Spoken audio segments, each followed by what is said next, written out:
Oh, that's I feel like it's a setup. You can set it up. You know, they got explain my but today is about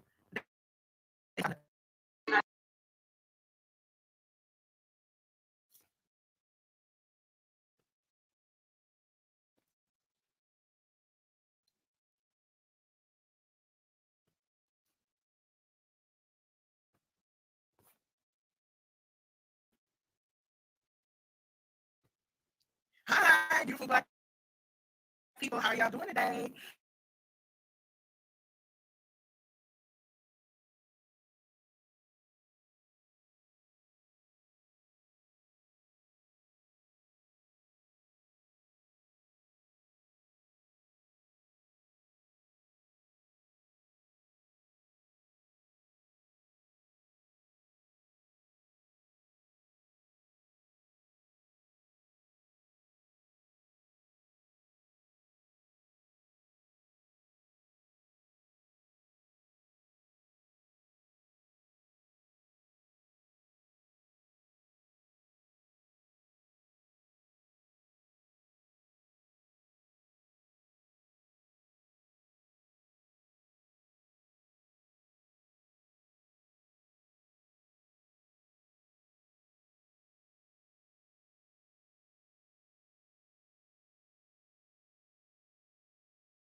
When special events go on, you gotta come out and represent. Right. You know? And you did the damn thing. Girl, you see how I had to shake, I had to do something.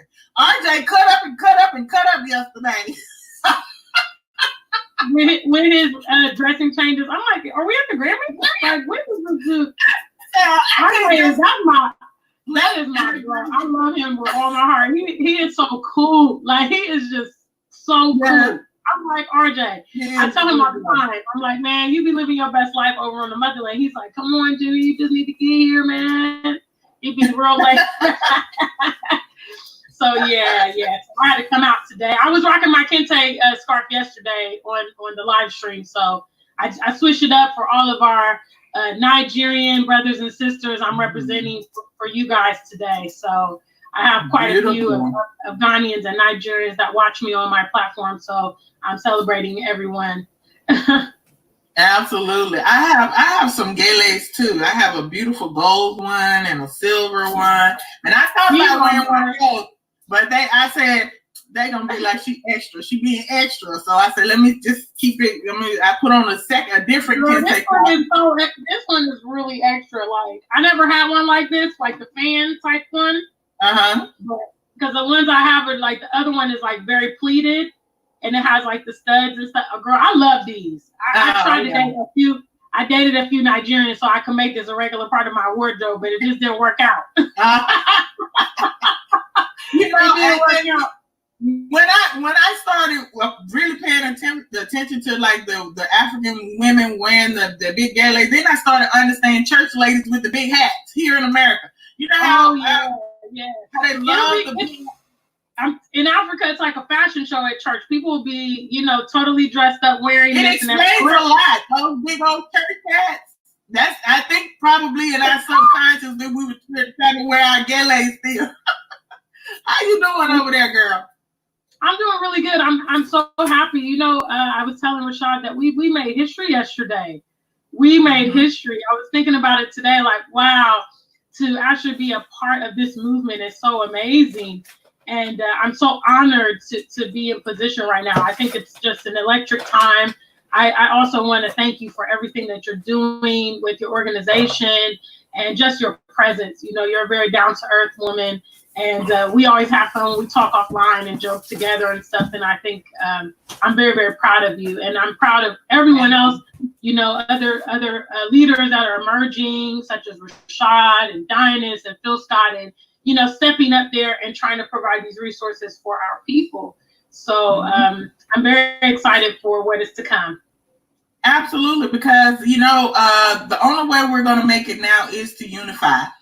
All the bickering and, you know, people that are, you know, fighting amongst each other. You know, I was very conflicted before I started this morning, because I woke up this morning to a video of another one of our brothers being murdered in Minneapolis, like on camera. Really? Yes, this morning.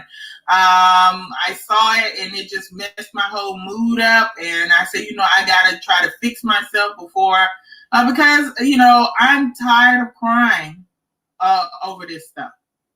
Girl. You know what I'm saying? I'm really tired of it. And I don't know what it's going to take for our people to understand that we're not going to be able to live in peace with these people.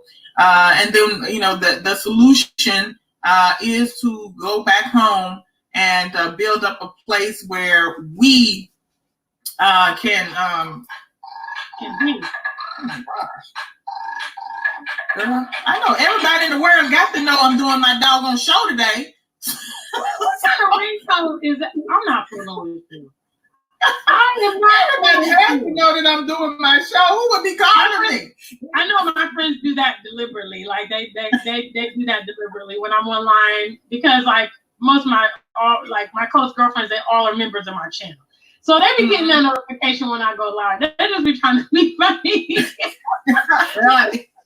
So I woke up this morning and I was like, again, it's like every other day. And at some point, I just see it, you know, when I talk to brothers and sisters from other parts of the world, I just see the need for us to come together. And we are a mighty and powerful force when we unify. And that's my message to our people. We can accomplish anything we want to if we put aside ego and petty differences and just come together. And, you know, this is, like you said, this is something historic that we're trying to do. We want to complete the job of the Honorable Marcus Garvey. And we will go down in history. This movement will go down in history as one of the biggest mass exodus movements in present time. I'm so ready to be immortalized. I want them to put me in a kente dress. You know, like Kwame Nkrumah, how he's all like, he's like that. You know, like, yeah, go ahead. That's right. Immortalize me, homie. With the big star on the base, the African superstar. Absolutely. So, what are your plans? When do you plan on going back to where in Africa you want to live? So I actually was already in process to go to Ghana. I don't think we discussed, overall my plan. So basically, the last year I set up my website, which is www.theafricansuperstar.com, and I actually source, Maasai beads, like some of the beads I wear often in my videos, and I had one on yesterday. I source those type of items from Kenya, and then I also have some African dresses and kentes from Ghana. So I was in process to actually go to Ghana following Africa Day. I was going to leave from Senegal and I was going to go to Ghana, and I was going to remain there for at least the remainder of the year to focus on growing my textile business on the ground, because I do believe that being on the ground is like the most effective way to run your business. Hence why all the other foreigners don't have any problem moving to Africa and setting up their manufacturing and all their business. So that was my game plan before Corona came. I was supposed to be in Ghana in June. I already had that in motion. But at the time, originally when I started my migration plan, I figured it would be a long-term thing. So I was going to toggle between the two. So I was intending to do perhaps 6 months in Ghana and then come back if I need to get capital, have things going on here in the UK, take care of your business, take care of your, documents and all that stuff. And so that was like originally my plan. And then I started feeling last year like, you know what, this is the time for me to get on the continent. Like if I wait 5 or 10 years, people are going to be there and I'm going to be behind. So I was willing to kind of just go a little ahead of plan to set things up, because I think once I get on the ground, I mean, quite frankly, there's not a lot of people doing what I have the vision to do. And so therefore, I believe, like so many other people, we saw so many examples yesterday on the live stream of people going and being able to really capitalize because there's not other people doing those services. Right. So they have no, what we call it in finance, there's market dominance. You by default are the person providing these resources. People aren't providing custom, African jewelry out of Kenya or custom African styles out of Ghana. And largely on the continent, it's changing a bit, but they're not really, that focused on digital and online and e-commerce. They still do a lot of in-person transactions. So, being able to kind of get goods and then catalog them and then have them available for sale online opens up your whole market, So those were some of my plans, and obviously growing my media presence. I have multiple channels, but when I get on the continent, I will be able to actually assemble a team, have cameramen and all that kind of stuff to help me, grow this empire. So that's my plan. Ghana is my place.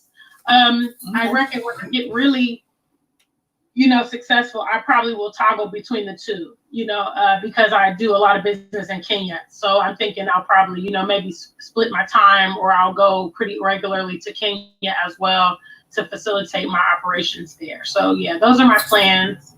Okay. So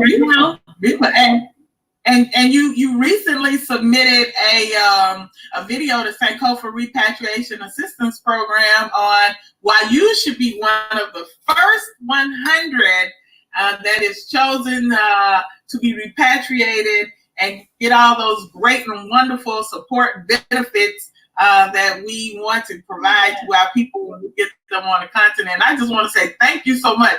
First of all, we have been trying to encourage our people to do little short videos like that. That's one way of helping us spread the word about the Sankofa Repatriation Assistance Program, and the fact that you actually video, and now it's like a lot of people like, I gotta do my video. So I want to thank some. A lot of people, as soon as I put your video up, they were like, I vote for African Superstar. Yes, she should be one of the first ones. So, yeah, I mean, I will be able to. I'm indefinitely going. I was planning on beginning that transition this summer, but obviously, if I were selected, that would be a huge boost to my operation. as I employ people in Ghana and in Kenya to, create the goods for my e-commerce business. And, that's always been my desire, is to work directly with people on the ground. I don't want to have a middleman, and I also don't want to abuse our brothers and sisters on the continent. I think there's enough for all of us to eat. You know what I mean? Like, I think there's enough for me to benefit, and them too. And also, in doing business, people are a lot more loyal to you when you take care of them.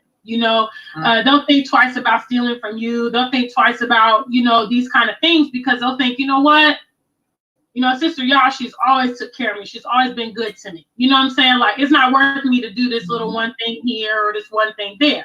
But when you abuse people, they'll be like, oh, hell yeah, I don't like her no way. We about to burn this factory down because, so I don't want to be that kind of way. I want to enrich our homeland with what I have to contribute. So I would love to be selected. And I mean, definitely I have the track record to show that I'm already on the ground. I think the people that are, people that are trying to make the transition and actually using their own resources, they're very, very serious, because they're investing their own money. When people can blow your money because they're like, oh, well, but when they're actually spending their own money, that shows how invested they are. So yeah, I'm glad I know a lot of my viewers have supported me on that video, and I would be delighted. That would really be helpful. So hopefully, I will be considered and be able to. Well, I can tell you for a fact that the selection committee, which I am not on for obvious reasons, but they will be taking into consideration people who've already traveled, people who trying to show some effort to get something going. Those will be, that will be a serious consideration for them as they're selecting the people. And for those of you who don't know what we're talking about, we have a campaign going called the Sankofa Repat Challenge, where we're asking and inviting you to submit short videos no longer than 2 minutes long, explaining why you should be chosen as in the first 100 to be repatriated back to the continent. Now with the Exodus Alliance, because with the Sankofa Repatriation Assistance Program, our thing was to do, and it still is, for Sankofa, a minimum of 100 families every 6 months. But the bigger Exodus Alliance, with that movement, we want to get at least 1 million families total out with the 1 billion target that we're raising. We hope to get more than that. And I believe we're going to make it, because we have so many people, that are so excited about this, and people started donating last night. And if you all see the ticker going across, that's where you go to donate. Choose the PayPal or the bank-to-bank transfer option. Until I get with Stripe, they're when you set it up, they have to do a verification and all that stuff with your EIN and registration paperwork and stuff, because we are a nonprofit, and so they are doing that. But until they finish that, you can still go there to that link and use the PayPal option or the secure bank-to-bank transfer option to make your donation. Help us raise this money. Tell everybody you know to donate, guys. Please. Everybody I know. Please donate. Everybody I know. Yes, thank you. Thank you, Sista. Thank you so much. Absolutely. And so can you just tell us what your feelings are about this movement, this Exodus Alliance? What do you internally, how do you feel about it? I'm very excited to see the diaspora getting interested about the motherland. I think, people like you and I, we've been promoting it for some time. I have been traveling back and forth to the continent since 2016. I've been to 6 countries, and I've used my social media as, a way to circulate that information. And I've definitely been promoting, people to go. But one thing that am concerned about is like obviously the caliber of people going. I think that we have to be very careful how we interact on the continent, because there are some people that have the mentality of the West. You know, they have, obviously we grew up here, we've gone to school here, and therefore we have that mentality. And so we look at the continent as something that we need to reform and something that we need to, you know, transform and all these kind of things. But I really believe a blend and a collaboration is really the best way to re-cement ourselves on the continent. So I think, and that's one thing that I love about what you proposed in your Sankofa repatriation program, is that you have a host family that can help the people kind of acclimate culturally to their environment. Because what we don't want is the nonsense from the West coming over to the motherland and polluting our young people there, and then we just repeat the whole nonsense all over again. And we also don't want, you know, what happened in Liberia in terms of the you know, Black American people, or the Afro-Liberians, kind of segregating themselves from the rest of the population, and eventually it turned into a war, you know. So we don't want that. Right. You know, we have to be very strategic about how we do this. But I think if we put those channels in place, it's a very, very beautiful thing. You know, and I think it's also a place of refuge, because like you said, the things that we are enduring in the West are never going to stop.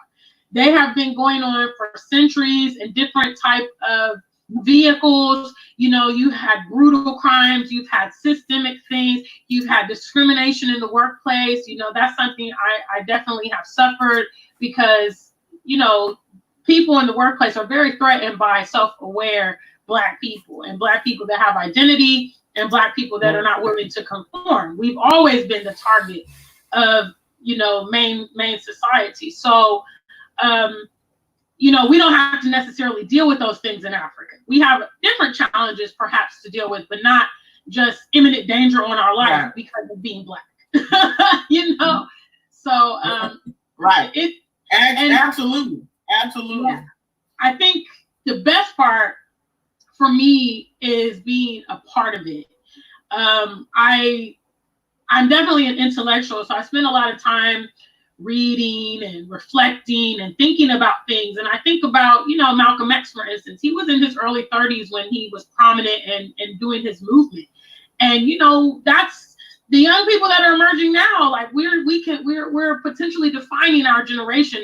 It's a huge honor to be a part of this. You know, I don't take it lightly to be able to come before our people and advise them and guide them, because literally this is just historic. So I'm very excited. You know, I want to get back to Ghana and Kenya. I was on the I talk to African Tigress pretty regularly off camera, and you know, I was like, I miss you so much. I was just in Kenya in February, and I've been going about every 6 months for my business. And you know, I'm anxious to get back to the continent. I was supposed to be there. I was supposed to be in Senegal for Africa Day. Right. Me you too. know, that was my moment. That was my moment, sister y'all. That was my moment. And I had a bang there too. You know, my dress was banging. I know. I was supposed to be there with you. I was literally supposed to be right in Senegal right now with you. But you know, we're still together. Yeah, we're just still not together. in person, but we we're made still the most together anyway. Yeah, we definitely made the most of this thing. So I'm happy. You know, and I was so fulfilled yesterday. I just really feel like finally I'm doing something for my people. I feel very gratified. I'm just so excited about what's coming. I thought yesterday, what's going to be happening this time next year? You know, like where am I going to be? You know, where's my social media? Where's my business? You know, these kind of things. So yeah, it's very encouraging. Very, very. Very encouraging. Well, we want to thank you for coming back again a second day to be with us. We're doing this telethon. You look so beautiful. Thank you so much again. Thank you so much, sister. We'll be checking on WhatsApp anyway. I know. Thank you, my dear. Love you. Talk to you later. Okay, bye. Huh? You say what? She left. All right, guys. Let's see what we got. We're bringing our next beautiful, powerful sister, Shanice from the UK. See, I got all these powerful women from all over the diaspora coming to talk to y'all today. How are you doing, beautiful sister? How are you? I am feeling absolutely blacktastic, my sis. And how are you? You look gorgeous. I'm good. Thank you. I tried to do a little something today. Oh, you did good. And wow, it was wonderful as well. Just listening to the conversation that you were having with our beautiful African superstar. She looks absolutely amazing as well. Yes, she does, doesn't she? Yes, she does. Did you catch our sister performing at the beginning from Trinidad and Tobago? Unfortunately, I missed that one, but I will watch on the playback. Okay. All right. Yeah, she did an excellent job. Oh, that's good. I was getting myself together at that time. Sorry. Okay. Welcome, family. I see all of you coming in. Greetings. This is Sister Shanice from the UK. She is on a Galaxy. Is it Galaxy Week? Galaxy Afiwe. That's Galaxy and then Afiwe. Galaxy Afiwe. So that's a bit of Jamaican patois there. It means Afiwe station, or not Fidem Afiwe. Yeah, it's not theirs, it's ours. And our mantra is, it's the only de-brainwashing station. All right. De-brainwashing. Y'all heard that? That goes back to what the sister African superstar was saying. When we go home, we got to de-brainwash. We can't go over there with some of the West mentality that we've been indoctrinated in. When we go home, we got to re-Africanize ourselves. We got integrate back into the society, into the culture. So, Sister Shanice, have you heard about the Exodus Alliance? Oh, of course. Oh, what an exciting initiative it is as well. Well done to you, my sis. Yes, the plan is to repatriate ultimately 1 million Africans from the diaspora back to the motherland. Wow. We will be, living the Marcus Messiah Garvey dream. That was his vision, to return us back to the motherland. And although he, didn't actually live to put his feet on the ground, the works that he did, the legacy that he left behind, for us is enabling us to realize his dreams today. And through the works of one-to-ones like yourself, it's going to happen. So it's an important initiative. So those who are watching, please do support the Exodus initiatives. These are finances. I am a Patreon, a regular subscriber. You can subscribe for as little as a couple of dollars a month. And every little make a moko, as we say in our patois language. One quarter full basket, Exactly, yes. Yes, so everybody just put a pound in the bucket. It's so full of the bucket, nothing with there, Yes, absolutely. That's right. And that's how you get things done. Cooperative economics, working together as one body, one unit. Yes. I said something to somebody the other day. It just came to me. I said, listen. I said, you have we have to stop thinking that we are different just because we come from different parts of the world. We are all part of the same African body. Absolutely. Just like you have a human body. The cells that make up the lungs are different than the cells that make up the heart. But if any one of those cells gets sick, it ruins the whole body. So you can't say because I'm over here, I'm okay. That it doesn't matter what's happening to my brothers and sisters in Peru or Colombia or in Jamaica. It matters because if one part of this African body is sick, the whole body is sick. So we have to come together and treat the whole body, for lack of a better word. We have to treat the whole body, the whole African body. For real, brilliant analogy. And, you know, just want to rise up everybody as well that was featured on yesterday's marathon show. That was a phenomenal series of presentations yesterday as well as part of the Sankofa initiative. And yeah, to see and to meet with almost all our brothers and sisters from different parts of the world, that coming together that you're talking about, it is happening now. And, you know, social media, these platforms have just made it possible for us to link up in a way that we haven't, you know, historically been doing. And so these are changing times. It's a wonderful movement that's happening. You know, it's helping to facilitate us to get our messages out there, you know, and, you know, we're reaching more of our people. We're letting them know that those aid agency images of our mother continent land has been a complete lie, a total and utter lie from the pit of hell. Africa is beautiful. Africa is paradise. Africa is where I would love to be right now.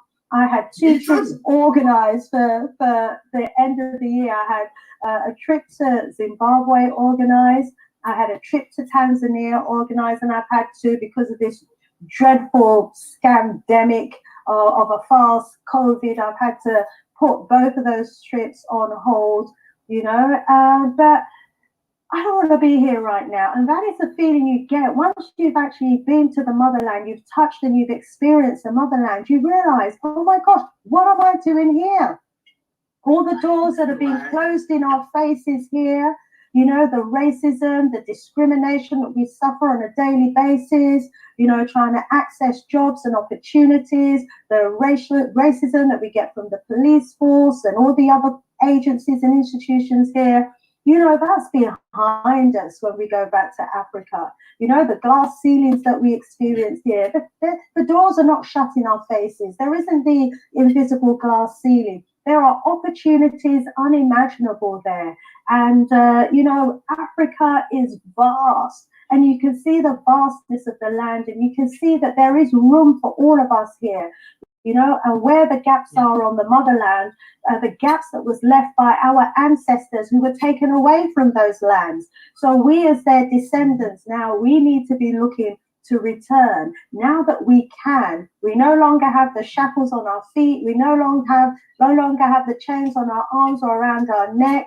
You know, we're no longer prohibited from flying, apart from during this COVID period, you know, but we can make that move. You know, when you remember our ancestors who got their feet chopped off, their legs chopped off from wanting to return back home, you know, here we are now, we are able to make that return.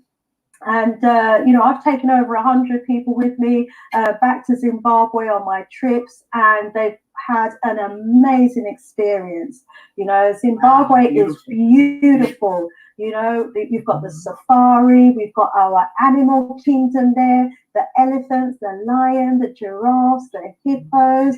We've got beautiful lakes, beautiful rivers. You can cruise down the waterfalls, Masuya Tunya waterfalls, one of the wonders of the world. We've got the great kingdom of Zimbabwe, so we can see, you know, how great our ancestors were. And therefore, you know, when we realize their greatness, it opens our eyes to our greatness as well. You know, so it's a phenomenal experience, because all we hear of here about us as Africans is just so negative, so derogatory. You know, they even try to peddle this myth that we are inferior and they are superior, which is another lie from the pit of hell. You know, we are the superior ones. We are the original people. We were the great ones before those invasions, you know. And when we go back to the continent, you know, it's almost like a light bulb switches on and it's like, wow. It is. Yeah. You know, and it's that coming home feeling as well. I'm telling you, I've said it again, and I'm going to say it again for people who haven't seen me previously on my other videos. There's something about that first trip. I mean, every time you go, but that first time, that you arrive. Yeah. I mean, I was like, when we were coming down out of the clouds, and I could see the ground, and my heart just started beating so fast. It was like, and the hairs on my arm just stood up, and I was like a kid, and I was like, I couldn't wait for and when I felt the wheels of that airplane touch the ground, I was like, oh my God, I'm in Africa. Big as the world. I just can't describe it, man. I cannot describe it. You have to experience it for yourself. Most and when I definitely. stood up in places, even now I still get teary-eyed just thinking about it, because I have said this. I felt like on that plane I had thousands of ancestors going back home, and they were so pleased. They were so pleased, and because, you know, I know that these people, and when I went into the dungeons, the slave dungeons, I don't call them castles. When I went into the slave dungeons and I looked through that door of they call it the door of no return. And I said, we have proven you a lie, because we are returning. We have made you a lie. We are returning. You thought we would forget our motherland, and we haven't forgotten her. You thought we would never make our way home, and it's a lie. And there's a great awakening happening across the globe in the African diaspora, and people are feeling the call to return home. And I know, and it's very strong within us. Something, and I don't know if there's a reason we're being called home. Maybe we're being prepared for something. But I meet so many of our brothers and sisters in the diaspora that say there's something in them telling them that they need to go. And I know exactly what you're talking about. And so this is why we had to do what we're doing now, because you can have that desire, but unfortunately you need support. You need resources, and the people who took us away and reaped the benefit of our physical labor and our intellectual property, which they will not pay reparation for either. They will not provide the resources that we need for our people to go home. So we have to come together as one African body and do it ourselves. You know, and this is what our ancestors want us to do. They want to go home through us. Most definitely, my sis. And the beautiful thing is that there are a number of initiatives that are happening on the ground, you know, here in the UK, and I know in America and Jamaica as well. And, you know, these are changing times. We are coming together. We are pooling our resources together. We're forming our cooperatives. We're working as collectives. And, you know, I'm involved in a couple of initiatives, you know, and I've got lands now in Nigeria, and we're looking to do some farming out there. A number of us have come together and have bought plots, and we're pooling our resources together, you know, to be the ones that are contributing towards providing the food that we need to be growing ourselves and eating for ourselves. For too long, we've been relying on others who don't look like us, don't like us, to make our food for us. It doesn't. Even just today, I got a WhatsApp message through with the cans of nutriments that we used to use to make carrot juice and that's got pig semen in it. I mean, really? I mean, what? Yes, I mean, I'll send it to you if you haven't seen it. I mean, the things that go into our food is absolutely unbelievable. If the food industry, the Eurocentric food industry, believes that using aborted fetuses, for example, is going to enhance the flavor of food, it's going in the mix. Now, to us, it's unthinkable. You know, so we've really got to start sorting our food out for ourselves globally, wherever we are, wherever we've got the farms, we need to be farming, and we need to be supplying our foods for ourselves. So There's that movement that's happening that's great. And then, you know, I'm part of another program where we've got land in the Gambia, and we're looking to build our retirement homes, you know, there, or possibly in other parts of Africa. You know, so there's lots of these initiatives on the ground. There are a number of organizations out there that organize trips to Africa as well. We've got ones that organize trips to Sierra Leone, to Zimbabwe, to Tanzania, to Ghana, to Gambia, you know, because there are more of us now that want to travel. And maybe we haven't got family, friends, and loved ones who want to make that journey with us, or maybe because we don't know anyone on the ground in those countries, we would rather go with a group of people, a group of like-minded people. And so the African tour sector is popping up, and it's a great thing, you know. It's a great movement that's happening. It's a new day. So there is an alternative to, you know, having to be here in the West and endure the racial hatred and the discrimination that we've had to put up with for decades, you know. There is an alternative. There is a better place. Yeah. Absolutely. I don't know if you heard, I was just telling Sister African Superstar about another one of our brothers that was killed in Minneapolis. The video is circulating all over the internet today, so I assumed it must have happened yesterday.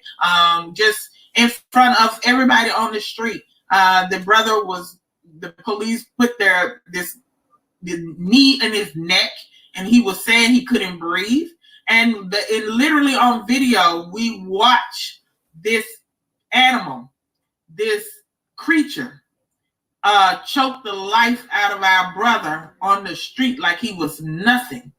And then they just moved his body around in the street like he was nothing. Oh my God. And I'm sick and tired of it. I'm so sick and tired of it, sister. I don't know. These are criminals that work in broad daylight. Criminals. Today they've got on the blue. Yesterday they had on the hoods, the white hoods and the white coats. You know, these are the same descendants of those that had us in shackles and chains, that used to delight in whipping us and murdering us. You know, we've got to get out. We can't, you know, just remain in the midst of these cave people. You know, there's a trait in a significant proportion of them, you know, that just have this awful desire to just want to kill and murder. And they've been doing it for centuries. They're doing it in broad daylight, as you have just illustrated, my sis. And they are also doing it under the cover of vaccines, under the cover of GMO foods, under the cover of all of these poisons that are going into the soil, that's supposed to be pesticides and chemicals. And, you know, they're coming up with all of these, you know, ways of just committing genocide. Remember, we as Africans at one time, before the ice cap melted, you know, we were the indigenous people that populated the entire globe. The original Europeans were Africans. The original Australians were Africans. The original Canadians, the original people everywhere in this world were Africans. And today we have been pushed to the corner, you know, of just that continent of Africa. And if we don't fight, you know, to save Africa, woe be unto us. You know, but this genocide has been happening for at least the last 2,000 years, and it has never stopped. Absolutely. It just takes on different disguises, you know. So there is that trait that, you know, is in, you know, those Neanderthals that crawled out of the caves and all fours, who have yet to be totally civilized, you know, that seem to have no soul, no humanity whatsoever. To do something like that, this is, you know, this is why when I was in the Gambia and the whole pedophilia thing exploded over there, most of the African people that you spoke with, it was the furthest thing from their mind to think that, you know, adults would want to harm children in that way. our mindset and their mindset is just a million miles apart. And the sooner we all realize that, really, the better for all of us. But we have got to organize. We have got to come together as a formidable force, you know, to stop this mistreatment and these murders, these daylight murders from happening. You know, these people, they should be hauled before the international courts. You know, they ought to be trialed and prosecuted for murder for what they're doing, you know, but such is the wickedness and the evilness of their institutions and organizations that there are others who look like them that back them up. But until we become a powerful force to be reckoned with, until we organize ourselves as a people, you know, this wickedness is going to continue. I have said it time and time again that we who have lived amongst them for 400 or 500 years know them best. And this is why it's imperative, because I find that a lot of our continental brothers and sisters are quite naive to the ways of foreign people.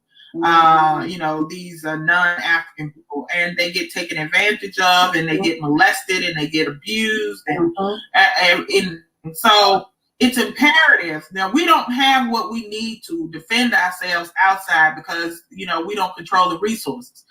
But we can go home and lock arms with our brothers and sisters on the continent of Africa and fortify ourselves there and defend ourselves there. It's imperative. This is down to survival now. This is about our very survival. This is not just wanting to go home to Africa just to, you know, for retirement and enjoy life. This is to go home to fortify ourselves for the future of our future generations, our children and our grandchildren to come. This is not about just playing around. You're gonna have a great time because there are beautiful beaches. Like she said, it's absolutely breathtakingly beautiful over there. They've lied to you and told you that there's nothing there, but it's absolutely gorgeous. And you want to protect that, the sanctity of that for future generations. We don't control our foods like this. We don't control our drinking water. We all see here, right here in Flint, Michigan, in the United States, and it's not just Flint. Just the most popular one that people talk about. The water is poison. The people in Flint, Michigan, are predominantly Black people, don't have drinking water in the United States. And then so when I hear a lot of brothers and sisters ask me, what about the water on Africa? And I'm like, the water, right? So, you know, you worried about water over in Africa. The water over here they give you got all type of chemicals and drugs in it. You know, and you wonder why the children, you know, have bad behavior and are having learning disabilities, and you can't control their behavior because they're being pumped up with so much crap in the food and in the water. You know, there is a very distinct difference in the quality of food in Africa than it is here.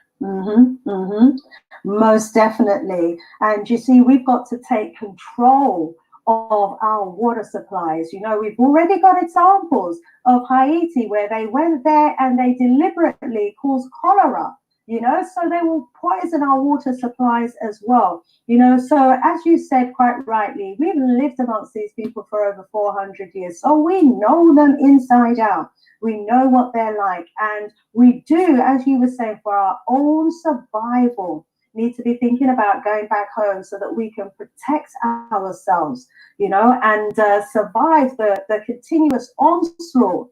You know, back in the days, the level of science that we had was such that we were able to tap into the unseen, you know, and bring the unseen into the seeing world.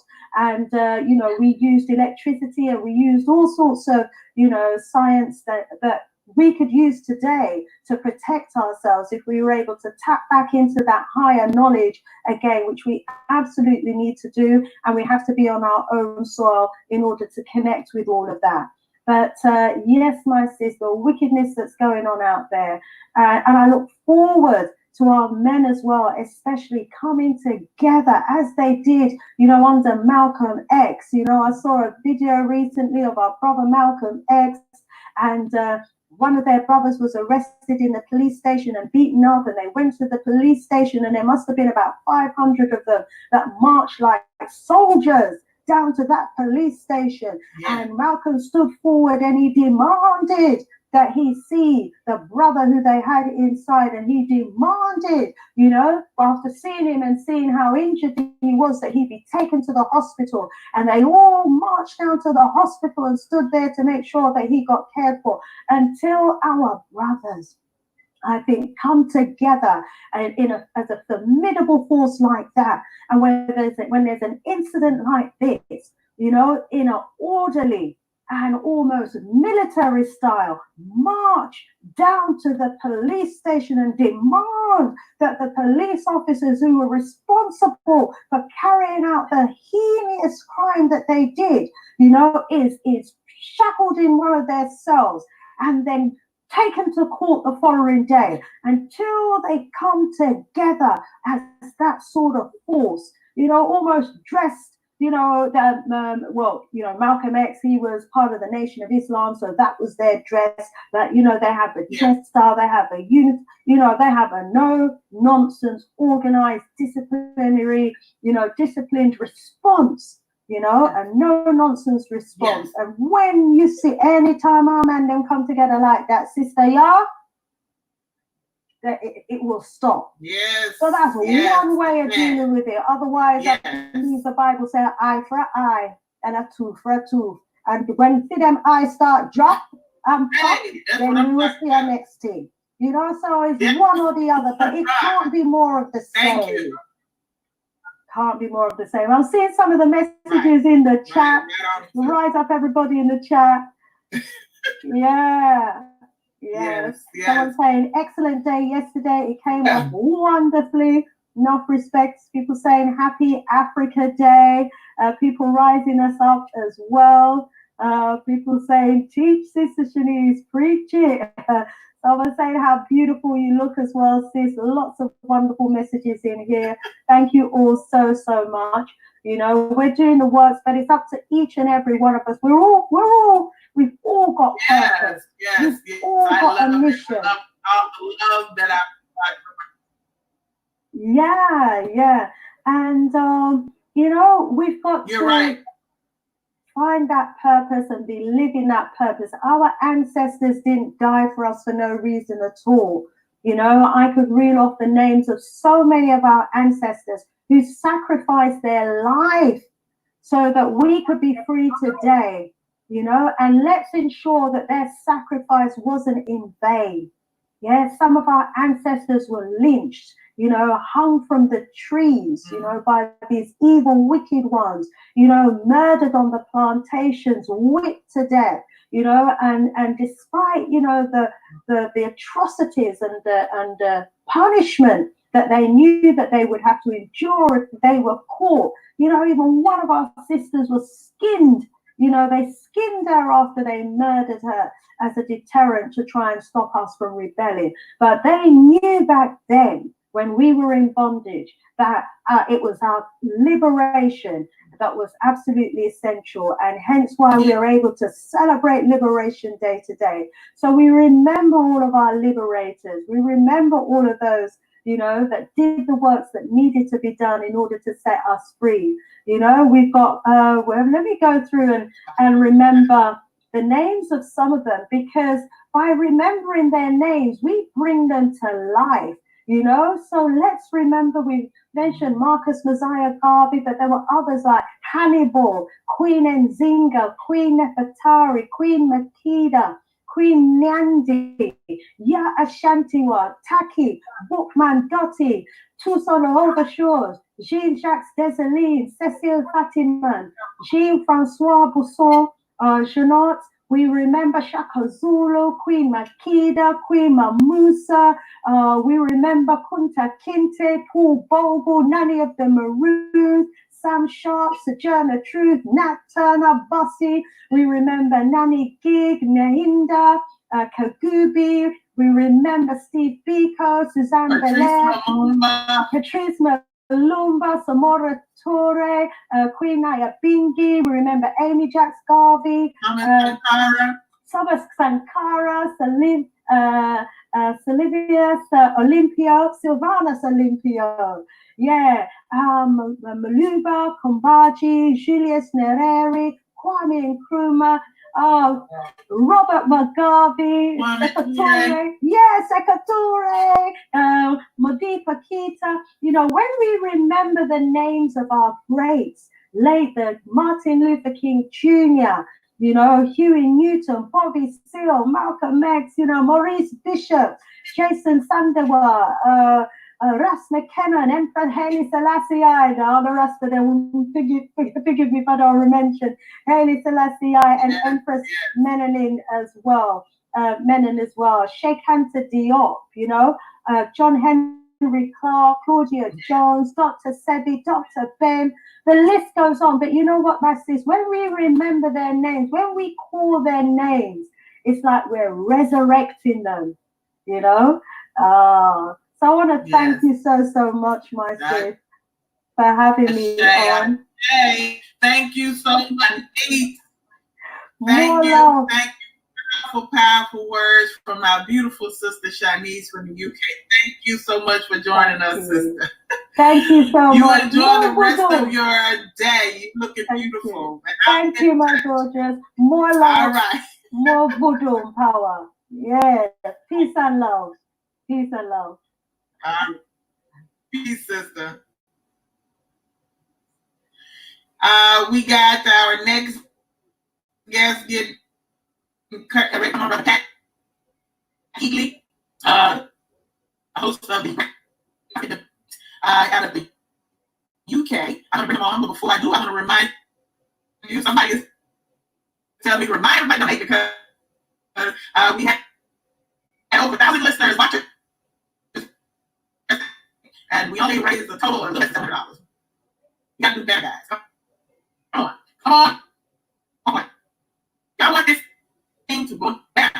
Y'all want to go home. If you want this movement to work, you're gonna have support. You're gonna have to, you got to, and you got to tell everybody, here's something. I don't care if it's £1, one CD, what the money call it, Brazil? $1 rand, come on, $1 Canadian, whatever you got. Come on, commit to something. So we can make this happen. And we're going to bring in next guest, Brother Pat. Hi. Yes. Are you there, brother? Yes, How are I'm here. you, Mike? I am great, and it's a pleasure to be on here. It's really a pleasure to be on here with so many great people that I've seen through the day, and also to follow Sister Shanice, who had me smiling all the way through with her recital of all the great leaders. That was fantastic. Very good friend of mine. And also a pleasure to be invited here with you, Sister Yaethbay, and the great things that you all have projected to do. I'm really honored to be living in this time. Thank you so much, brother. Thank you so much. Brother Pat, I want you to tell our listeners, our viewers, about your organization and tell them about Airport to Airport that you explained to me and your company and what you all do to help people get themselves back on the continent in Uganda. Is that correct? That's correct. That's where we're based, and that's where we've set up a program. But the journey has not been a straightforward journey. Personally, I started wandering the continent some 30 years ago, the West, Senegal, Gambia, Ghana, basically at a calling, but without a purpose.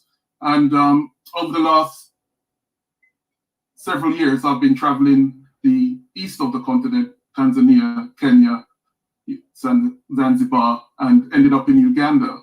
Now, my background is in trained as a surveyor, property surveyor, and I run a property management company. So I was always looking for something that I could do, or something that I could, get involved in. And when I ended up in Ghana, I came across some developers that were doing some really good things, and immediately I thought it would be great if I can get some of our people back here and, you know, get involved in this project and have a home. Now that was the first iteration of where the process into where we are now. But that had its challenges in terms of being able to find the capital to invest, even though it was a payment over an 18-month period. So and also I recognize that individuals needed to see the place, needed to have a feel for the country, rather than just be what I call a mercenary investor, just investing. So we started our career tours. We started to bring people across and show them the country, how beautiful it was. I mean, you know, situated on Lake Victoria, surrounded by Tanzania and Kenya, and also quick access into South Sudan and Rwanda. So it was a beautiful spot to be. But that also had its challenges, because how could I get the youth involved? Because the youth are the one that's going to carry on anything that we're doing now. And I'm really proud that there's so many people paving the way for the youth to have a future back on the continent, to remove out of the tyranny that we're suffering living in a Western state. So we then evolved into a program where we matched people that's got capital with local investors. So if someone's got a farm, for instance, an example, and they wanted to turn that added value, they grow tomatoes and they wanted to add some value. So they want to turn it into tomato puree paste that they can sell to the local market. They only needed maybe $4,000, $5,000, $6,000 of investment to be able to get the machinery to do that. So what we do, we match individuals with the person on the ground. We facilitate the whole process. We call it the airport to airport service, which encompasses everything that we do. Now, that led us to see, well, we can really develop this program into a much bigger sphere. And through to my travels across the continent, I came across a beautiful couple which you had on the show yesterday, Kia and Tiffany from Worldviews. And with their vision of what they're doing, we have developed a partnership now where we're working closely with them to get access into other countries where we can really develop this program, because this program we have now is well developed, everything's in place, and the process is there. And we set a goal that we want to have 10,000 business partnership within the next 5 years. Now, we recognize that this iteration of what we're doing is actually, well, we're on the same path, but we're using probably a different strategy. But the reason why we chose that is because once we link the investor with the person on the ground, it's like linking that person to a family. So they can then start to generate an income. So when they are ready to move back, they already have a business running. And as many of your guests have said, you can't go back to Africa, as we would say in Jamaica, with your long pocket. That means you got no money, all right? So you know, we needed that program, and we saw it as a very good program. So we've got the mission of 10,000 families, 10,000 business partnership over the next 5 years. Working with Worldviews is giving us access in terms of what we have planned to get into other countries with this program, because it's well developed and it's working. So that's basically where we are. Now we've moved on further, as you know, with the iteration of, well, how we're all from the diaspora, and some of the points that's been raised in the series of talks today is we need to go back with the correct attitude, but we also need to have a process in place for us to re-assimilate back into whatever society we decide to go, whatever country we decide to go. So recently started a program or a series of debates to dig deep and find out what are the underlying issues. The first of which was yesterday, and thank you very much for being on there, where we are talking to the grassroots at this moment, see what issues they are. The first was named, are Africans on the continent open to Africans from the diaspora returning? Now, due to my personal experience, I know that there are some challenges that needs to be addressed. So what these series of debates that we are now undergoing, the outcome will be, we aim to produce an academic document to present to each African country as to the challenges that we recognize needs to be faced, needs to be addressed, but also, importantly, the financial advantage to that country in bringing and having a pathway that individuals can return back. So you know what you need to do. I want to go to Sierra Leone. I want to go to Gambia. I want to go to Kenya. I know what it is I need to have in place, and it's supported by the government openly. You know, and thanks, give my praises to Ghana for opening up with the year of return and making it more accessible. And that's brought in over 1.3 billion to the economy. So yeah. So each African, if they recognize that their strength lies in our, I would say, basically in our strengths that we have. We know, as our sister Shan says, we know these people. We know how to operate. Right. And what they need to understand as well is within 1 or 2 generations, we'll be totally assimilated back into any community that we want to go into. Yes, absolutely. And our money won't be leaving the country and going into these foreign lands. So I'll end there and pass over to you, Sister Yah. No, you're absolutely right. And I've thought about that. Listen, like the brother said, you get over there, you bring the babies young enough, they're going to assimilate. They're going to be speaking local language, local dialect. By the time they're teenagers, fluently, they will be totally indistinguishable from somebody who was born on the continent. And that's the beauty of us all being Black people, right? Absolutely. And intermarrying. I am an advocate, a proponent. If you're not already married and you want to live in Africa, intercultural marriage among Black people is a way to break down a lot of barriers and misconceptions about each other. You know, because you can't, if you have a daughter-in-law that you love that's from America, and you know, you see that she's a educated, intelligent, good mother, then that's going to break down anything you have about, you know, Black Americans, you know, being all of us being some type of way. If your daughter marries a Black American man and he's a hard worker and he's a provider and he's a good father, then there's no way you're going to be able to say, well, oh, they're all over there walking around with their pants hanging down and, you know, doing this and that. So, and then it's an opportunity to have open discussion with each other about the differences in culture, because we are actually more alike than we are disalike, you know, than we are unalike. You know, we are more alike than not. When I was living in Ghana, I saw a lot of things that growing up that I would see my grandmother and grandfather doing, a lot of the behavior that I realized was cultural from Africa. They probably didn't know it. It was just passed down through generations, and they didn't know what it was. You know what I mean? So, and I was like, you know, wow, we are. It's nothing to be on the continent of Africa and see somebody who looks like to somebody you know from the food. I learned when I was living in the Caribbean. West African food is eerily similar to Caribbean food. Yeah, absolutely. Yeah. So we are way more alike than we are different, you know. And definitely need to break down these barriers and that we are one African body and that we must move together as one body for the benefit and survival of our people. I know that, and I love what you're doing. I think that's a wonderful idea of partnering people from the diaspora who have resources, but they need to get something going on the continent, you know, so that they will be in a position to sustain themselves once they make the move.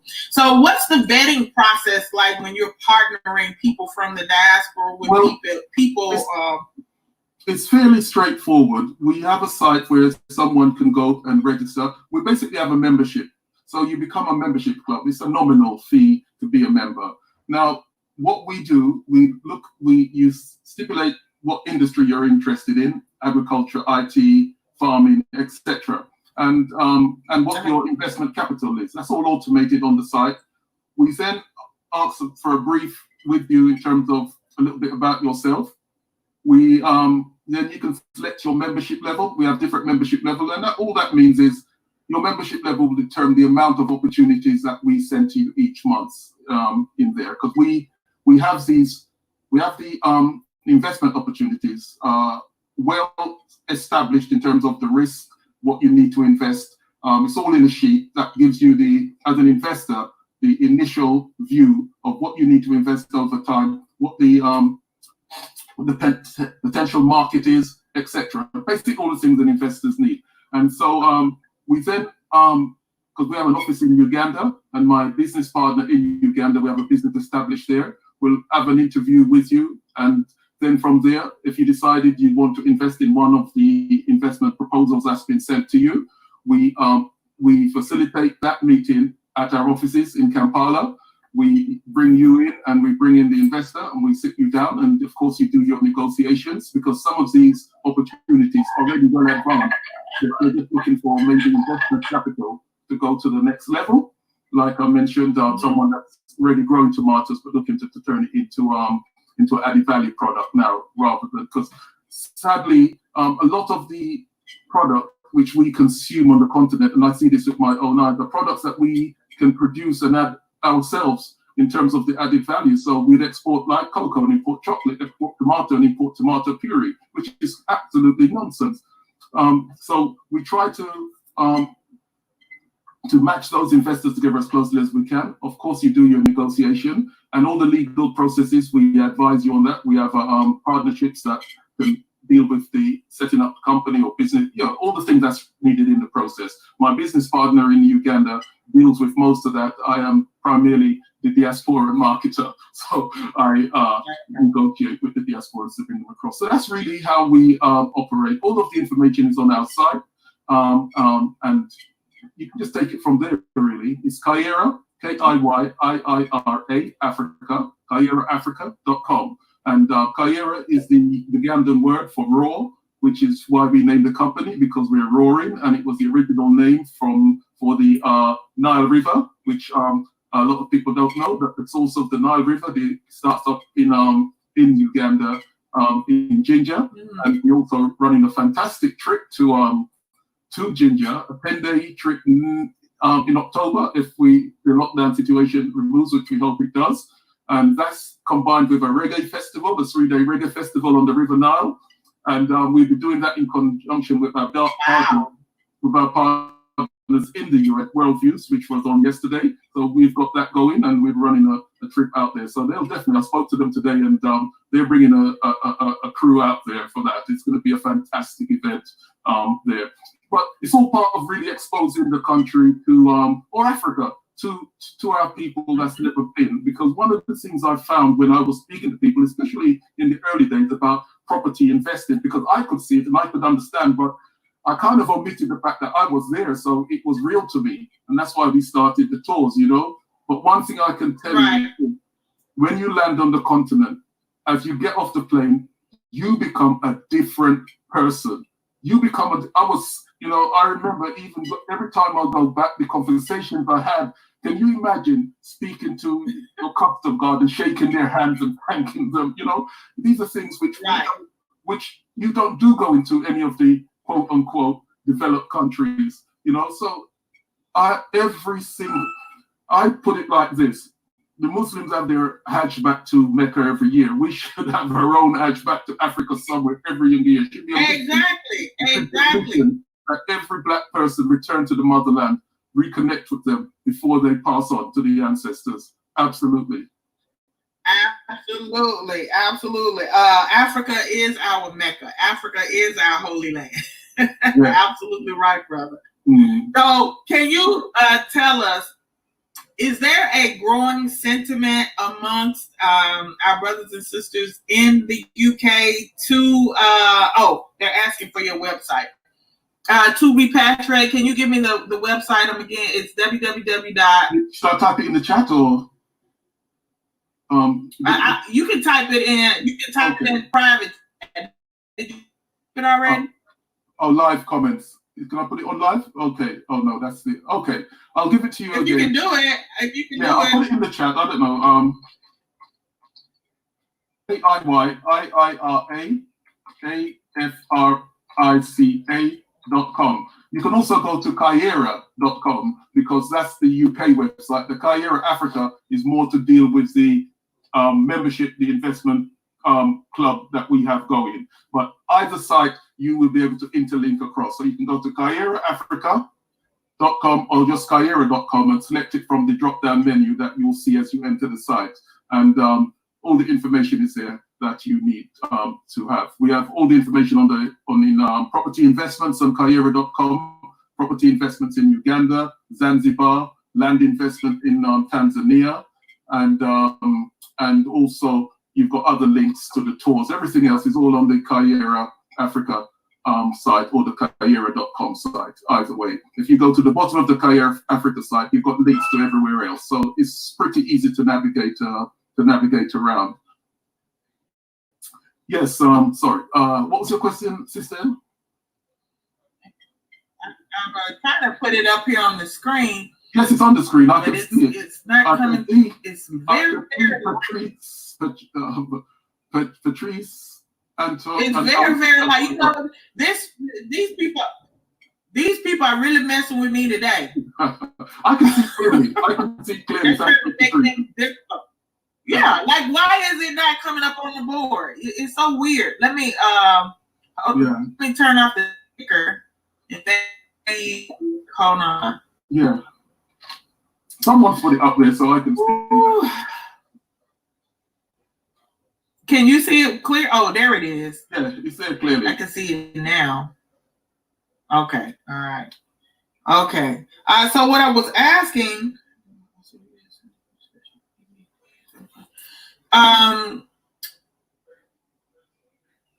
is there a growing sentiment? Do you see a growing sentiment in the UK from our people towards returning back to the continent? Oh, absolutely. I'm very excited about that because I'm in connection with several groups doing things. I'm in a connection with a big group, Next Level Development, doing things in Zanzibar. They're building a community where they're bringing people back. That's a great opportunity as well. Next Level Development, and they're well entrenched in Zanzibar. Sorry, not Zanzibar, Zambia right now. And so there's that, and there's lots of small people wanting to do things. I think one of the challenges which I see, and something that's actually been addressed by what we're doing now, is coalescing and bringing these together to form a unified force. Because we're still a little bit disconnected in terms of working together in unity, where the strength will come from. But hopefully, through what we're doing now and what we will continue to do in the future, that will all change. And connecting with our brothers and sisters on the continent, in the USA and in South America, I can see the pathway gradually moving, because once we come together, thanks to technology, thanks to the internet, which we certainly didn't have on my first visit to Africa. I mean, people were still using dial-up modems, so that was so long, but the internet wasn't even around. But thanks to technology, we're able to come together and be able to create these mass movements that will make change. And I am really, as I said, excited to be living in this time, to see the birth of what I believe is going to come, the mass exodus for us back to where we find peace. Yes, indeed. Yeah. Yes, indeed, Brother Pat. I mean, I can feel it. I feel it spiritually. Yeah. I feel it. It's happening. There is an awakening happening across the globe. And I think our people are finally accepting the fact that we need each other, that we're not going to be able to make it out here because these other people, for whatever reason, I don't know why, and I don't particularly care, they don't like us. Well, it didn't take me as many years I've been on this planet to really understand that, But there's, I think one of the challenges that we have, actually, let me talk about this, because what you've just mentioned is one of the things which we're going to address. Remember, I mentioned about our series of debates that are coming up. Well, on our next debate on Sunday, well, it's actually not a debate. This is going to be more of a talk. It's about healing the trauma that we have gone through in the 400 plus years, because most of us has never sat down with a shrink and talk about the trauma that we've gone through. And Philip Shock Matthews, Reverend Philip Shock Matthews from the USA, will be on our platform on Sunday the 7th, and it's called the Big Africa Debate, and as you was on Sunday. And what Ian will be talking about is how the trauma over the 400 years have manifested itself in us, intergenerational. So there are things which we're going through that we don't recognize, we live with every day, that is a trauma from the past that's intergenerational. And he'll be breaking it down in a way that it's never been broken down to you before. And that's Philip Shock Matthews. You can register at the bigafricadebate.com. That's the bigafricadebate.com. And what we're planning to do, as I mentioned maybe earlier on, is to, after we do the series of debates, is to then start an academic work and look at the feedback we get from these debates and compile that into a document that we can then hand to African ministers or people that's in power to make change and say, look, this is what we've recognized. This is the potential that we see that could bring to your country by just a percentage of the diaspora returning, and et cetera, et cetera. So that's a big, ambitious project, along with a 10,000 investors partnership. But you know, you have to set big goals. You have to set big goals, and you know, let's say reach for the stars and you hit the sky. So that's our ambitious goal that we've set. Absolutely, absolutely. Well, I will definitely be attending that one because I think that is an issue that we as we are traumatized people.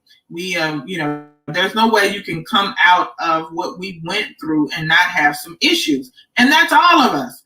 And you know, and on top of the trauma, just grossly miseducated. Oh, just yes, grossly miseducated. You know, we have a lot to work on. Oh, yeah. And so we need we have to have all decks on hand. Nobody can be slacking. You know.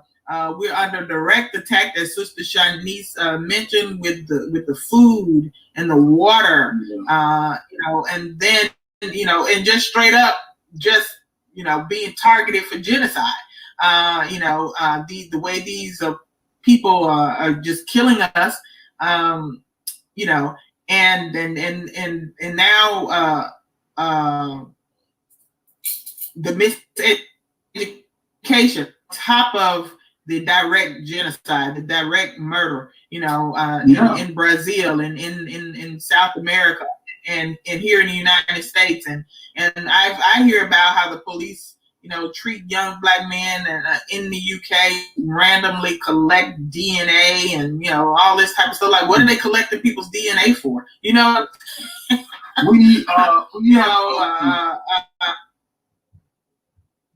yeah, none.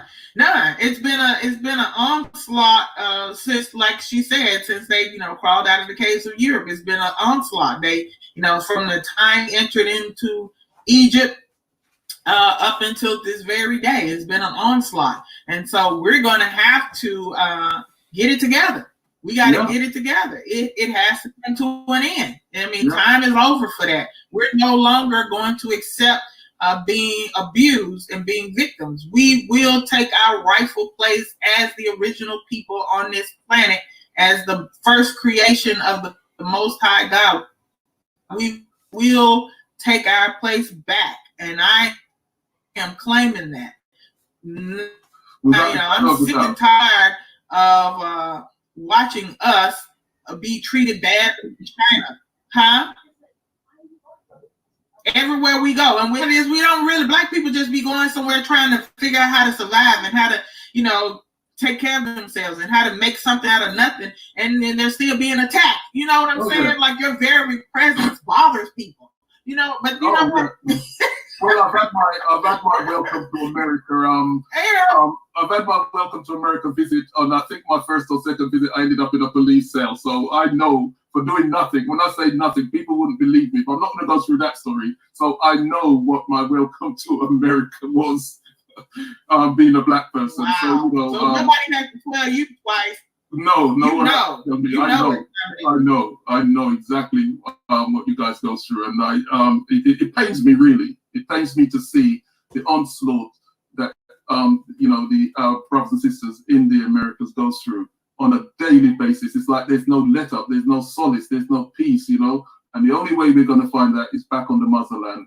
You know, that's the only way. As I said, when you land there, you become a new person. You're a different person from you landing. You're filled with energy that you've never felt before. And it's something which I wish every single Black person could basically feel and energize themselves there. So yeah.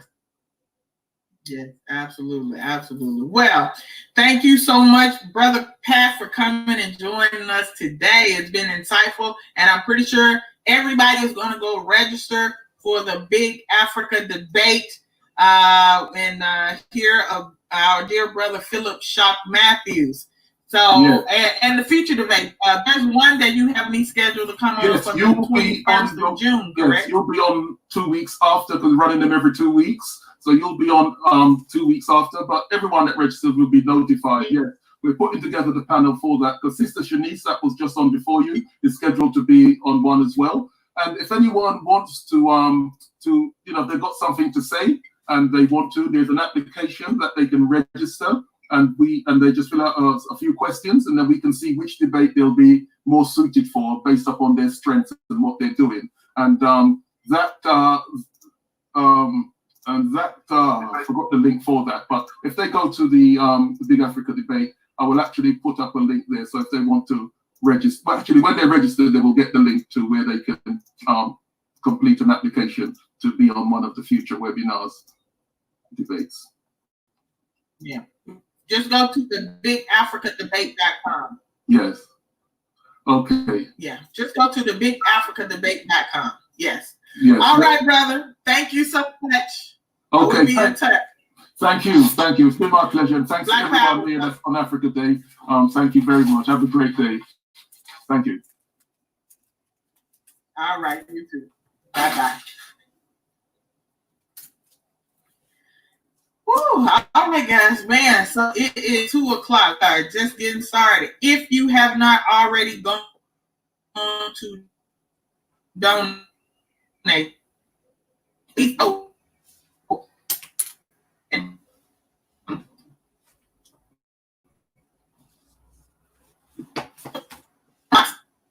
Option. Secure.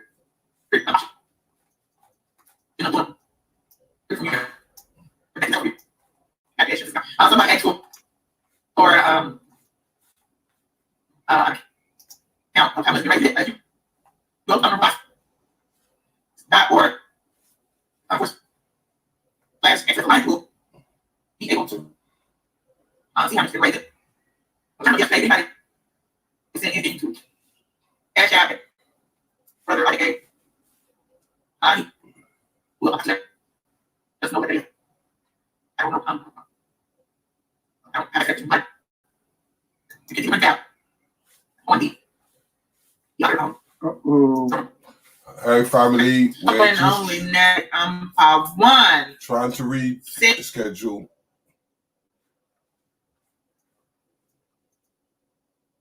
Don't worry about it, family. Central Region, Ghana. Welcome, Nana Obokese. How are you today?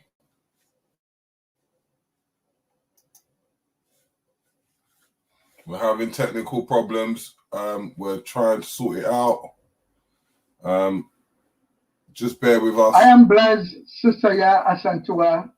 Very blessed to be with you, to be in your presence, and to be in the presence of your audience. This is a very exciting moment for all of us. And I want to congratulate you for the beautiful work you're doing. Thank you so much. Thank you.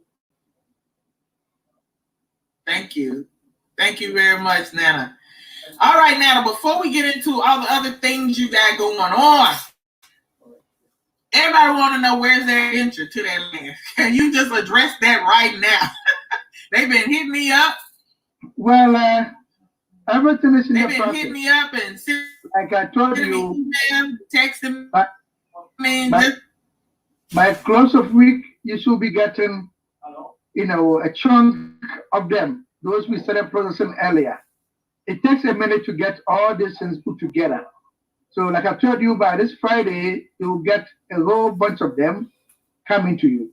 The allocation paper has been done, and then the indenture is going to be done. By this Friday, you should expect a chunk of them.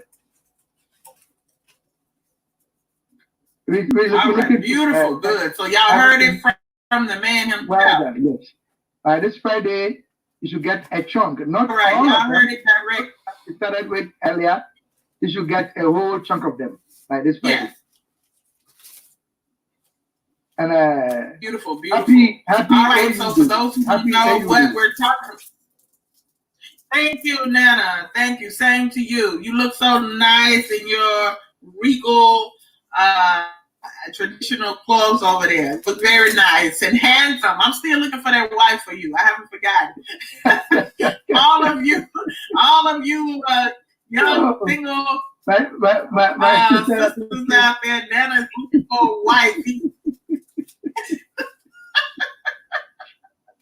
Thank you, Sister. That put me in charge of finding a wife. So I will be reviewing applications for anybody looking for a young, handsome chief for a husband, a young, handsome man chief. I'll say, hit me up. Nana. So let's first talk about the 5,000 acres that the King Obokese has set aside for the people in the diaspora who want to return Obokese. Yes. Well, as you well aware, last year marked the year of Boateng, the 400th commemoration of the first enslaved Africans who were brought here from Jamestown, Virginia, Accra to Jamestown, Virginia. And as you well aware, the president of Ghana instituted the year of Boateng to commemorate the strong African spirit and to also celebrate the successes of the African diaspora within this 400-year period. So, Obokese Amir VII, the overlord of Asebu traditional area, decided that our people were forcibly taken away from land to somewhere else. So if they are supposed to be returning, then they have to return to land. Hence this Asebu Pan-African Village project. It is to help in the healing process. We believe very well that every African is supposed to own a piece of Africa. As the Honorable Marcus Pozayagabi said, Africa for Africans, home and abroad. So this is an overture to try to heal all of us, to try to get Mother Africa appeased, to try to get all of us satisfied, to get all of us connected. In Africa, when you are born, your navel is buried on the ground of your hometown or where you come from. This connects you to the land, meaning the soul is connected to the land. So it is just gonna be a step in the right direction if you are an African and then you own a piece of Africa. So that is what the land project, the Asebu land project, seems to address.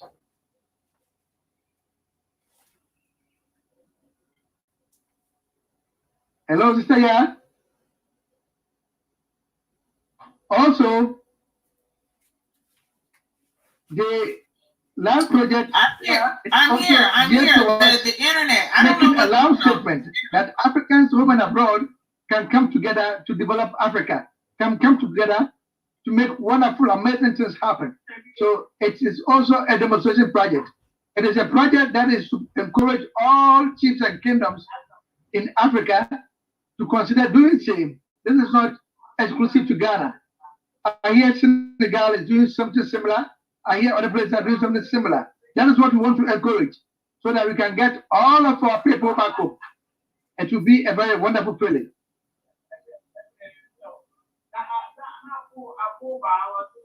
So I can hardly hear you. Beautiful. And there are some. Really? Come again? Can you say that again, please? You can't hear me? I can hear you now, my sister. You can't hear me? Now I can hear you, my sister. Oh, okay. You know, it's very odd that, okay. It's very odd that this internet is acting up like this today. This is very, very, very strange. I suspect foul play, but I can't prove it. I'm at the Afrikan restaurant somewhere in Atlanta. I just had some very good African food. I had a banku and okra, and I feel very good. And this internet is messing us. It's unfortunate. This is Africana. Very, their food is tasty. So anytime you happen to be around Atlanta, pass by. Brother Paul and the wife, and, okay, you know, all right. The staff are very amazing. Yes, so Nana just gave somebody a plug in Atlanta. All right. So tell us, you recently just had a press release and announced that you are starting your own university. Tell us about that. Well, the Obokese University of Excellence is breaking grounds in Asebu 3rd week November. But we are starting digitally from 21st of September. That is Kwame Nkrumah's birthday. Now, the Obokese University of Excellence is going to be the first of its kind in the world. It is an African-centered university. We have managed to put together an array of African brains, very powerful, including yourself, Sister, yeah, to develop a university that its curriculum is going to be African-centered. What we believe is that the kind of Ghana, the kind of Kenya, the kind of Nigeria that Kwame Nkrumah, Jomo Kenyatta, and all of them envisaged when they were struggling for independence, it's not the kind of Ghana we see today. Why it's this way? It is largely so because the education system that the colonial masters left for us is purely Eurocentric. So we are having Africa, but the people living there, we are hardly Africans. So what about if we have an African-centered university? Right. How will a graduate, how will an engineer who comes out from an African-centered university, how will he look like? How will a lawyer, Tony, who comes out from an African-centered university, how will he look like? Right. How will the doctor look like? We've been screwed for a whole long time. And I'm thinking that this generation will get it. We are trying to move away from all the lies. We are trying to establish an educational system that doesn't manipulate the learner, but encourages the learner to be him or herself. We want an education that works for us. We want a type of curriculum that will build Africans to be Africans. So the Obokese University of Excellence is geared towards that. And let me use this platform to say a big thank you to Sister Arikana Chiombo-Rikwao, the president of ADDI, that's African Diaspora Institute, African Diaspora Development Institute, also to His Excellency Professor P.L.O. Lumumba, a wonderful anti-corruption czar and a Pan-Africanist like no one else. Let me thank Dr. George Fraser, who happens to be the chairman for the University Development Committee, as well as Mayor Larry of Stonecrest, Georgia. A whole lot of people. Okay, the chairman Peter Stubborn, the overlord of Asebu. They all were there. Honorable Abadio, the president, the director, diaspora affairs officer, the president. His Excellency Bafo Ajay, ambassador of Ghana to the U.S., Her Excellency Dr. Brown Philip, St. Kitts and Nevis, ambassador to the U.S., They all were on the conference call, the press release, the press conference. It was a very amazing experience. You figure that we are ready. We are coming together as a people. And then I ain't nobody stopping us. All right, that's right. We miss you. I was just calling your name, and you were nowhere to be found. Nana, and I apologize, guys. I already apologized to him for this. He just wants to embarrass me now. I didn't miss it on purpose. I don't embarrass my queen. I don't do that to my queen. I didn't miss it on purpose. I want to thank everybody. You know, everybody. The UNIA President General, Honorable Clifford Miller, Queen Elanich of Cleveland. Everybody. You know. The show of support is massive. You know, Trinity Baptist said. I'm going to let y'all know, Nana, for y'all that don't know, I was an adjunct professor at Lemoyne College in Memphis.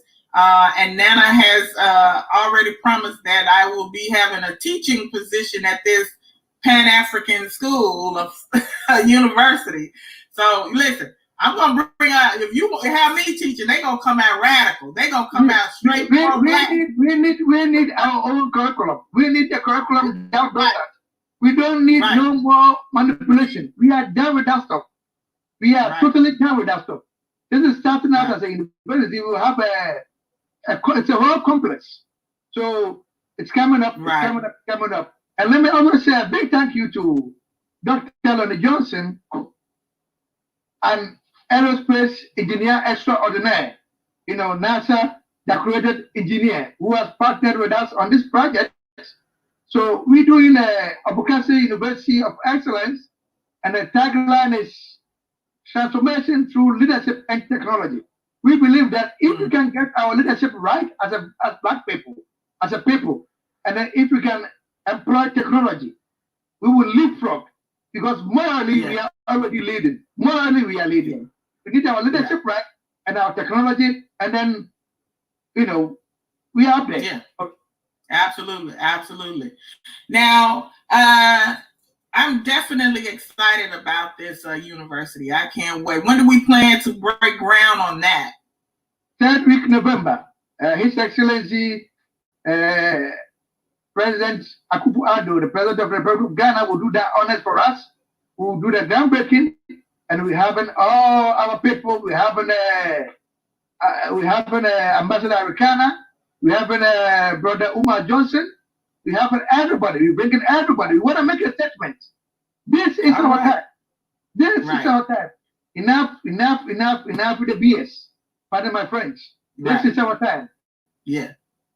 Absolutely, absolutely. Now, can you give our people some update on the orange juice factory?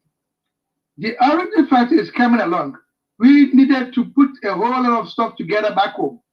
It is coming along. It is coming along.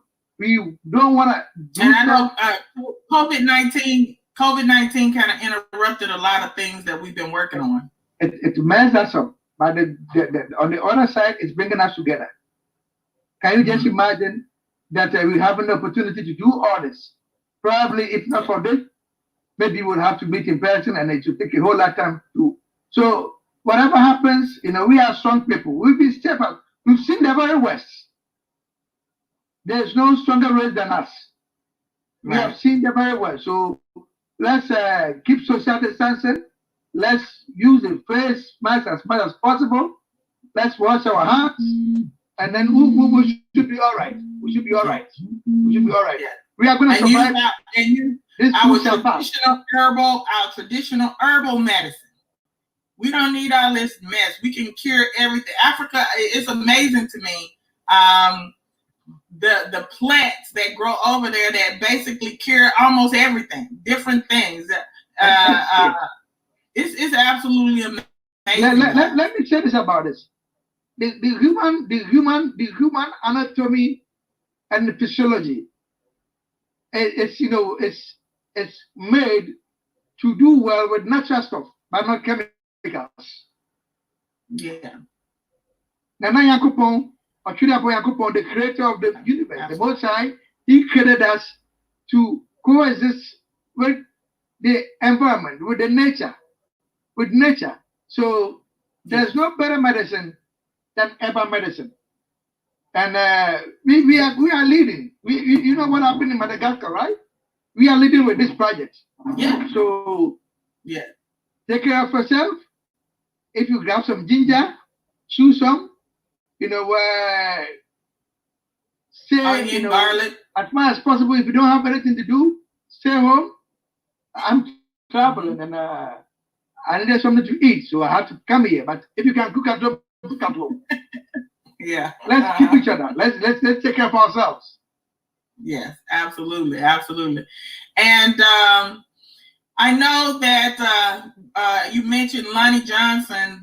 A lot of Blacks from America, our people know Lonnie Johnson. He is the creator of the Super Soaker water gun, and he's working with you on a tech city. Is that correct? In Asebu. So Asebu is going to be blowing up. There's a lot going on in Asebu. You got this 5,000 acres of free land. If anybody's looking to get their land, you can contact me at admin@sankofarepat.com. I'm assisting the Traditional Council, the Asebu Council, with the processing application and collecting monies for people who want to get their land indenture. Indenture is just deed in Ghana. So that we got that going on. We got the university that we're getting ready to open up. Yeah, let me share something about Asebu. Factory, the tech city. Let me share something about this beautiful place called Asebu. The founder of Asebu Manfi, came directly from the later dynasties of ancient, Egypt. So we have our lineage directly from Kemet. Yeah. And there are symbols and signs today to confirm that. Yeah. We have Dr. Anthony Browder, who is a Kemet expert. Yes, we He's know talking with us everything. to put the story out. Mhm. So Asebu is no ordinary place. It's Yeah. it's a place to kind of confirm or affirm to the world that we have built civilizations in the past. Mm-hmm. There's a linkage between Kemet and Asebu. And when you travel there, you see all the symbols there. So, and it's time, it is our time for the world to know who we really are, for our re-emergence. So, I want to use this opportunity once again to wish all of us a happy AU Day. I know it's yesterday, but we're celebrating AU Week. So, a happy AU Week, a happy African, week. Yeah. God bless all of us. My wish for Africa is total unity. Yes. Single military, single currency, no borders. All the borders are fake. They were somebody's imagination. We are one people with one aim and one destiny. One God, one aim, one destiny, as the Honorable Marcus Bozagabe will say. So it's our time. We're coming together, and ain't nobody stopping us. God bless you. God bless everybody. God bless your listeners. God bless whoever is watching us. Let's work to realize our common unity, our togetherness. We need this. Without unity, we ain't going anywhere. We need our unity together with the African diaspora. Without our people, without our brothers and sisters in the diaspora, we ain't going anywhere. China was developed by the diaspora. The Chinese civilization was there, but the Chinese recent, development was engineered by its diaspora. Can you imagine if you have the seventh strongest economy, that's the African American economy, backing the place with the world's 30% of the world's most important minerals? Can you imagine what that unity, what that collaboration will look like, what that collaboration will produce? So the Obokese University of Excellence, let me put it on the record, it's a demonstration project. It's a project between the African home and the African abroad. It's a collaboration between myself and now Obokese Ampah and Sista Asantewaa. It's a collaboration between Obokese University, and then Shanaqua African Repatriation Assistance Program. Let's make this happen. Together we will succeed.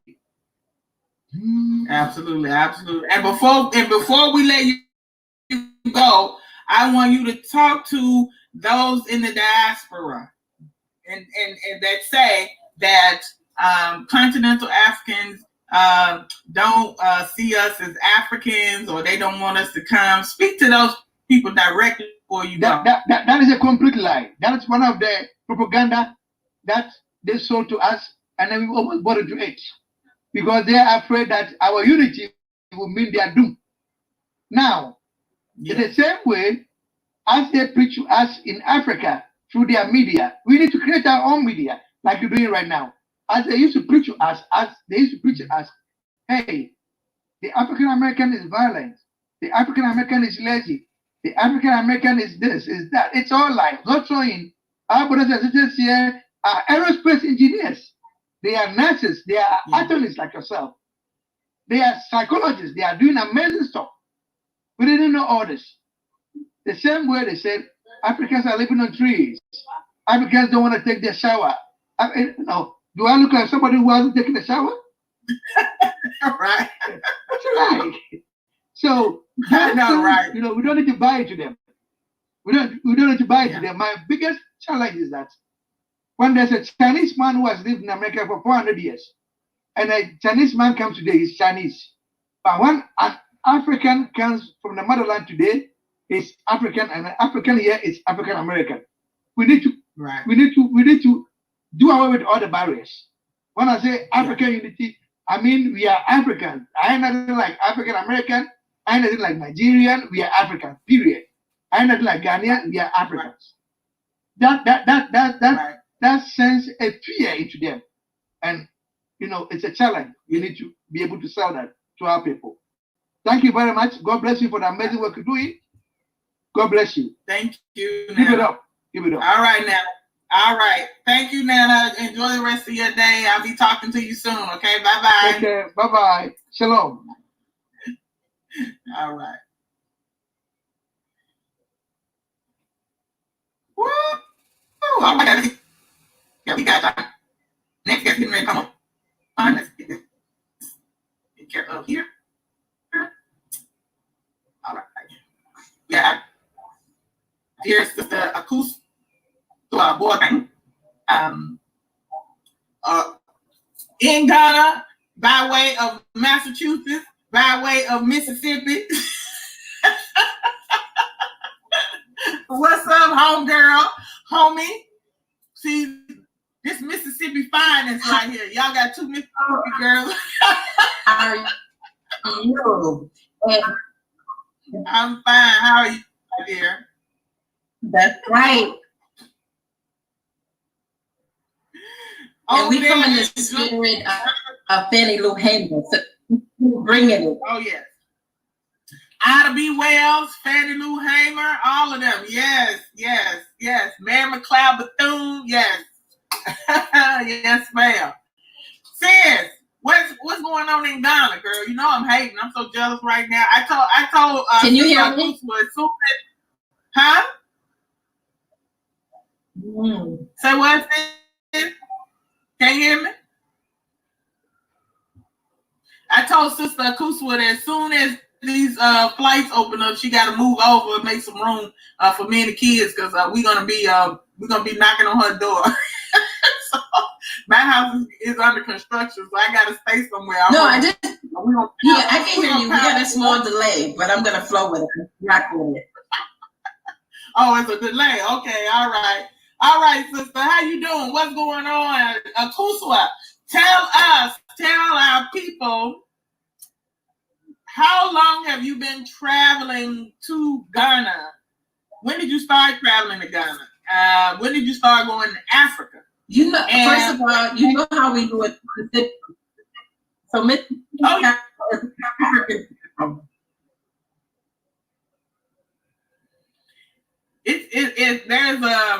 there's a bad connection. This time it's not my side, it's Ghana's side. My side had cleared up, and now Ghana side acting crazy.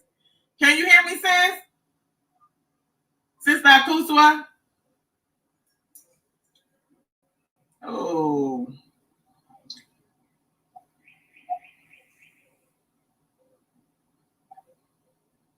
Don't be talking about my country. I'm not talking about, but that internet sucks right now. I can hear you fine. Okay, all right. So tell us then. I'm just gonna give you the flow and give you. Not say flow. Like I am from Mississippi. Okay, I'm gonna give you the floor and let you go ahead and tell the people about your journey from the United States to Africa. Okay, I'm coming because this is how we do it. I apologize to explain to you what my journey was like. So I've been on the ground in Ghana for over 17 years. I came in my mid-20s, and I came as a part of a U.S. State Department Fulbright program. I was here researching gender equity in the STEM fields. So basically, how do girls manage in schools when it comes to science, mathematics, technology, those areas. So after traveling here, I was based in Atlanta. I was working for Atlanta Public Schools as a school teacher. Once I got here, I knew it was home. I'm well-traveled, I'm prior military, but nothing ever felt like Africa, not even Jamaica, because I was going to Jamaica maybe 6 to 9 times a year. Where I'm based at in Massachusetts, it's a large Caribbean community. Wow. So many of my friends are from the islands. I was going back and forth to Jamaica, and I loved it, and I was considering doing a school in Jamaica. However, when I came to Ghana, I knew I was home. I was done. So immediately I started, once I got here, I said I wanted to do a school. I had a lot of support from the local community, continental Africans, Ghanaians to support me in that endeavor. I had a school, I ran that school for 14 years here in Ghana, and I had large success with it. And from doing business with the school, it morphed into other entities, travel and tours. I have this obsession for acquiring land. I was listening to Nana on the interview prior to mine, and I firmly believe that once you become a landowner, you become fully integrated into the society. You can come here on tourists. You're just somebody passing through. It doesn't matter if you're renting, if you're in that community. When you purchase land, just the procedure of acquiring and buying the land, you get introduced to the traditional council of that community. This is the local chief. You learn who your queen mother is. You learn who the clans are. When I use the word clan, who those families are, and you instantly integrate into that society. You become 100% culturally immersed in that environment. I think you've been knowing me, or it's been about more than 10 years now. We've been having conversations about how to build sustainable communities in Africa, specifically Ghana. So that was a little bit about my journey. 17 years forward, I'm still here. I have obtained Ghanaian citizenship now, so you really can't tell me anything. And I feel lobbying for the rest of our brothers and sisters to also become fully integrated and to obtain citizenship, which is why I'm excited about the Sankofa Repatriation Assistance Program. And I know you've been working on this for so many years. So it's awesome to see it finally come to fruition. And I'm just excited about the journey, and I'm here to roll up my sleeves, tie up my Gideon boots, whatever it is that I need to do, so that anybody that wants to come home. And Sister Ya, I know you got a million names like me, right? You're Tanya, your Sister Ya, but Sister Ya, I saw and read the clip of a 90-year-old grandmother in Texas with her cane that stood in front of her grandson, her 21-year-old grandson in the police. Yeah, so I'm like, I just said, yo, we got to get up out of there. I don't know what else to tell people. I decided a long time ago that I consider myself a transnational. I go back and forth, and let me talk about that a little bit. I came to Ghana in my early 20s. I'm not one of the people that we're going to retire from some job in America and then bring our pension to Ghana and live comfortably. So what that means is either I have to establish a solid business. It means that I still come back and forth to work because I really can't afford to retire at this time. I have family still in America. I was planted here and my mom got sick. So that meant I had to come home to care for my mom. She, unfortunately, she transitioned, came back to Ghana.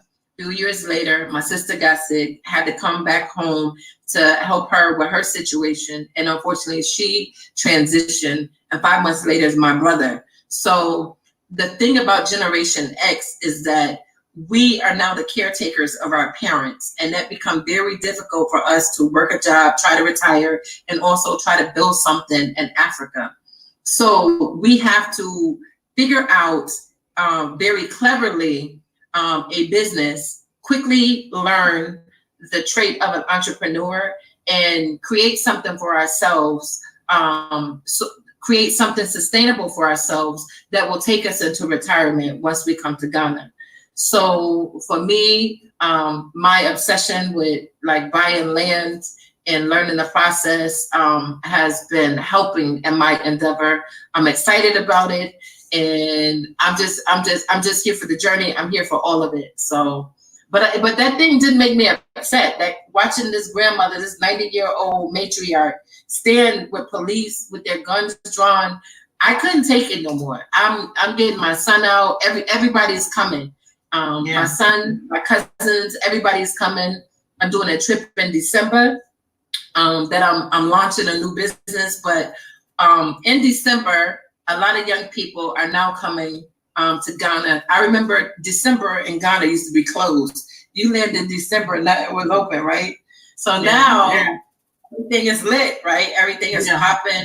You have Afrochella. You have like so many different entertainment avenues for the millennials to even come and enjoy.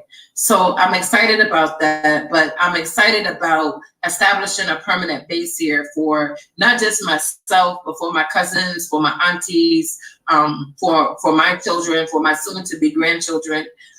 So I'm excited about that. We're considered pioneers. I'm like the part of the third wave pioneer family. The Generation X is the third wave pioneers, and I'm in it for the long haul. So, but we got to come out of there for real. Yeah, absolutely. We just lost another brother in Minneapolis. It's all over the news this morning. As soon as I woke up this morning, that's my dog, guys. She y'all excuse her. She got no manners. She mad too. She mad too. That's why she barking. But yeah, we woke up to yet another story of another brother losing his life, and literally filmed as the life was literally choked out of him, and now it's circulating all over the news. There's just at some point you just got to ask yourself, I mean, when is enough going to be enough? We have to recognize that we're not going to be able to live fulfilling lives under direct threat of having our lives taken away from us at any moment by these psychopaths. And yeah, that video with that elderly grandmother walking out in her yard and getting in front of her grandchild with those guns drawn, and I thought the way they looked, it was like they were going to shoot at any moment. And the young man was so terrified, he just refused to get up off the ground because he felt like if he moved 1 inch, it was going to shoot him right there. And it literally, I cried. I cried watching that. It brought tears to my eyes. That is, state-sponsored terrorism. We're living in a terrorist state, and Black people are going to have to get it together and come together and realize that, like you say, everybody, we need to go. Those who can go now and get yourself situated and reach back and start bringing back other people. And this is what you said about, now you're going to bring the rest of your family. This is exactly what Sankofa repatriation wants to do. We realize that we can't repatriate every single person. But what we can do is to go ahead and get as many out as we can, assuming that our people support the movement. And then when we get those people set up on the continent, they can reach back the same way that you're doing and bring other family members over. So that is creating that bridge across the Atlantic Ocean. But we do have to get the first wave of people on the continent. And then, and when they're settled in and working and have houses and got everything going and acclimated, then they can assist their brothers and sisters and aunties and uncles. And my mother, I asked my mother, would she go? Because I'm an only child. And so my mother, I said, well, Mom, because she is married, so I know she's not going to leave her husband. But I said, if it ever came to a point, that I have to take care of you because you're not able to take care of yourself, then, you're going to have to go to Africa. And my mom was like, well, I don't give a damn. She said, wherever you at, don't leave me. She said, just don't leave me. If you over there, just come get me. I said, okay. So I said that, but I also know that has taken a lot of work for it to finally get where, our elders are agreeing to come. Because my dad, and he's in Mississippi. Hi, Daddy. He's still asking me about snakes. You sure ain't no snakes? Ain't no rock. It's amazing because my father, when I first went to Ghana just for a visit, and this is somebody who's otherwise quite educated. My dad has a degree, and he was before he retired, he was the chief warrant officer in the U.S. Army. He's traveled, with the military all over the world. But he just had such a negative. The propaganda was real, like the brainwashing. So when I said to him that I was going for a visit, he was like, "Oh, be careful over there. Oh, just all this." I'm like, Daddy, you have never heard anything bad about Ghana. There ain't nobody doing nothing in Ghana. So what are you acting like that? In his mind, it was just Africa. And, he had heard about, things in the Congo and just different, places that do have a problem. Mm-hmm. We know all the mind, he's looking at the world. Huh? I said, we know all the lyrics to We Are the World. Exactly. Yeah. So, but it's so amazing because I began to share information with him and expose him to, different things. And then he saw me going, and then he saw I had a poultry farm and a pineapple farm, and he saw all this stuff and that my land. And now he's sitting over there in Mississippi talking about, I think I'm gonna have to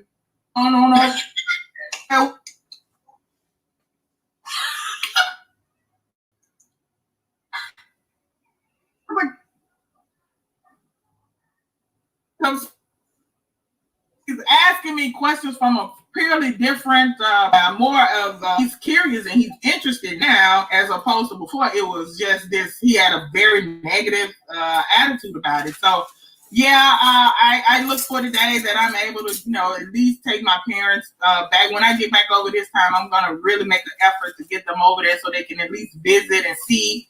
And then, we go from there. But man, sis, so tell us, what are you doing now? Tell us about Akosua and Associates. Akosua and Associates is a consultancy. And what I do is I help people who would like to travel and who would like to move to Ghana. I help them do that smoothly. I'm excited that by December, there will be 2 young ladies that I've been working with that will be relocating. One is a certified Kundalini yoga specialist. She's based out of Brooklyn, New York. And the other is by way of Alabama and by way of Massachusetts. And she's a certified truck driver. Hey, Kim. So those are the 2 clients that I have right now. There are more that I'm working on, but these are the ones that are in the pipeline that are ready to go. And they have downsized. So I help them do things like downsize their living situation in America, save money, help come up with a business and a way to sustain themselves when they come. Also, that takes maybe 1 to 2 years, 24 months for people to come kind of fully acclimated or culturally immersed into the society. So that's what I do. One of the very controversial things that I do that I want to talk about is so when you go online, there's all these YouTube clips and people here, and they advise people not to buy land until you see it. And I tend to take a different stance on that. I am of the mindset by the time that you take Delta Airlines 3 or 4 times, you spent $6,000 plus to come to Africa. And that $6,000 plus could be a couple of acres, never mind a plot, a couple of acres.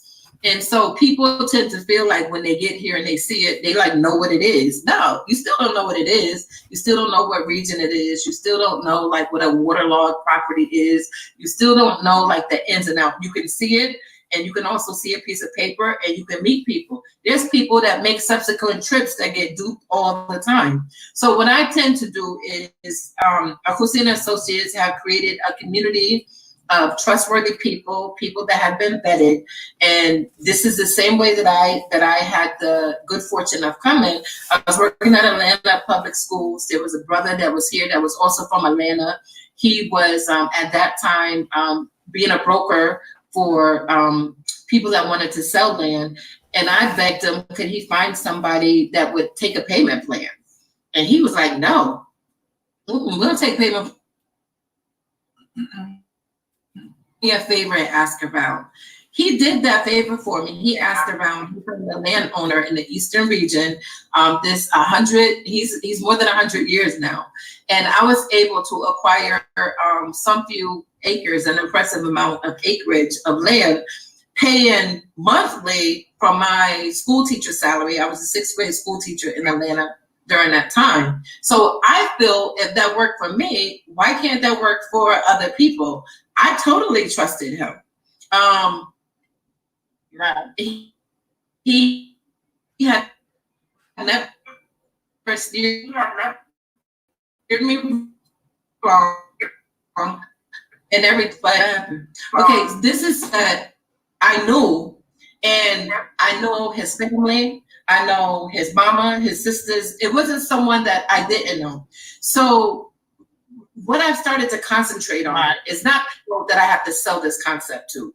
Most of us in America, America is where I was based at, we get paid like bi-weekly, right? So if I can help a sister take a little bit of her check, put it aside, a little bit of her check, put it aside until she has some land, I would rather her get off that Delta airplane going to see her land with the registration and everything acquired and put it in her hand. Now I feel like she has something she's coming to, right? So again, I'm from Generation X. Most of the people I know, we not retirement yet. And I don't feel like you have to wait till you're 70 years old to enjoy Africa. I refuse to. I wanna smell my roses now. I think pension is a good thing, but I think I got scared of pension with the saving and loan scandal and with watching, as a young teacher, watching my 401k move in different different things. When I came to Ghana, I said, all of these people over here, there's almost 30 million people here. And they don't have the same kind of pension plans that we have, but people is living, and they living real good. They living better than we are. Yeah. There's no bill the way that we know it. Everything you see, they own it. So there's no mortgage. They build small. They start with your digging up your land and your foundation, and then your first layer of concrete. These are things that we can afford to do. Somebody working at, excuse me, say like a Walmart, somebody that's making an average, what do you call it? The middle, what do you call it? Middle, yeah, that wage. So middle class? Yeah. Not middle class, but just the average middle wage. I don't know what they call it, so I'm sorry. Oh, okay. Okay. $15 an hour or what have you, and you work at 40 hours a week. I kind of try to work with people to organize themselves. So I'm not after people that make six figures. I'm after, just like you, regular people that work. How can I help you organize yourself so that you can make it to Africa and you can also have a piece of land? That's my take on it. It's very controversial because some people, most people are saying, well, you have to come here, you have to see what you're getting. You don't even know what you're seeing when you get it. You get my point. Right. So, Yeah.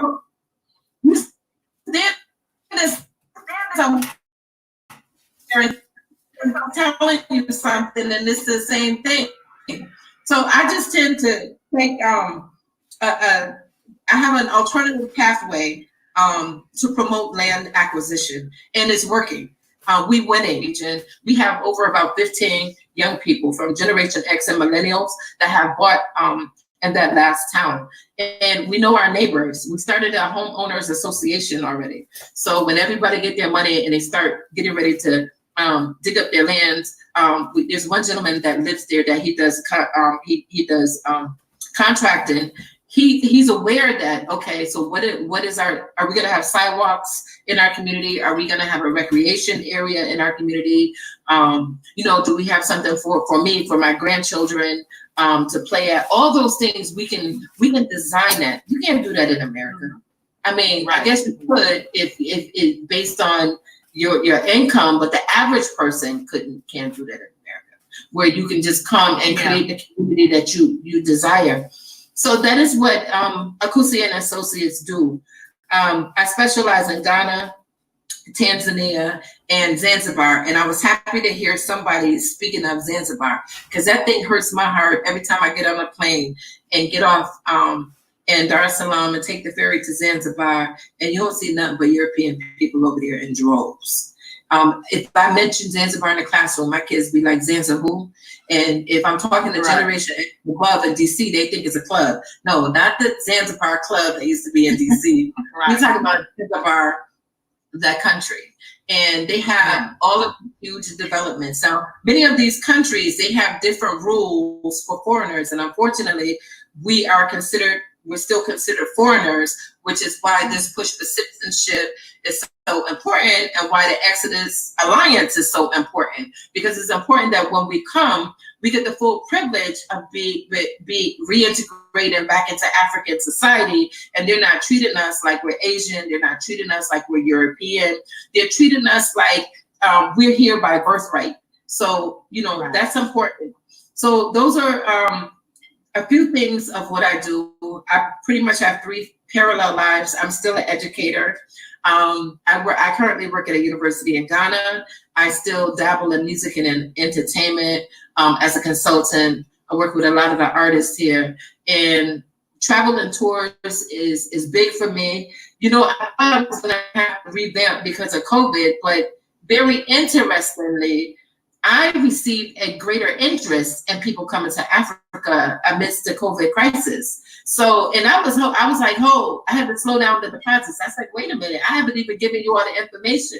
They was just like, Akosua, just hold on to the money. We just want our ticket paid for. You can give us the information later. So that kind of let me know that people is ready to go. When I start getting money and have no Black people? Oh no, people is ready to go. They're like, listen, we trust you. Just hold on to money. I'm gonna be sending you every time I get my check. I'm gonna be sending. And I was sitting here getting cash apps. I'd be like, hold on, who did this cash app come to? Yeah. So people are ready to come. I'm excited about the Sankofa Repatriation Assistance Program. I'm excited about the work you're doing. And I'm going to be helping you to raise money. I know that you guys are trying to relocate 1 million families. I'm telling everybody that I know. The most, I think the advantage that I have is as a transnational, I go back and forth. So it's not like I've moved away from my community. When I go back, I go to city council meetings, I go to school board meetings. Usually I'm a school administrator. It's been easy for me to move between those worlds. So I reintegrate back into society, and I have these one-on-one conversations with people in my community. What is Africa like? You know, I do a lot of Facebook Live videos because I just want to show me living a regular life. And so now people in my community said, well, if Shannon can do it, if Akosua can do it, well, I know I can do it too. She ain't no different than me. So that's right. That's really what I've been trying to embody, that I'm no different than anybody else. And I don't make a whole lot of money. I live check to check. I'm keeping it real. But when it comes to traveling, you do have to live a certain way. I did have to minimize. I am a minimalist because I haven't been to a mall in America and I don't know how long. There's just nothing for me to buy in a mall. Anything I try to buy, I try to find it from one of my local people in the community that I can acquire from. Now, it's not everything, like maybe a car. But if it's a good car, I'm still going to go to a black car dealer. Yeah. But my point is that I'm trying to not talk about it. I'm trying to be about it. And I want to be that example for them to know that they can do it. I don't live in the suburbs. I live in the same. When I hear gunshots, we hit the floor too, unfortunately. It was important for me. It was important for me not to move outside of the community. Anytime I land, I be right at the meetings, call people up. I still stay tuned. I still vote by absentee ballot. I was living in Atlanta for a while. You're still very involved with the American side. See, I mean, I'm a little different. I don't feel attached to anything other than my family. When it comes to America, I don't feel anything. I mean, it's like I'm dead inside. Well, the blessing is, Tanya, the blessing is I now get young people, the Generation X, people I went to school with that want to travel now. Some of them have retired. And then some of them, like those of them that went into corrections, you could cross the border in Massachusetts, go into Connecticut and work for 20 years, like the military. You know, you can retire after 20 years. But if you're an educator, it goes by your age. It goes by, you gotta basically work till you're in bad health. Unfortunately, to frame it like that. Right? So a lot of my high school friends now are reaching out to me. So it's like a blessing. Like I've been coming and going, and I'm the same person that they know that we went to school with. They've been reaching out to me. So how's Africa? I want to come, and they know me. So this is not like they have. I found community where we don't have trust issues, because that trust issue is a big thing in the Black community, and I'm so glad I kind of freed myself from it here in Ghana. When I need money and I pick up the phone and call my Ghanaian community, we'll be asking a whole lot of questions, and they move lots of money. You can call and say, I need $10 million to buy a car. And nobody's going to say, when am I going to get it back? They're just like, okay, let me see what funds I can put together. When do you need it by? That's usually what they say. So if I'm in America, you can't even get $50 with somebody giving you like 10 long questions. Like, right.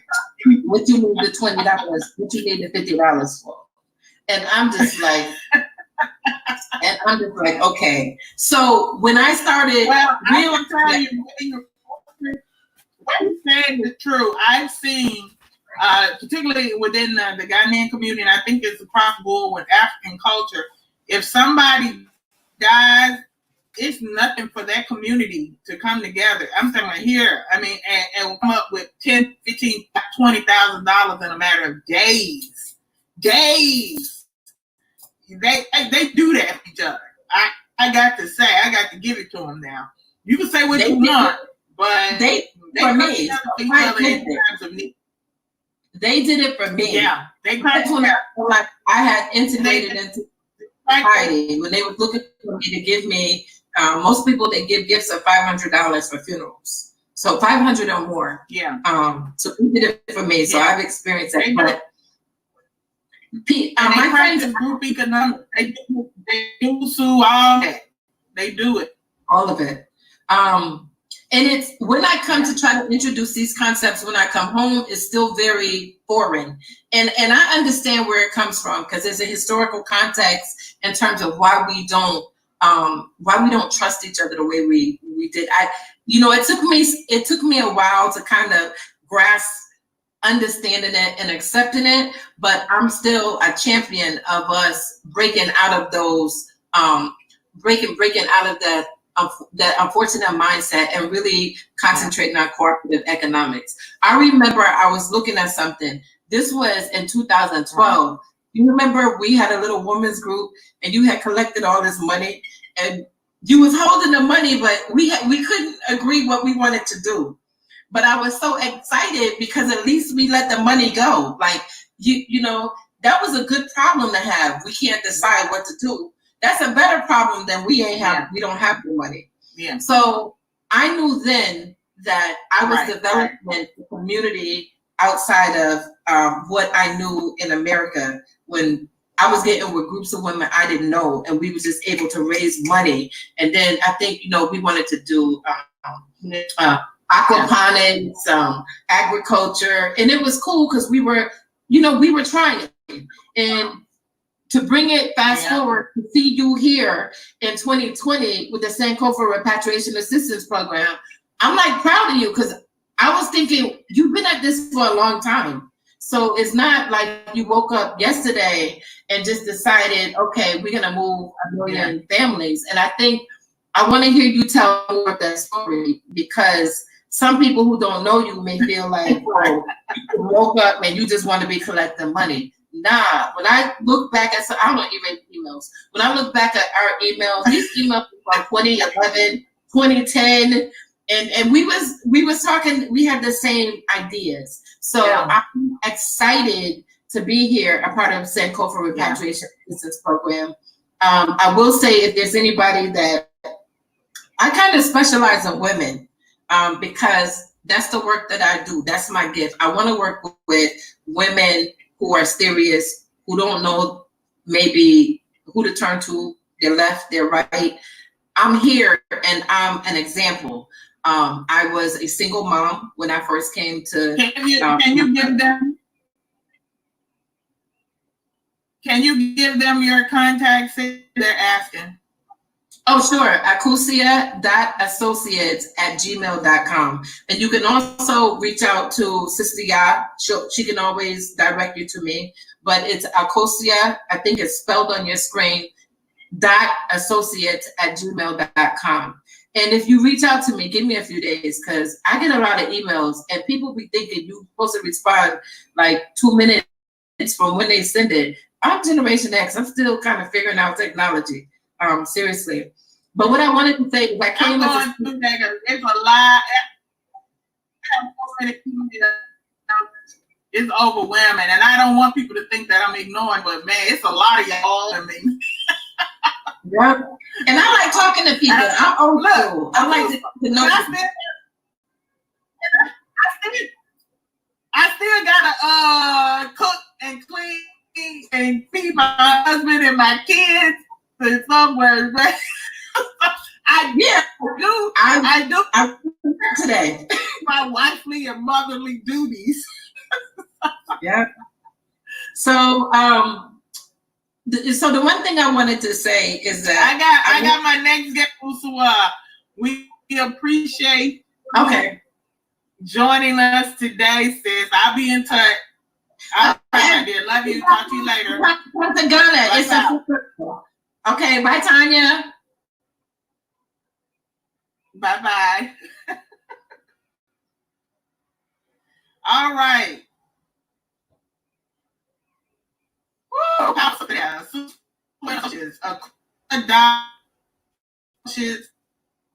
At gmail.com. Hit her up. She will get you plugged in. Now we're bringing on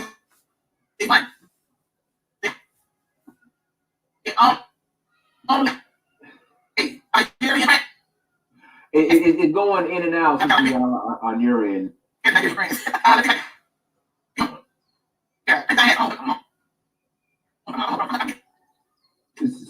Sister Ya, it's, the connection's going in and out on your end. Maybe you need to get some feedback from the chat. But I'm here. I'm with you. I'm here. I'm in the house. You're there, Dynast. You're in okay, the good. You're in.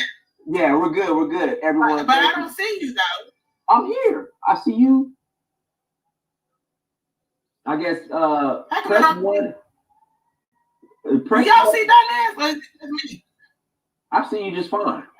There you go. All right. Good now? All right. Okay. What's perfect. up, Prince Dynast? Hey, Sister Ya, thank you for having me. Thank you so much. We gonna continue the African Day celebration. We gonna continue with Oh it. yes. Oh yes.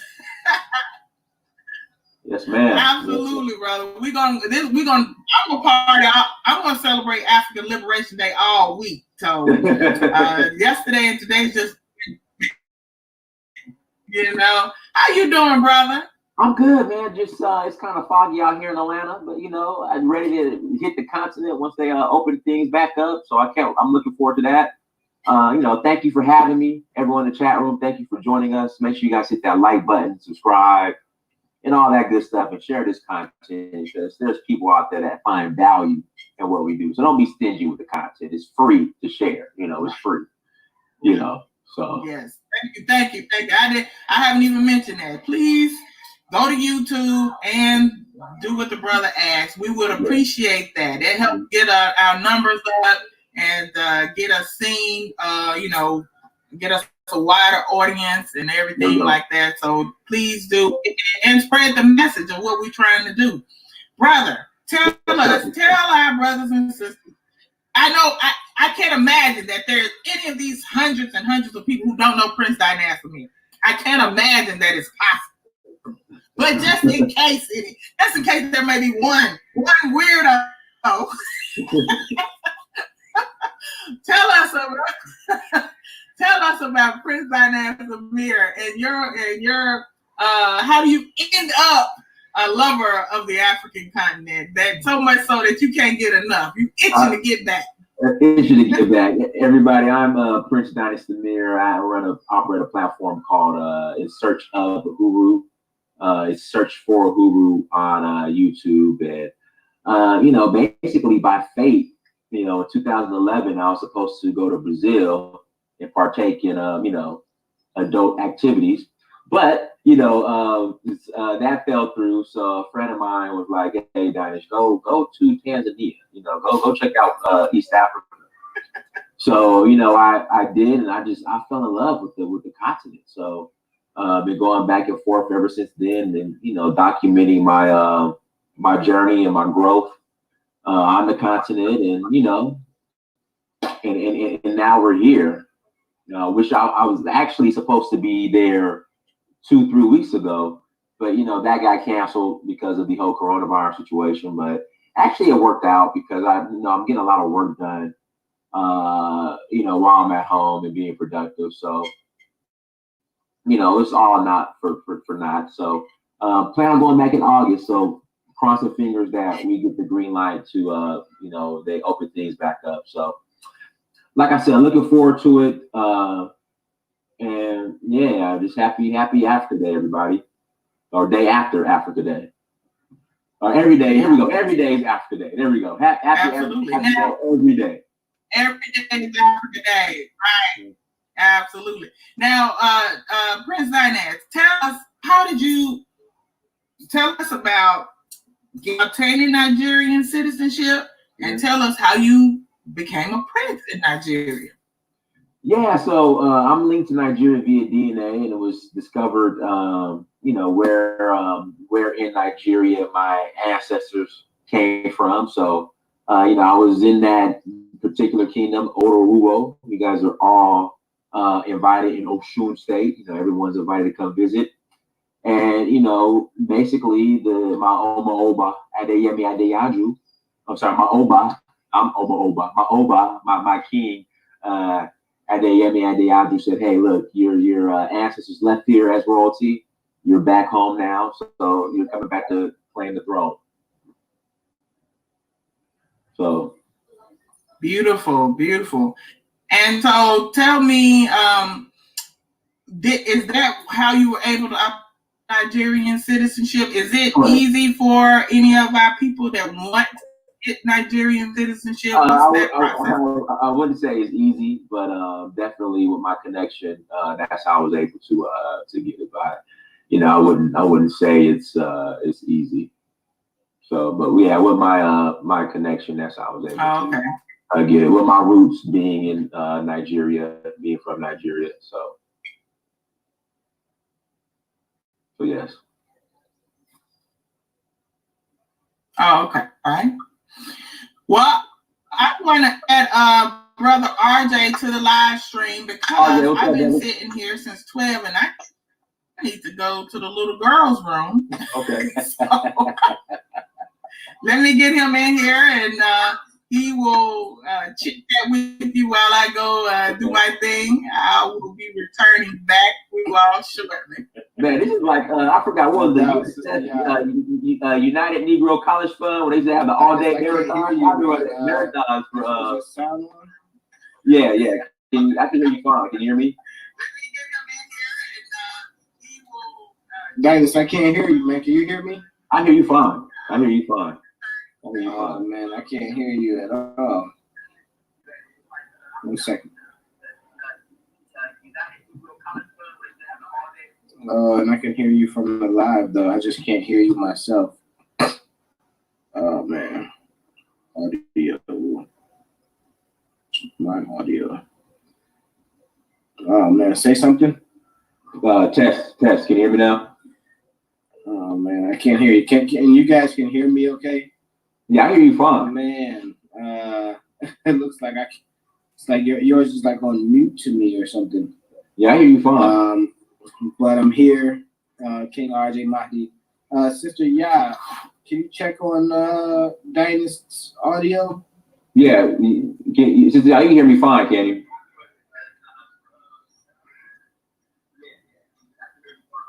RJ, maybe log in.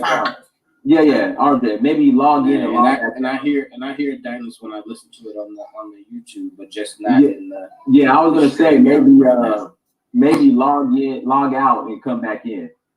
I should come back in. Hold on. Yeah, come back in. Yeah. Try to come back in. So sorry for the technical difficulties, everybody. But just I was saying that you guys are like the remember back in the day how they had the United Negro College Fund, how they will run 24 hours the telethon. Yeah, that African day folks been running 48 straight hours. Yeah. 48 you know, I said to RJ, but you know, yeah. I told him, I said, we have to do a telethon because we were supposed to be together for Africa Day week in Senegal, and then St. Kofi was supposed to have an event as well. So let's just go online and do telethon, and talk to our people and do like they used to do with Jerry's Kids and raise this money. Can you hear now, RJ? Yeah, I can hear you both. That usually fixes it, Unplug it and plug it back in. Dynast, what's going on, my brother? How's it? RJ, what's going on, bro? Yeah, yes, sir. How's Senegal? Hey, man, everything's good here, man. Just trying to get back around. Okay, all right. I'm gonna step away and then. Yeah, man. Everything's getting back to normal in Senegal, man. Okay. Things back up, loosening up the curfew. We're just ready for them to open up this international travel, man. We got business to handle, man. Yeah, exactly. Hopefully they'll have Mogol in October. Oh yeah. They should still have it though. I mean, that's far enough away. But I mean, up until now, everything's been canceled, man. The Eid prayers, Ramadan, all kind of big events. So you know, we've been in the house. And you're in Atlanta right now? Yeah, I'm in Atlanta right now, man. It's been raining out here. But you know, Atlanta, they pretty much opened Atlanta back up. Yeah, I heard. Yeah, Atlanta's open back up. Atlanta like the kickish. Yeah, Atlanta's pretty much back open, up and running, man. So yeah, man. Just you know, that's what's up, man. It's Africa Day celebration. You know, it's a great day to celebrate Africa, but we should be celebrating Africa every day, all the time. You know, that's around the clock work. But also, I think it's important to just, you know, bring those types of celebrations back to the forefront. I mean, we got folks still talking about they looking forward to 4th of July, and Memorial Day, Labor Day, and Memorial Day, stuff like that. Like, come on, man, those are not our holidays. They ain't really got nothing to do with us.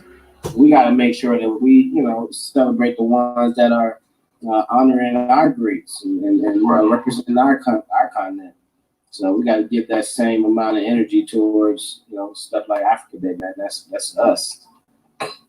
Absolutely. You know, this is like my first Africa Day that I really celebrated and participated in. So really, yeah. I mean, but there was nothing really. I know you would have Africa Day in the synagogue where people actually go to synagogue, but I never really. This is the first one. I think this Africa Day right here, 2020, is the first one that was really publicized. So, like for example, they had the concert with Idris Elba and all the, you know, and then you know, I don't want to just take credit, man, but you know, we put that out there.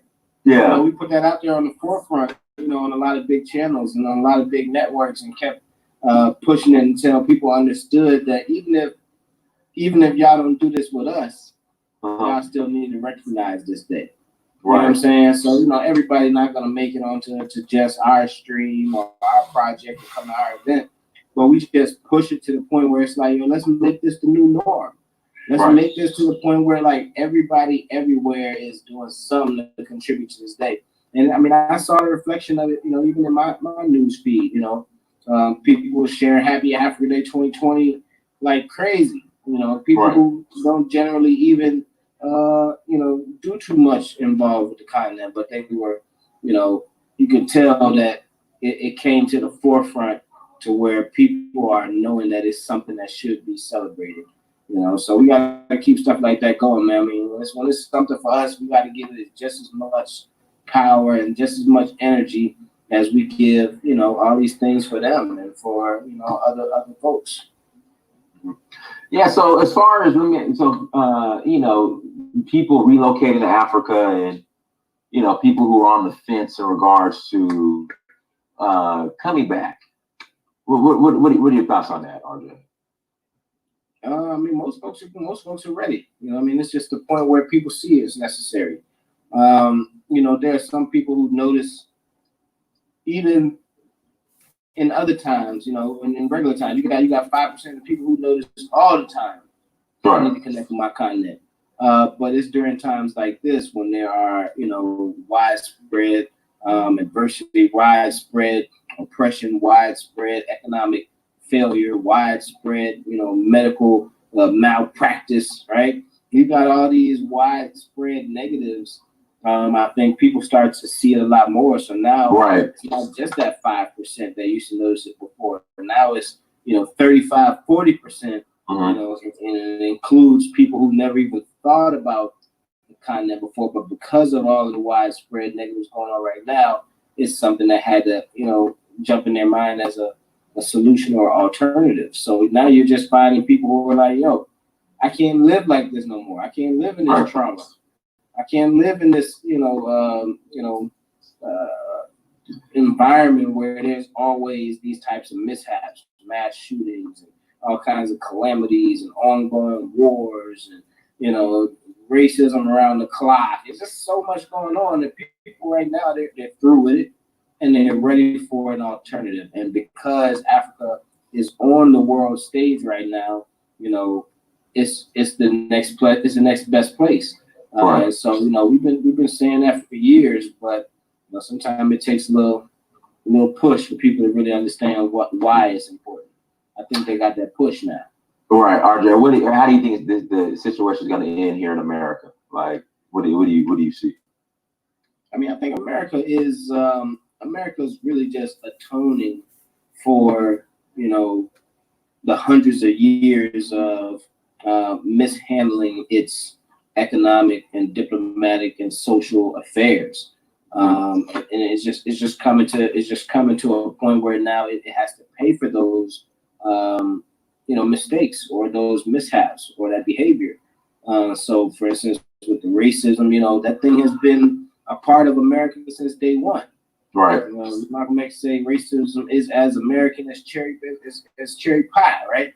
Right. You know, so it's something that's been there so long, but now it's starting to bubble to a point where Black people are frustrated with it. They see it, they're exhausted, they're tired of it, and they're, you know, ready to fight back. And then you have things like the economic system, you know, the money system, the way that it's been set up. It's been set up for the rich to succeed. It's been set up for, you know, those people to really prey on the common man or woman, right? Predatory loans and, you know, students that's getting out of school with whole degrees and they can't pay off their school loan. And you got people who's putting their money into homes, 20-year, 30-year mortgage, and they get to the 25th year and them folks say, we're taking your house because of taxes. You know what I'm saying? You got so many predatory systems. You got so many predatory systems that now they're starting to boil over to the point where people are like, I'm tired. I can't do this no more. I've been paying my mortgage for 19 years. And now these people want to tell me it's twice as expensive now because of the power of taxes and fees and interest, et cetera, et cetera, et cetera. So, you know, when these systems, when they start to get to that point of bubbling, when they're boiling over, now people are just looking for an exit strategy. I don't want to pay these ridiculous notes and mortgage no more. I don't want to pay these crazy school loans. I don't want to put my other kids, right? You can put one kid through college. You see how expensive it is. You got 2-3 more kids on the way. You're like, I ain't trying to put my kids in you know, school that's going to bust my head for the next 20 years. Right. I know people right now, master's degree, all of that, you know, and they talk about their high accolades. I got a master's, I got a PhD, I got a, you know, et cetera, et cetera. And then you say, how much that cost you, man? I'm 182,000 in debt still. Right. I'm 220,000 in debt still. I'm 120,000 in debt still. You like, are you ever gonna be able to pay that off? You know, it's a lottery ticket. Yeah, so you know, people are tired of these systems that again, they were never set up to benefit us. They were always set up to be predatorial, capitalistic, and manipulative. And so now, in this day and age where information is easily shared, where understanding across continents and across oceans is easily shared, where economics are in our own power, we know now that we can fund our own businesses, we can bankroll our own missions, we can put our own economics to work, right? So when that happens, people are not going to keep choosing the oppressive option. They're not going to keep choosing, you know, to be in these manipulative and predatory situations. Now they just want out, and that's America's fate. That's karma. We all know that. You know, you built the country on the backs of millions of men, women, and children that you killed off first, and then use millions of other men, women, and children to do all of the heavy lifting and building for you to reach the economic status that you're at. That karma's gonna come back. It ain't just gonna walk away and everybody can just kumbaya, we all the same, let's get along. No, man. It's unfair, it's unbalanced. You know, and we should walk away. Sister, you're back with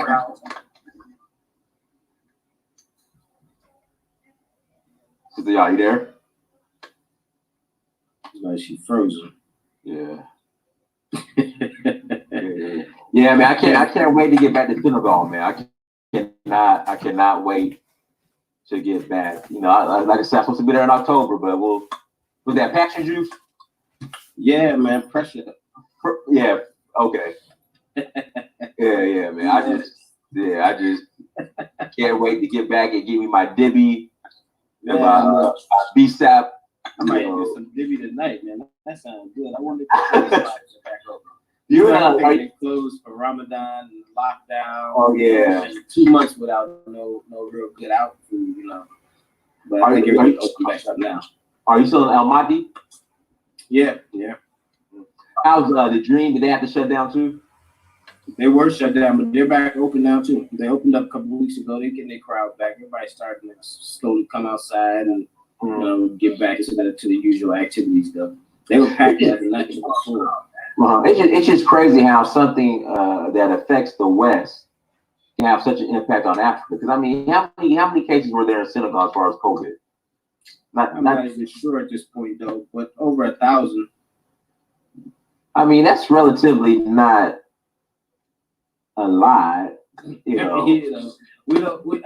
To me, for real, like, be honest, I don't even really pay attention to the number. The number is more or less a desperation factor. That's what I look at the number. The more they increase the number is, the more they tell me how desperate they are to achieve whatever agenda they're on. But at the end of the day, I don't really look at those numbers, man. I look at society. You know, what's happening outside? Am I seeing sick people, or are people really having this as a effect in their life and in their family? Or is it more so affecting people economically, you know, because they can't work and don't have jobs? Is it more so affecting people because they can't move around and communicate? Is it more so affecting people? So I look at the things that's really affecting people that we can see. Right. When they wake up and they tell you these numbers, you know, my country got this many, my city got this many. I don't know. You know, they made a good point just a week or so ago. Matter of fact, in Georgia, when they opened Georgia back up, and then literally like, okay, they opened Georgia back up, I guess, on Friday, and so on like Monday, they was like Georgia's new cases spiked by such and such thousands after opening back up. And then somebody asked the question, they like, how y'all know that from Friday to Monday? You telling me when y'all opened on Friday, enough people went outside, got infected by somebody, right? Went back, went back, got tested, got their results back, and found out that they contracted the disease that weekend. On that weekend, right. 2 hours, and it takes 14 days for it to manifest. You know, so I think they just be spiking numbers just to achieve an agenda. I'm pretty, you know, I've seen, you know, people who have said that they're sick from the virus, people who have gotten sick and ill. You know, I was in the hospital. Yeah, no, that's right. You caught it, yeah. So I mean, we consider the fact that the virus is really happening. The flu is going around pretty bad. Right. But I don't know if the numbers that they're giving us are true. We just kind of take that with a grain of salt. Yeah, because I'm, you know, and people think I'm crazy, but I'm kind of like, look, open it back up, but just proceed with caution. You know, I'm out. Yeah, I mean, this is the thing, RJ. Like, people are like, oh, we can't go back out because we're gonna get it. Then you'll say, okay, well, are you gonna take the vaccine? You'll say no. So what are you gonna do? Stay in the house, like forever? Like, what are you gonna do? You don't want to go outside. You don't want to take a vaccine. Like, what are you gonna do? Man, we got stuff to do. Yeah, man. What are you gonna do? I mean, I don't know about that. Yeah, I can't. I'm not staying in the house. And I caught it. And I'm telling people, like, look, just go out, but just proceed with caution. If you're around a large crowd of people, put your mask on. Watch your hands. But outside of that, man. I mean, these are things that really folks should have been doing, man. Stop always putting your hands all over everything, touching people. And just think about how many people you dap up in one day. Right. And went out to the bathroom, walked out there and washed their hands. Ate food, they didn't touch every banister and doorknob. Right. And they want to come throw their hand in your hand and slap you up five. Man, what's up, man? What's going on, man? Get your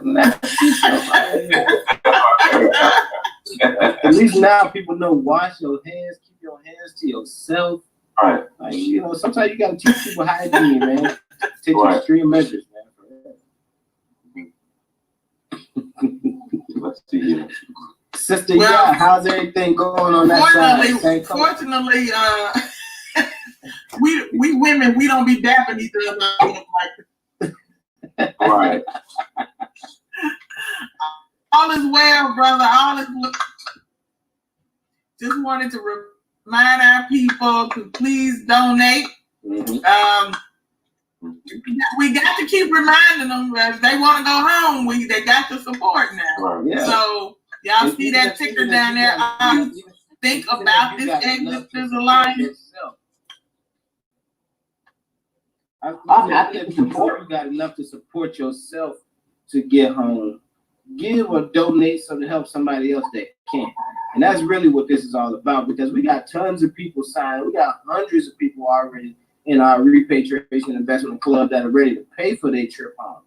They already got their money, but they now are putting their money into this so that they could pay for a brother or a sister or two who don't have it. That single mother who's struggling and she want to get her kids out of a bad situation, put them somewhere where they can be culturally adaptive and developmental. You know, to that elder who's retired and they got a restricted income and they're not really in a position to do it, but they need to get out of that Western environment. You know, for that family that's, you know, laid off during COVID and now they're trying to figure out, you know, what they're going to do with their kids, etc. Those are the people that this is for. Help those people. Give those people, you know, $20 a month, $50 a month, $10, $100, whatever you got, you know, so that we can continue to build things for them, jobs for them, you know, resources for them to get settled on the ground, coaching and health and wellness, and you know, all of these things. It's gonna be a cost associated. You know, ID cards and these kind of things. We're actually giving now ID cards, the citizenship ID cards, with every person that joins our Made in Africa Project Investors Club. So when you join our Repatriation Investment Club, it comes with your State of the African Diaspora Citizenship ID card. So, you know, things like that, man. We got, you know, these costs we pay. You know, come on, chip in. Sister, y'all, so how do I feel about the what were you giving that statement? No, it's powerful. I mean, you know, the thing is, there's power in numbers and there's power in like minds coming together. And what makes it also impactful and powerful is, you know, you have is it 6 organizations or 7? 6. So you have 6 organizations, you know, 6 separate organizations that came together. And from what I see, there's no ego. No, my name got to be first. You know, we got to talk. We got to do it this way. We got to do it that way. You know, from what I'm observing, 6 separate organizations came together and is on the same page. That's like a first in Black history. This is a Black history moment. You know, I mean, you know, I'm serious. I'm serious. You have 2 separate organizations who could come together and put egos aside. And, you know, my name need to be first. You know, I need this, I need that. You know, again, 6 separate organizations put ego aside and came together. Like I said, this is a first in Black history, unless I'm missing something. Am I missing something? You know, so I think it's beautiful, you know, and may we see the success, experience the success, and you know, everybody hits their objective. You know, again, you know, it's funny. Somebody pointed out. They said the only thing they heard of like this in history was the founding of the SCLC. Oh, right. Right, exactly. Really? Yeah, but the thing is, even with that, I mean, there were a lot of non-Black faces involved with that. Of course. Yeah. So. And then also, you know, it was rooted in a little different purpose, you know, and I think purpose is very important, especially when going into something like this, because, you know, you could easily be on the wrong side of history, and that's what we don't want.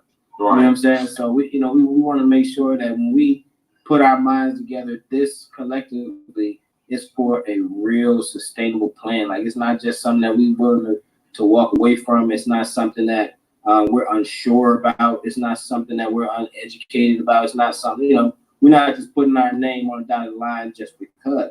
Right. But it's something that we're passionate about. We understand the implications, the challenges. We understand that it takes a lot of you know, resources, and so we've all pledged to put those into the pot. And so, you know, when you can do that effectively, I think solutions are very close around the corner. So We're gonna press on. We're gonna make sure that the history books tell this story in its entirety and in its truth, and that we all can, have something to be proud of, right? It's something that our great grandkids got to read about one day and say, that's what our elders did for us, and hopefully it'll be for the better. Absolutely. Sister, yeah, I have to run. Absolutely. No, go ahead, Sister. Yeah. All right, I understand. No, I was just going to say, for me, there's no competition. I don't see this as getting our people home. We're not in competition. This is people like yourself. You can go to and live in Africa whenever you get ready, brother. RJ is already there, living. He has his life. Everything. I have, what I'm doing on the continent. I'm leaving already anyway. So for me, this is about, okay, but I don't want to leave people behind. I know that we have a lot of people who are suffering, who want to go, and they just need help. So for me, this is not about ego. It's not about a competition. It's about, acting out of love to help our people. So it was when RJ brought the opportunity to become a part of the alliance to me, I didn't hesitate at all, because this is what I'm trying to do anyway. So why not work with other people to help accomplish the goal and get our people home? So absolutely, thank you so much, brother. Okay, can I give a shameless plug? Can I give a shameless plug? Mm-hmm. Guys, yes, absolutely. Book is on sale, Amazon.com. All right, my books are on sale. Okay, Kingly Hair is the newest title. The next title is going to be released here in the next couple of days. So go to Amazon.com, search the name, title of the book. Already searched my name, Dynast Amir. Go to Amazon.com, grab a book. Our books, there are a couple on there, but Sister Yah, there we go. Caught that. Look at the reflexes. Thank you so much for having me on. This is that we continue to have a successful Africa days, not just day, but days. Happy Africa Days, everybody. And thank you, sister. All right. Thank you so much. Peace and blessings. Peace. All right. So let's see what we're gonna do, guys, because the 3:30 person bailed out on us. I have Black Butterfly in the background, which she's my 4 o'clock guest. So I think we'll go ahead and let her perform now. Let me see if she's ready. Blessings, sister. How you doing? Sis, how are you? Yeah, I'm blessed. I can't complain. I won't complain. It don't do no good anyway. not a little bit, not even a tiny bit, sis. How are you? You're looking beautiful. Thank you. I am. I love that blue. You're looking so royal and regal and Yemen Yah, looking like what is it? Yemen Yah? Yes, ma'am. The deity that wears the blue. Yes. Yes. You're looking absolutely gorgeous. So, Black Butterfly, tell us where you are coming in from. Where are you located, sister? I am in the whitest city in the whole world. I'm in Portland, Oregon. Oh, yeah, you are. Yes, ma'am. I'm not kidding. I'm in the white folks' Mecca. Oh, my God. Oregon, that's where. Oh, okay. That's Mormon. That's Mormon territory, ain't it? It's a little bit of everybody. We got Klan, we got, you name it. Washington literally is like just across the river, when that's where the largest Klan population is. So yeah. Okay. But the all right. Beautiful thing about it, there's a beauty in it though, because literally you could travel an hour and a half and be at the ocean, and travel an hour and a half and be in the mountain. And so aesthetically, it's like one of the most healthiest places you can be. We have literally all 4 seasons. It does rain a lot, but because of that, everything is so green and fresh, and so I take frequent trips to the forest. I have native background, and so my grandparents used to always take me fishing and hunting and such, and so I would pack up a tent and get gone from the city in a minute. All right, beautiful, beautiful. Being one with nature as you're supposed to be. Yes, ma'am. Yes, ma'am. I will put my feet in the dirt in a minute. Absolutely. I'm from Mississippi, so walking around with shoes off in the dirt is a natural thing for me as well. Yeah. Well, I'm cut you to the bone too, because it's like I have my mother's from Oklahoma and my father was from Arkansas. Oh, okay. Okay. All right. Yeah. So we ended. Arkansas, that's right next door to us in Mississippi. All right. Well, since I know you were scheduled to come on at 4, but our conscious rap artist person ditched at the last moment, so that shows me they aren't all that conscious after all. Because who does that, right? Yes. But anyway, you got to be your bond. Young people, I swear. Anyway, do you mind going early? No, ma'am, I don't mind going early. I'm here. And it actually kind of works out for me. This lovely backdrop is actually my office door, and I'm technically an essential worker, so I'm working. Okay. Yeah, so the time difference, so it works out. Everything works out for the good. Yes, ma'am. And so you've been watching since yesterday. Before we open the floor for you for your spoken word, what are your thoughts about this mission of mass repatriation of our people back home? I've been wanting to get out of here for a long time. So it to me it's overdue. Brother RJ had mentioned earlier in one of I don't know if it was a separate stream or if it was part of yesterday's stream, but he was saying that we have had the 400-year mark and we're free now. We actually can go. And the coincidence, the pandemic and the virus that we're going through right now. Yeah. I'm sorry. I'm not saying people are not getting sick. I'm not saying that COVID does not exist. But I'm also saying people get the flu every year. People get what happened to the statistics of how people are losing. We all got to transition. But nobody's having heart disease right now. You don't have, they're labeling everything. They're labeling everything. Everything is COVID. Yeah. Everything. You go outside and get hit by a bus, they're gonna say COVID-19. You see what I'm saying? You see what I'm saying? So yes, we have lovingly dubbed it the virus. Yes, absolutely. But at the same time, and we know historically we've always taught people to be sanitary. Mm-hmm. Why does it take a pandemic for you to go wash your hands? Right. Right. I'm just saying. And that's not how we were raised as Black people, as African people in America. I grew up in Mississippi on a cotton plantation. My granddaddy was a sharecropper. I was born in the same house my mama was born in Mississippi. And I can tell you right now, I said that's lovely.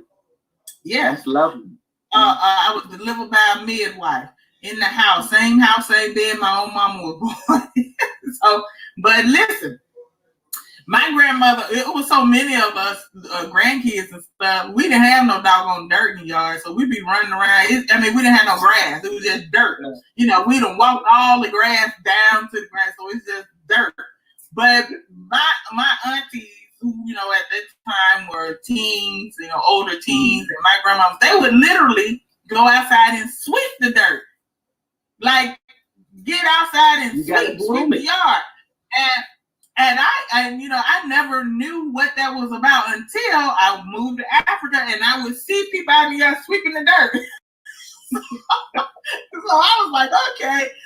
But I really saw, as growing up, like I said, even eating with her fingers.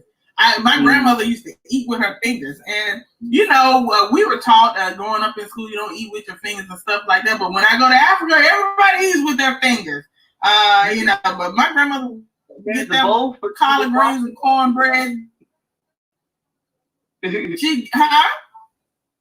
Oh, so and there's a bowl for everybody to wash their hands while they're eating with their fingers. Yeah. Yes. So I just, you know, just look back and I'm like, man, it's so much that we were just being our natural African selves. I guess that was passed down and we just didn't realize what it was. You know what I mean? Where we got that behavior from or anything like that. So I'm blessed that I've been able to grow up, go to Africa, see and put these pieces together. You know, this behavior and see where certain behaviors came from. And I say, you know, I tell people all the time, we are one. We are the same people. We are you, you are we. You know, it's just that because of some unfortunate things, evil people, we ended up on this side of the world. But now it's time to go home. So with that being said, I want to open the floor up to our dear sister, Black Butterfly. She's going to grace you all with some of her beautiful, lovely, and inspiring spoken word. Blessings, everyone. Sister, I appreciate the opportunity. Thank you for allowing me to be on this platform with you. It's so essential. It's been time. We're overdue. But I'm going to share some pieces with you that I think that will inspire us to remember who we are and what we bring to this world that we're in, and how collectively as a tribe that we can just continue to just start putting these pieces together. And even if we don't go to Africa, we can have that African mindset of being able to continue to build our communities. We are products of the village, born in a time when strength and perseverance, in a time when being segregated meant Black businesses made it, because those were our folks and they had everything that we needed. We had no desire to acquire a lot of material wealth. Health was our wealth, and we danced frequently, broke bread freely, and supported each other endlessly. We borrowed, loaned, shared, and bartered, and made no martyrs of each other, because we were and are our brother's keeper. We had a code, a mode, and loyalty. Integrity, respected each other, and elderly.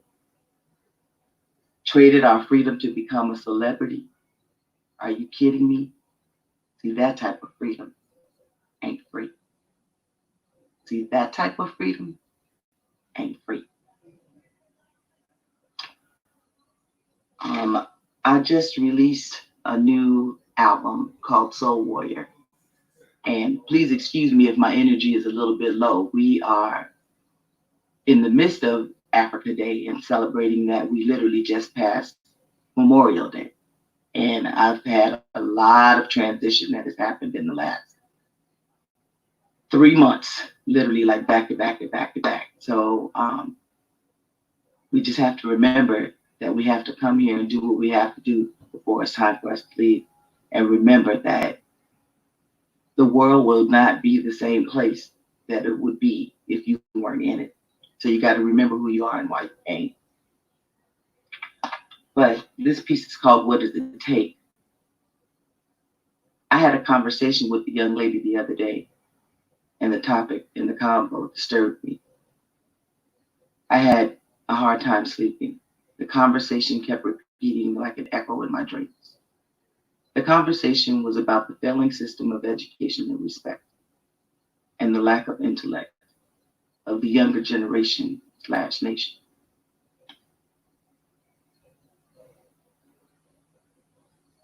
And what I was trying to get to is what matters to you. What would you give your life for or dedicate your life to?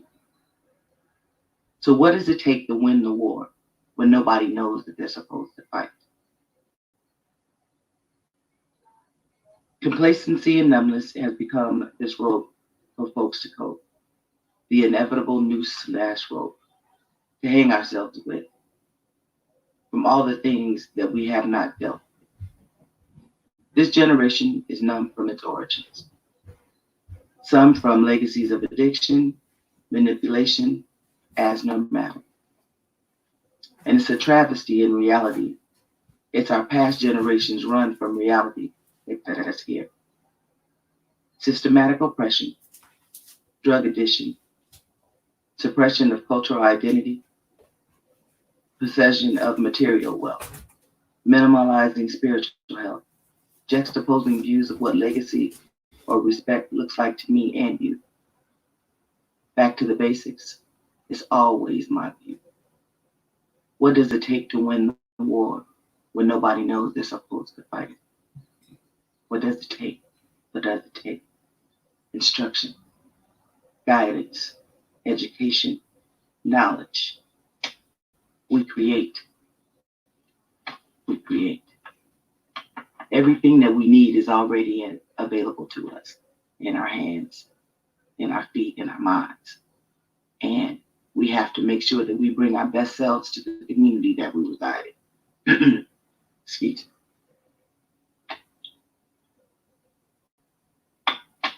I'm so excited to see all of people from all across the world coming together for this one unified vision. It's time that we get ourselves out of this colonialistic mindset and remember how to trust one another again. You know, there's been a lot of damage that has happened to us over the years that has broken down the bonds of our trust, and whatever it takes to get us back to that, we need to remember. This pandemic was the best blessing that it ever could have been. It allowed us to do a reset and to remember what's important and stop chasing after dollars and stop, frivolously spending our economics in a system that does not support us. When I first found out about this, it excited me to my core because I was like, yes, we need this. We need an opportunity to rebuild and retrust and restructure how we connect with one another and how to be able to support what it is that we do as a community, how to be able to pull our resources together and to create a common goal. I've been blessed to be able to travel, throughout the world, but I have not been able to go to Africa. And my goal is to be able to go, later on this year, once the world opens back up, if that's what the Most High desires to happen. But I'm going to move on to another piece called abundance. My abundance doesn't come from money or overall abundance of wealth. My abundance comes from my health. It's even shown in our lack. From dirt to dynasties, even the remnants are gone, and they still talk of me. See, we move from galaxy to galaxy. We move from glory to glory. Even the worst of us becomes dynasty and empires. Our melanin flows like galaxies. We are expansive, and yet we are the mustard seed of hope and possibilities. See, the beauty of you is me, and the beauty of me is we. Whatever you set your mind to, you can do. The earth revolves around you. See, America without us. Ooh.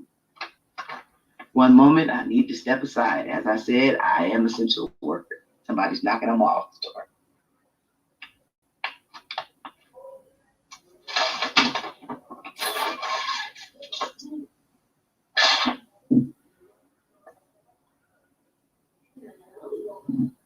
All right, y'all.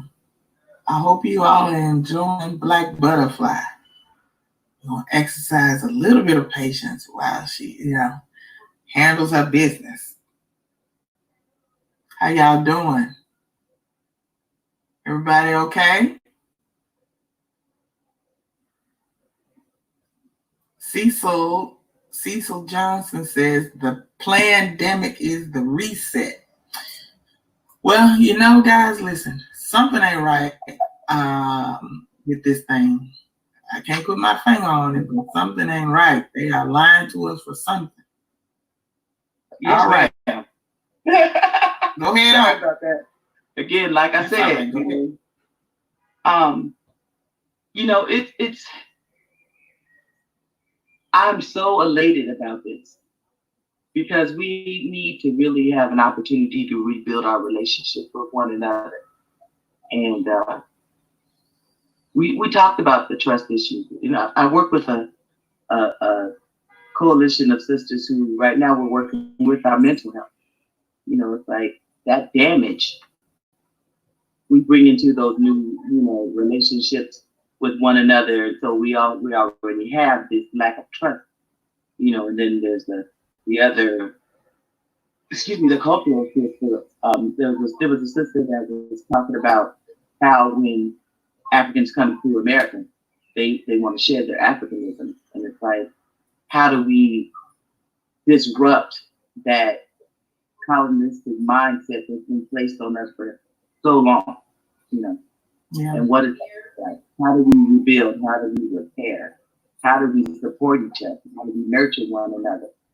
And I work with young people who are houseless. I don't want to say homeless, because that's not hopeless. But to use their voices to be able to bring to fruition what's been buried inside of them and nobody's noticed because they were too busy looking at the baby that they were disturbing because of the environment that they were. And it's like, those are the things that we know as a village works. We need to get back to knowing and being who we are to each other. Everybody had 99 aunties. When you showed out, you got woe out, period. And there was an accountability that was part of our community. Is there some babies in the background at your house? I hear some. The dog and my baby, yeah. Ignore them. I'm finna close them up in a room. Go ahead, sis. That's all right. That's all right. You know, but we got to do what we got to do, and we make it work. You know, and that's the beauty of it. But I got several more pieces that I can do, but I wanted to have this conversation to be able to kind of bring to light some of the mindsets that we've gotten ourselves in. Maybe we can get out of it. Young she with fire in her eyes grew to recognize the plight in which she must fight. Post-traumatic slave syndrome on every corner, every channel, every night. See, she knew she was the bomb and she could destroy and explode, but we as she can dismantle, rebuild, and uphold. Nations and generations, centuries old, Yoruba cultures, Orisha stories unfold. See, magic be waiting for us to spread seeds like wishes, fertile, full, potent, and vicious. And now as time has come to pour Portlandia's skirt and reveal, hell set it aflame, lies that have been spread like her and why she came. Who does she represent and who does she shame?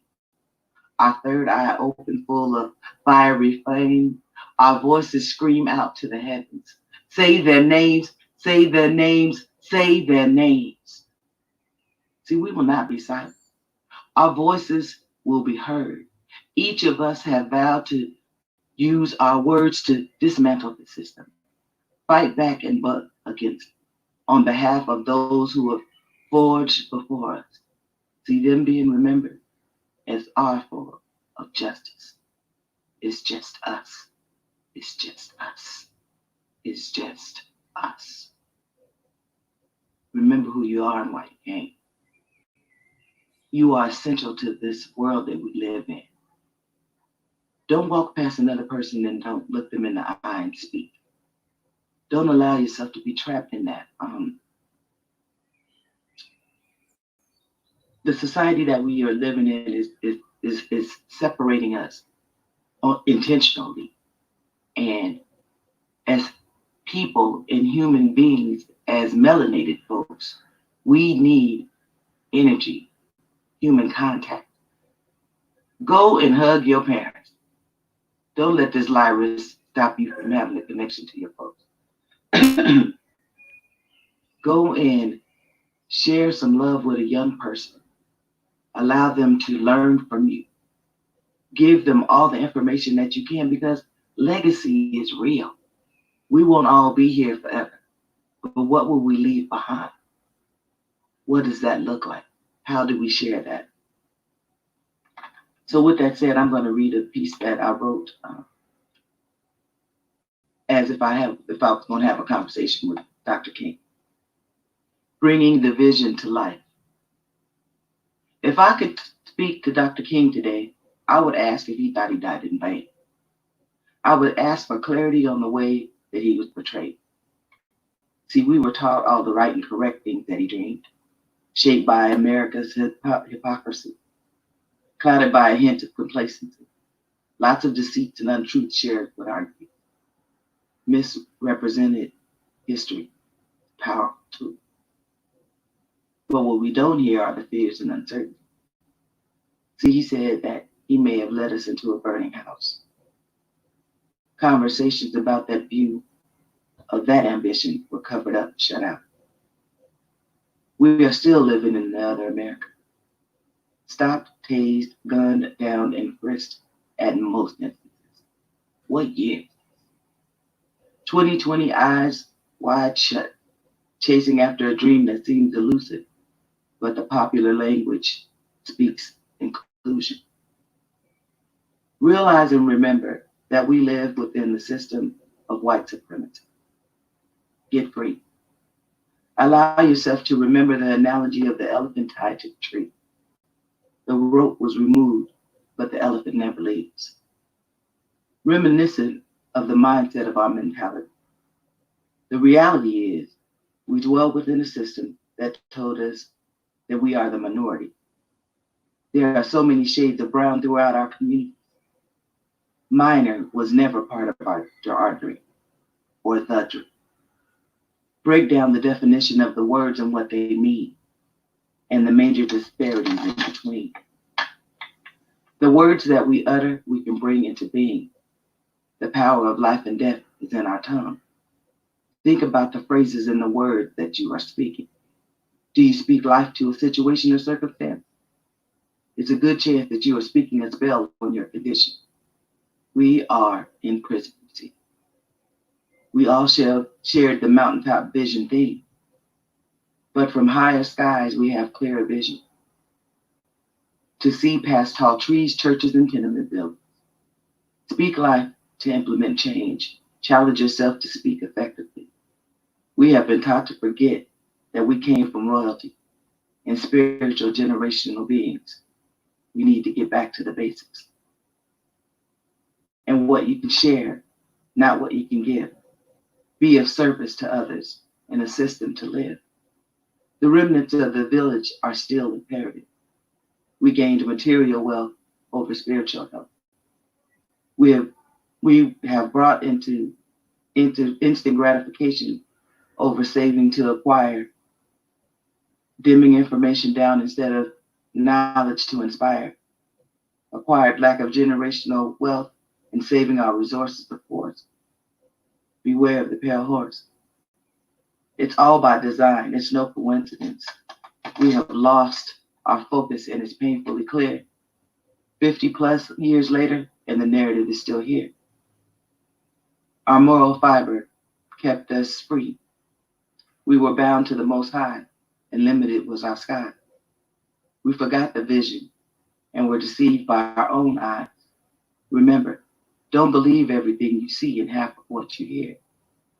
Dr. King's dream has been shaped into a nightmare. Growth involves change, and change involves risk. What are you willing to give your life for or dedicate your life to? We have a responsibility to bring a live dream, each of us individually. What did you promise the universe that you were going to do? The vision has been skewed and the view narrow. Focus has been swayed by the eyes of the media. We are reliving the 60s, and it ain't pretty. People are dying over the colors of their skin over it. We've chosen to seek out artificial intelligence and forgot the stories of the griot's ancestors, spiritual guardians, and human connection. We are the kings and queens of Zion. What did you come to do? The vision of the dream is waiting on you. Remember who you are and why you came. 2020, clear vision. The dream is waiting on you. What can you contribute? How can you assist your fellow man? Donate to this if you can. Allow yourself to break free of the narrative that has you bound up that we can't trust each other. Let's do this.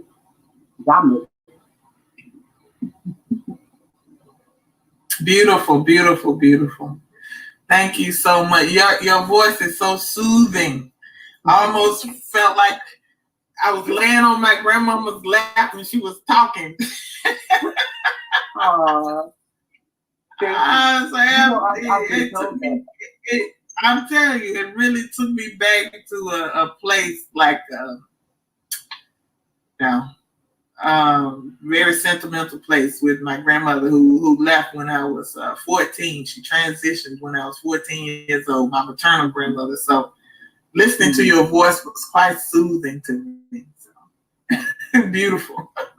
I'm glad to be able to. All right. Huh? I said I'm glad to be able to share that with you. Yes. Thank you so much. We appreciate you, and I look forward to staying connected with you. And if anybody wants to get in touch with you, can you please let the people know? Yes, ma'am. My Reverb Nation is www.reverbnation.com/Black Butterfly, BLACQUE BUTTERFLY. Technology, you are a liar. We are not doing with us. We are Reverb Nation, reverbnation.com/Black Butterfly. Yes, ma'am. And you can go to www.hearenow.com. Oh, I'm sorry. They changed it around. It's Black Butterfly. BLACQUE BUTTERFLY.hearenow.com. And you can hear the latest album, Soul Warrior. Right. I think I have to get that album. Get the first one. You'll love Kaleidoscope too. That one has a piece of there called Black Girl, Can I Comb Your Hair? That I think you'll enjoy. Oh, okay. All right. Yes, ma'am. Thank you so much, sis. Thank you. We appreciate your support on this historic day and movement. Thank you so much. I know you're still working, so we will let you get off. All right, you're welcome. Thank you so much. Have a good day. Blessings. All right. Man. Oh, man. Shoot. Shit. I don't even love that right here.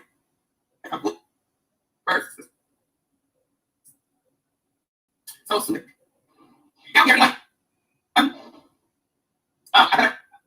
Hello. Yes. Yeah, how are you doing? Yes, sister, yeah, I'm hearing you. Edward, how are you? I am okay, so you made my day. You made my day. Yeah. Since Sarah connected me and gave me this link, I have been watching and just smiling and laughing to myself. And I told her, I said, how do I get on this? I want to get involved because we've been for the past 30 years talking about this and doing this, and I'm so excited that it has come to pass. And I tell myself the year 2020 is our year of exponential change. The things that the devil has kept apart are coming to manifest, and we will be connected in a way that nobody can separate us again. I am so happy. Right. When I spent the last 30 years in Barbados and in Trinidad, I've been talking about this every day on their television, on their radio, on their newspapers, come to Africa. Come to Africa. The people who are telling you not to come to Africa are they themselves there, reaping the wealth and keeping you away. Come and help, let's build this continent. I tell people in Barbados, I say, when you come to Africa, we can give you free land. We can do that because we have excess land in Nigeria. Yes. When I brought a team from Barbados in 2003, one of the team members from Barbados asked for Nigerian citizenship, and I facilitated it. I wrote to the president, then it was Obasanjo, and he was given Nigerian citizenship right there. There were 5 of them in the group. If 5 of them have asked, they would have been given. So I am very excited that we are at this level today. And well, brother, it's like nobody can stop us. Nobody. Hello? That's absolutely right. Tell us about some of the work. Nobody. Yes. Can you tell our people about some of the work that you're doing in Nigeria? Can you hear me? Yeah, right now I am with the University of, yeah, I'm hearing you. Are you hearing me? Yes, yes. Are you hearing me? Yes.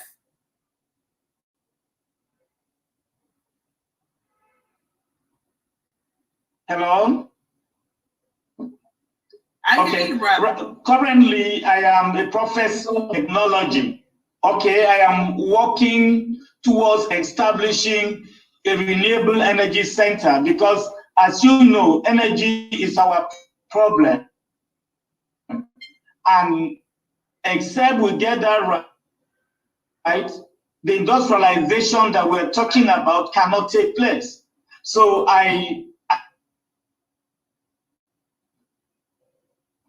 we will train personnel because I spent some time in China and all of that, and I see what they do. There's no rocket science in manufacturing a solar panel. We have the technicians here that can do that. But I need support because the system here sometimes can be very hostile, and the government is not that very forward and supportive.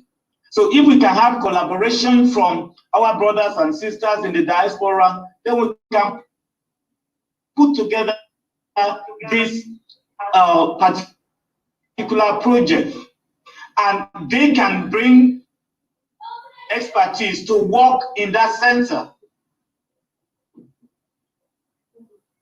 You know, so that's discussed extensively on their coming down to Nigeria and relocating finally. And I assure them that when they come, I will do everything I can to see that they get land and they establish whatever they want to establish.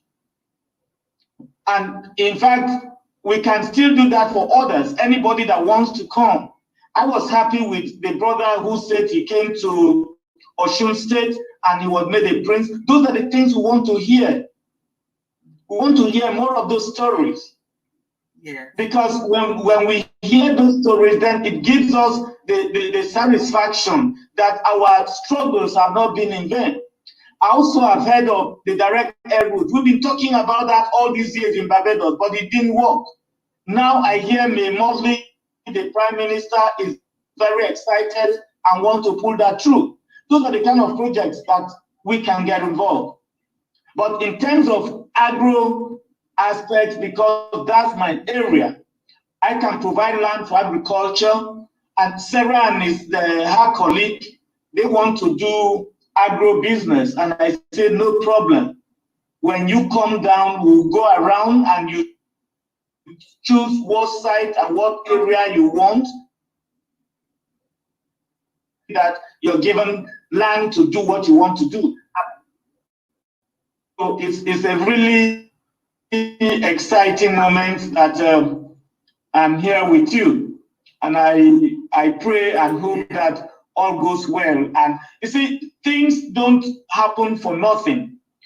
even this corona pandemic is all to push Africa up. Everybody has been saying the 21st century is the African century. We started talking about that a long time ago. It's coming to pass. But if we don't strategize and position ourselves, the same Chinese and the West and the Europeans will come and take over Africa a second and third, fourth time. We don't want that to happen again. So let's encourage ourselves to come back. Because if you create a vacuum, because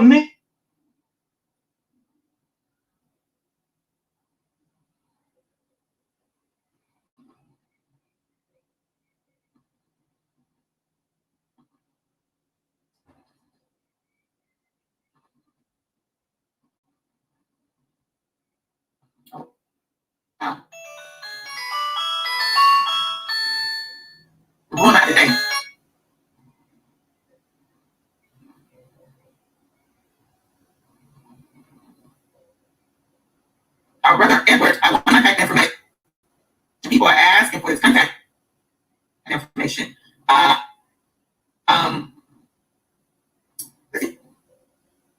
Maybe I think it might be Nigeria's side with the Wi-Fi this time, so may not be needed. Let's bring our sister on, and maybe we'll try to get Brother Edward back so we can get his contact information. But now I got to bring my girl ES on. What's up? Good evening. Hey, good afternoon. How are you? How you doing? I'm fine, thank you. Thank you. Good, good, good. What's going on in Ghana? Oh, wait. Wait a minute. Let me our brother's Wi-Fi. I'll bring him back shortly. Okay. What's happening in Ghana, sis? Just building and just loving it. I mean, just living a whole new reality. How's the construction coming? The construction is coming. We're still moving. Nothing ever stopped. We just kept going. It's been really amazing. So everything just kept going. You know, I'm in northern Ghana, so the show technically didn't stop up here. It's a whole nother world. But it's been really good. Yeah, you're in Takwari, right? No, you're in Tamale. You're in Tamale. Okay. So can you tell the people about the project, what you're doing? Yeah, basically it all started off with, of course, me traveling throughout the continent, just wanting to become more acclimated with the environments on the continent, different countries and all. So of course I stopped through Ghana first with my twin daughters. I just wanted to expose them to what I was being exposed to, you know? So after kind of like traveling around and then they went back to the US, I decided to come back here to Ghana to build a house because I had purchased some land up here. I thought it would be a great opportunity to be a part of that, you know, that mass exodus of people having a place to at least stay comfortably, free of charge 6 months out of the year. So everything that I wanted to manifest has been positive and accurate spiritually. I never thought that I would ever be able to accomplish anything like this, but it's for the people. So maybe that's why everything has been kind of like smooth sailing. So this particular project, I decided to name it Bansu Micro Village. It's named after a name that I was given by the Queen Mother in the Eastern region in Kofi who named me after one of her grandmothers. She just said that I just carried this energy of her grandma. She said I was actually a reincarnate of one of her ancestors, and she just that one, yeah. So, so anyways, I decided to carry that name because it means a well, like a big fish in the sea. So, and then also when you think about a well, it houses so many things. It just consumes houses. And so, you know, I just thought about Bantu Micro Village. People will be able to come and learn about tradition, you know, ancient traditions, the spiritual systems, the histories as to the Atlantic slave trade and what it looked like up here, how it all began, which tribes actually traveled this way from different countries and how they made it down to Cape Coast. So in my playlist, if anybody's interested, you can look up, let me see, Ghana Tamale playlist.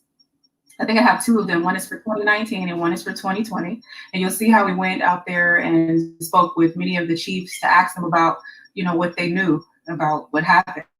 And they were very honest. It was very difficult at times, but I appreciate that they were willing to work with us and teach us, and, you know, wanted to offer land. Like, I have land everywhere out here just based off of my interaction with the indigenous people. Yeah, they just, if they see that you're interested and you want to, you know, help, you know, in any way that you can. And mind you, I didn't come as no humanitarian trying to help people. That was not my purpose at all. I wanted to build a house for myself so that I could travel to different various countries, and that's still my plan. So Bantu Micro Village, you know, basically I'm going to open it up 6 months out of the year free of charge. The only catch is that people have to help with power if we do not have solar, if we do not have our own water system, because we tried to dig 2 times, it was so dry, but now all of a sudden the water tables have lifted, but our fence has covered, so we can't invite any truck fans now. I know, it's crazy. So there was actually water after. So the whole point of this particular village is to learn sustainable living. So those within the community came out and helped us with building. I had so many volunteers. I have a sister here now from the state. She's been here before the pandemic, and so she's kind of stuck, but she's doing her own thing as well out here. And so we have the support of the community with any endeavors that we see. And I like being up here because people are very honest. You get your papers, you're able to see, you know, what's going on as far as your land dealings, your project. And so back to what I was saying about the project and the volunteers. And so anyways, basically I couldn't, you know, continue to not pay people. So I had to hire so many people to come and like help us to really get this place going. So we've already roofed and everything. So now we're working on the electrical until we can get the funds for solar, because I think it's so important to have solar panels, because the blackouts are just something fierce. Like, I was concerned about actually going on today at this time. Because they do happen, and it's a burden sometimes, you know, especially for working.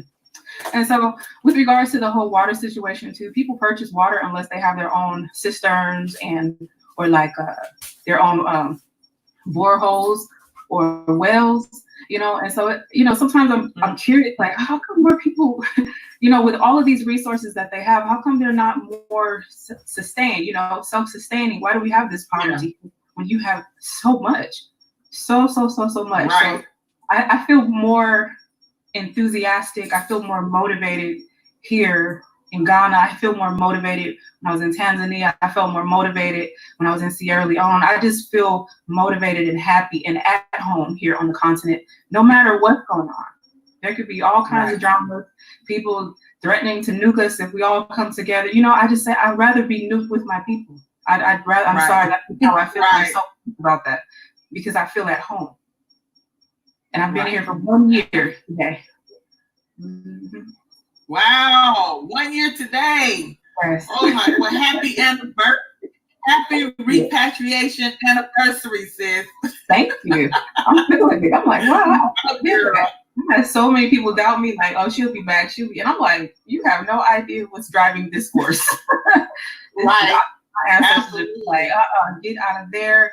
I just wasn't content or happy there at all. I had no support. It was just a lot of just energies just hitting me at every angle. I just didn't feel at home at all.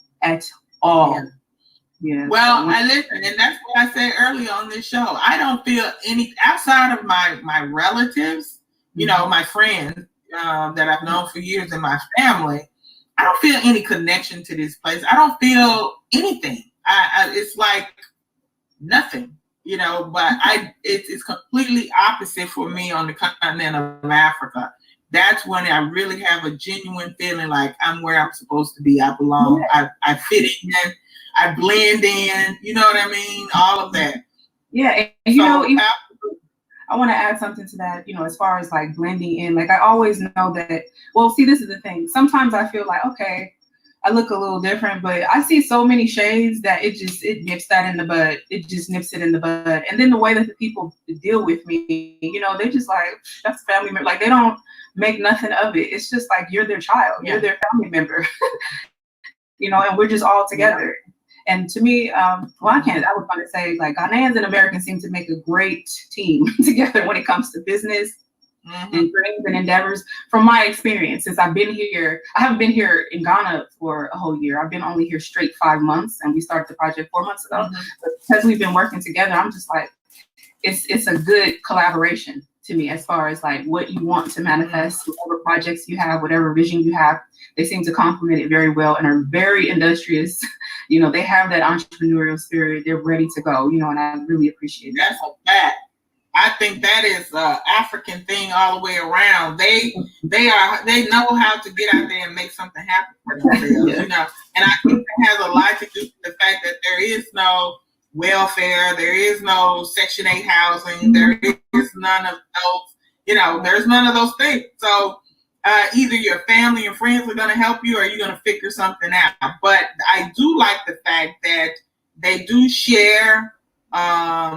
You know, when one of them is nothing for friends to feed each other, eat with each other, you know what I mean? They share. My experience is they don't have a, and I'm pretty sure there's some, but I'm talking about generally speaking, they don't have this type of, like, even when it comes to money, they will share. I mean, to their own detriment, they will share. So they are very sharing type of people, you know what I'm saying? Yeah, yeah. There's serious misconceptions regarding the continent. And now when you arrive full-time, you really get to understand, like, because when you live here full-time, it's different from when you're just traveling. When I was just kind of like going about, I wasn't attached as I am now, you know, and I'm just like, it saddens me to know that while I was in the States suffering in my own personal life, that there were people out here that actually cared about us. You know, they just didn't know. They didn't really know our stories because they don't teach it in the schools. They teach the children how to go look for jobs in Europe, you know, and they see what's going on in the media. The media is very seductive, and people, they just have this false sense of what the West is all about. But when they finally arrive, they get reality checks, unless they're the type that's just like, no, I don't want to go back to what they may call as suffering. You know, but they have family, unless they've gone through some sort of warfare, you know, there might be some bitterness there regarding the history, you know, such as places like Rwanda or what has happened or transpired in the Congo with regards to blood diamonds. You know, there's a lot that has happened here in various countries, but it looks like there's been an attempt to restructure, you know, these societies and make them more progressive and unify in one way or another, unless they're not about unity and they're just more about corruption, you know. So there's many things that one can look at. A creative Black person from the West could really come here and do some good. You don't have to be a humanitarian to actually affect your environments or your communities. You can come here and be yourself, and it will be helping the economy. It'll help people to, you know, get a sense of something different, you know, whatever we bring. So it's amazing. I've been watching the live since yesterday, and I'm like, it's amazing how the majority of everyone that has come has brought something phenomenal and has transformed many lives, not only their own. Yeah, absolutely. Well, thank you so much, sister. You are so inspiring. I love what you're doing, and as soon as I get back, I'm definitely going to make my way to Tamale. I've never been to Borne, honestly. It's sad to say, but I'm going to make my way up there and see you. Yeah, I would really love that. Yeah. Information. Yeah. If anyone is interested in learning more, you can come on over to my YouTube channel. It's called Eat, Love, Migrate. I have a website where I sell indigenous seeds worldwide for people who are interested in, you know, growing their own food and not being subject to shutdowns, you know. EatLoveMigrate.com. I'm on Instagram at EatLoveMigrate. Okay, so I also have other supportive links, but once you see the videos and you see where I'm coming from, a little different, you know, but everybody has their walk. You'll learn more about it if you seek to support. You know, we really appreciate it because this isn't a me party, this is a us party. So thank you so much for having me. Absolutely. Thank you so much, sister. And I'll be in touch, okay? You enjoy the rest of your evening. All right, you too. Okay, bye-bye. Bye-bye. Thank you for coming on. Thank you. All right. Bye-bye. All right, now, we want to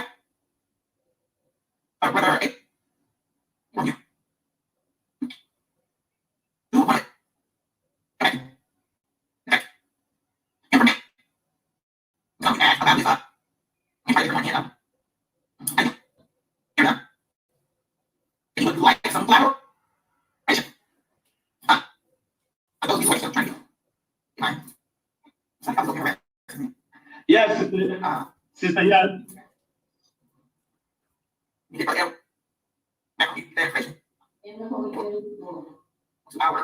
Sister Yan.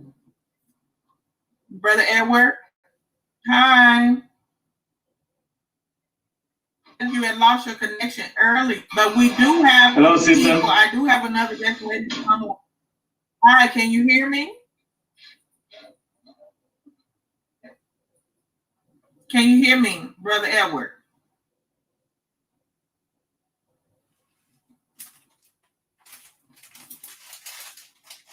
Brother Edward. Hello.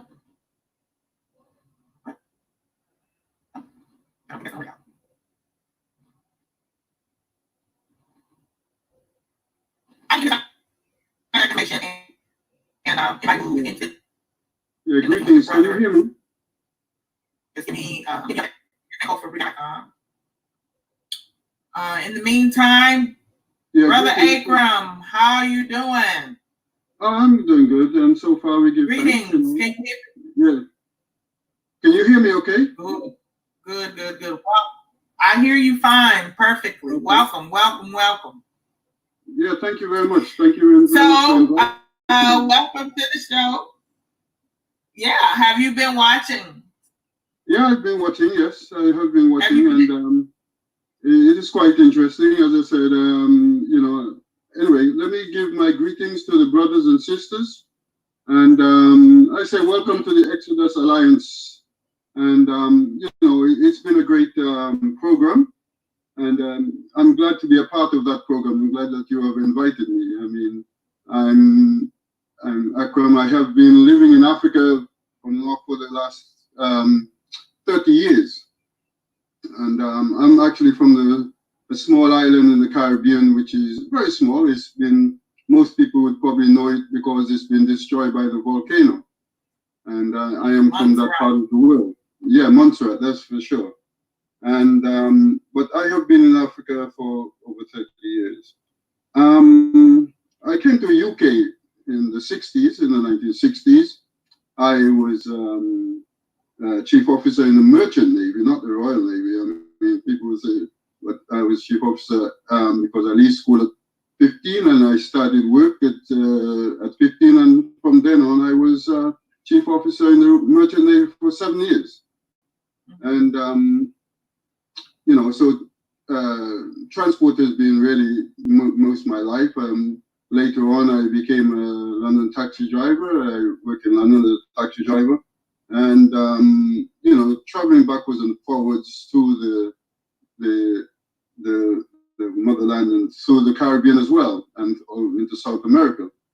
But what did open up my eyes for me was when my father died, because you know, my father came here when I was a boy, and after 20 years he planned to make the journey back home to see his mother, and unfortunately he took sick.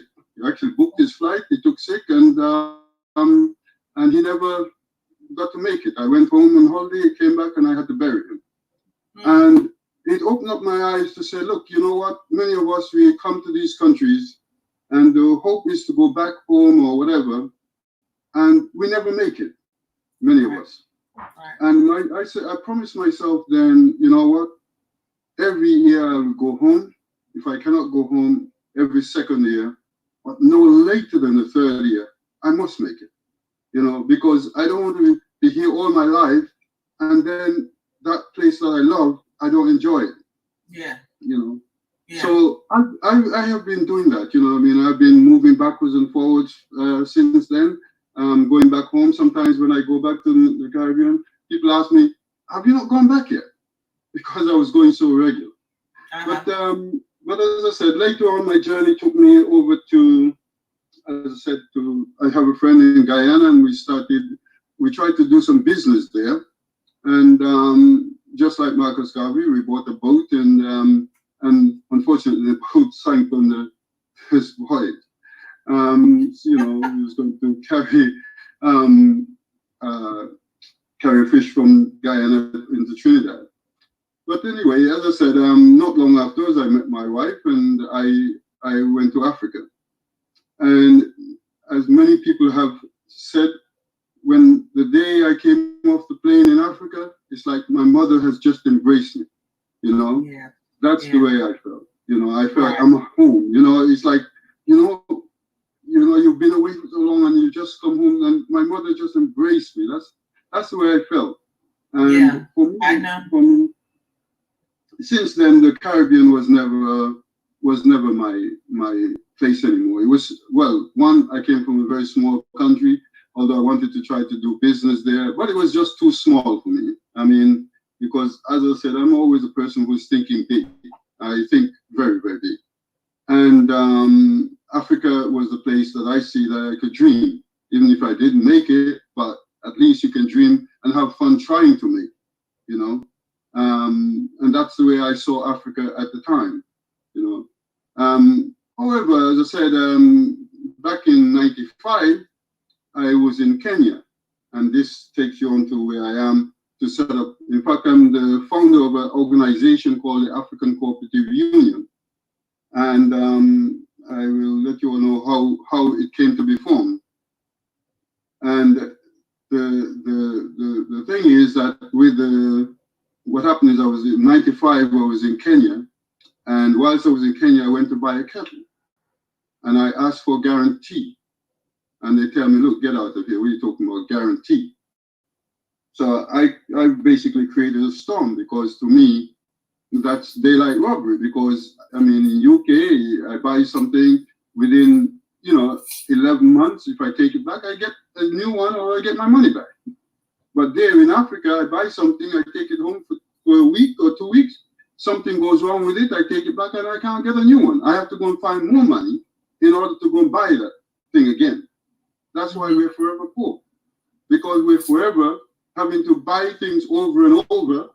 That you understand, they bring inferior things to Africa, and then, as I said, in that year you could buy maybe 6 kettles.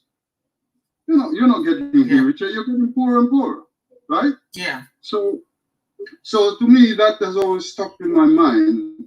But as I said, in Africa, I actually we had a business because of the family. We had a business which was, we had fishing, we used to do fishing. And that dried up because, as I said, because of all the big trawlers and things coming from foreign countries, they cleaned up the fishing banks. And many people don't know that's the reason why Somalia went to piracy, because what happened is all these big fishing boats were coming into Africa and trawling, and the Somalians were saying, look, leave our waters. We don't, this is our fishing area. And of course they didn't. So the Somalians went into piracy and started hijacking these boats. But people think that it was evil, but no, that's the reason why they went into that. They had a specific reason, right? Yeah. And so anyway, as I said, the fishing just dried up. And one of the things here, as I used to travel the motorway, as I said to you, I'm in the traveling business in the roads all the time. And I used to watch these lorries, these big lorries, articulated lorries coming down. There's a company here called Eddie Stobat. And as I said, one of the things that I realized when I went to Africa is that, because I traveled all the way from Tanzania up to Nairobi those days, and there was food on every side of the road, for 900 kilometers. There's practically food on all the other side of the road, And I'm saying, well, it's not that Africa hasn't got food. What it has is the distribution of the food. That's the problem. Yeah. And in those days, transportation was not that great. So, that is the problem. I'm traveling 900 kilometers, and then you find people, out there in those areas. How do they get their food to the market? So yeah. So for me, transportation was the key to this moving around of things and so forth. So I started with lorries. I had articulated lorries. I had dumpers. I had all kind of transport. I had buses, everything. you know. But unfortunately, those times, I mean, it was very difficult. There wasn't many tarmac roads. The roads were pretty bad, and you know, and so on and so forth. I mean, just to go to Uganda. You've tried a number of businesses on the continent. Yes. I mean, I have. I mean, as I said to you, I mean, and you haven't given up. No, I haven't given up. No way. I mean, you know, as I said to my father-in-law, look, we're the pioneers. You know, yeah. As I said to you, we're the pioneers, and I wanted many of our people to come and invest, but I said, look, I have to go and test the water first because I don't like people to lose their money. Okay. Yeah. So I wanted to be sure that whatever I'm inviting them to is sound. You understand me? Because I keep telling people, look, my brother, Africa is the place to be. I could see the opportunities, you know. Yeah. But as I said, you know, it's a new territory, and I'm grateful. You know, as I said, I didn't do as great as I should have done, but the fact is that it was an experience for me of which I'm able to teach others. And so far, I have taught a lot of people, and the mean is I have friends of mine who are now building hotels in Ghana because of what they've seen me doing in Africa. You know, I come back, I show them pictures, and I say, look, this is my lifestyle in Africa, and they go and they said to their friends, look, go and talk to that guy. That guy, you know, he's got it. You know what I mean? You know, he's got it. Go and talk to him, man. He's very inspiring. You know, so. Yeah. So even though I might not make it as big, but others are doing it, and they're doing it because I am encouraging them to do so. You know, so I'm happy for that. You know. Well, Brother Akram, you are one of the founders of an organization called the African Cooperative Union, correct? Can you tell our people about that and what its mission is? Well, yes. I mean, I'm the founder of the African Cooperative Union, and the reason for that is because, as I said, that situation I told you about in Kenya in '95 of the kettle, it has resonated with me, with my mind, what we're up against. And also by having a business and so forth, as I said, that I haven't told you all the business that I have engaged in, but the fact is that because of doing business, I realized what we're up against.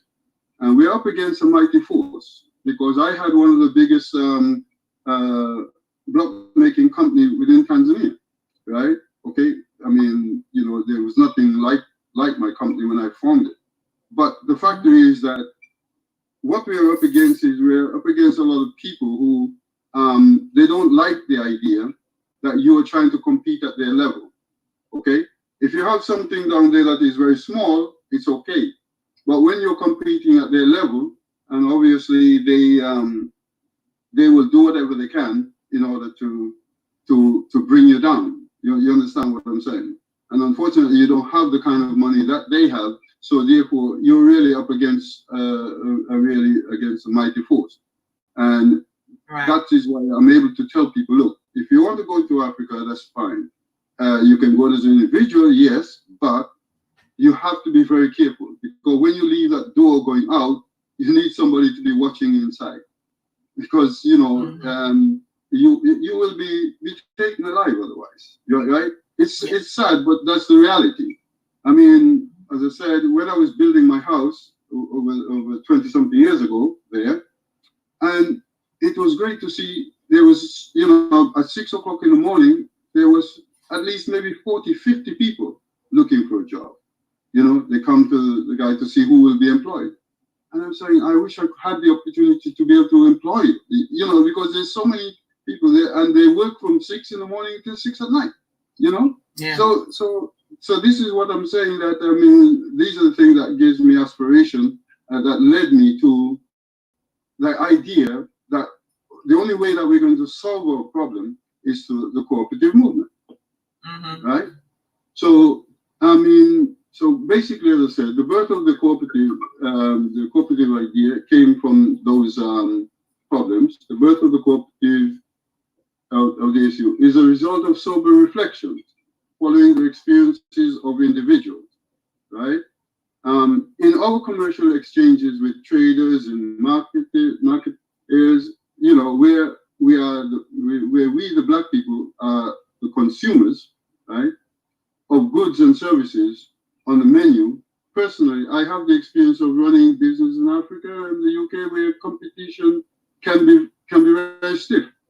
Because I also had business here in the UK, and not only that in the taxi, but I also had grocery stores here in the UK, you know. And one of the things which I learned from that grocery store, because you know, they have these little places they call corner shops, right?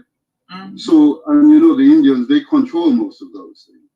But unfortunately for me, the business that I had did not resonate with Patel or Singh or whatever. But the fact is that, so therefore they wrote to me, because they didn't know who owns the business. And what I come to realize is that they have a club, okay? They have a club. So if you're buying produce, right? So like, say, for instance, you're buying a certain product. What they would ask you to do, okay, well, look, how much money you have to buy that product? Say, okay, well, I only have 500 pounds.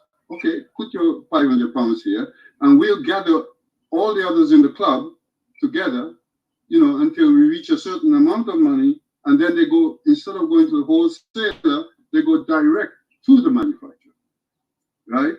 Where they buy the things cheap. Because I was wondering, how can these guys be selling things at 99 pence and I'm having to be selling at £1.30? You know?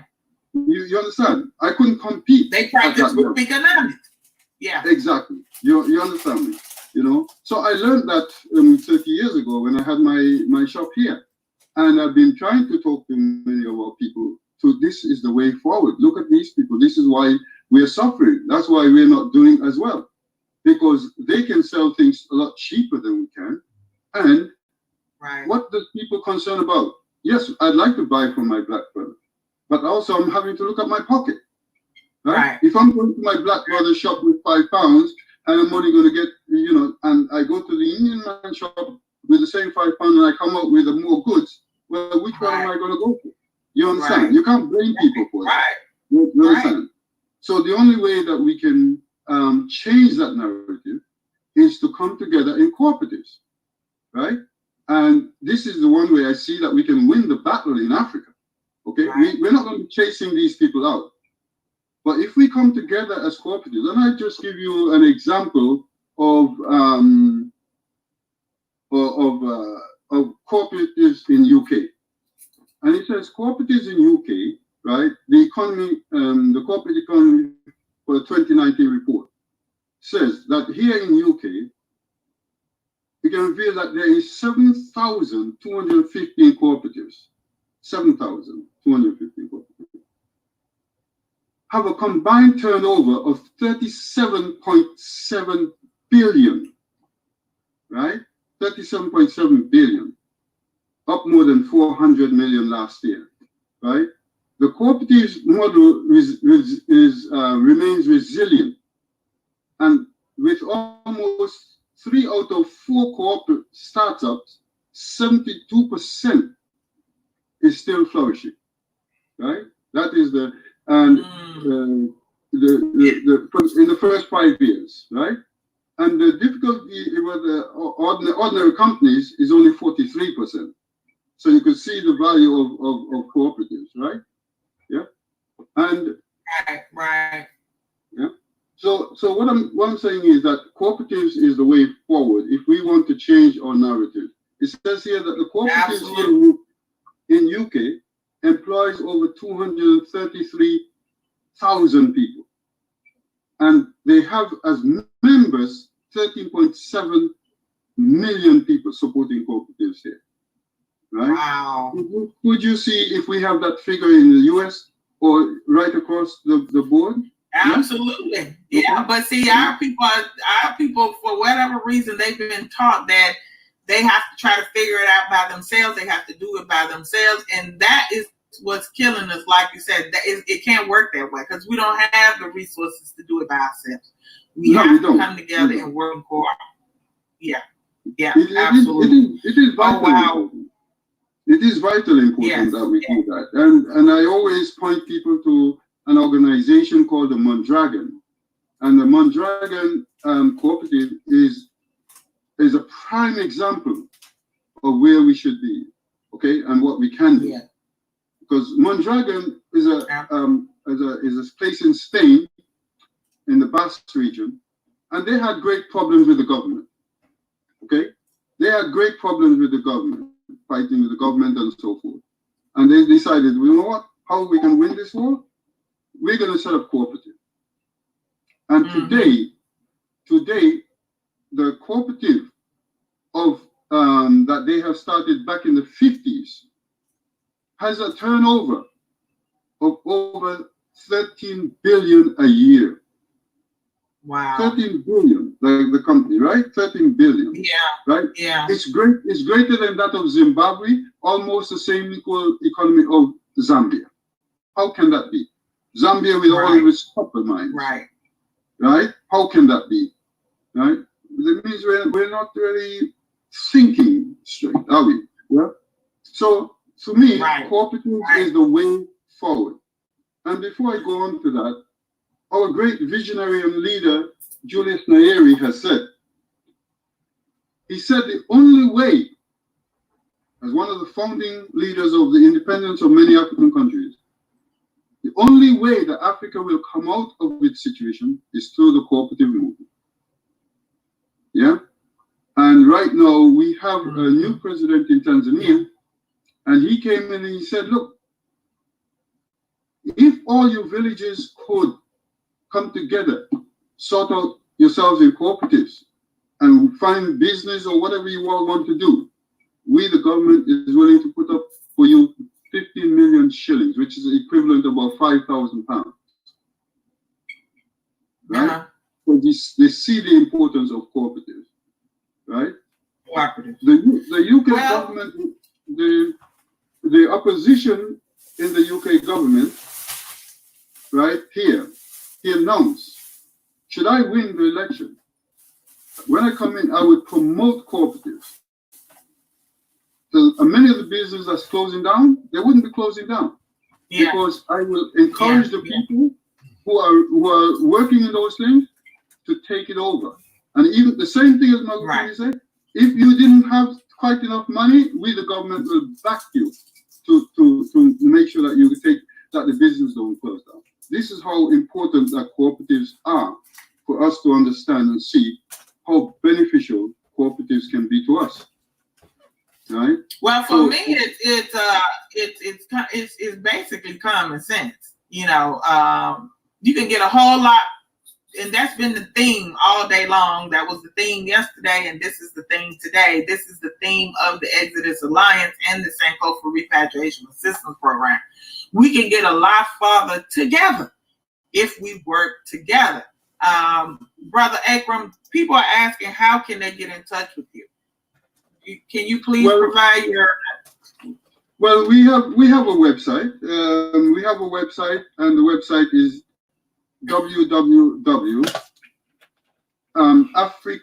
African with a K, African Cooperative Union.com. Or they can go to www.acu.coop,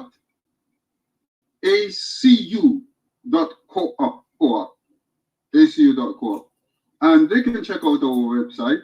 As I said, we are a cooperative based, because of the structure of the cooperatives. We're basically a coop for UK and for UK members. But what I would like to do is to encourage others to start the same African Cooperative Union, working in conjunction with us in their different countries, in their different spheres, right? And let us spread the whole thing right around the world, okay? Jamaica, Trinidad, Ghana. We should have this large corp. As I said, what I look at is, we need to create the biggest business in the world, bigger than Walmart, bigger than Alibaba. We need to come together and create that business if we're going to take Africa back. Without that, we're struggling.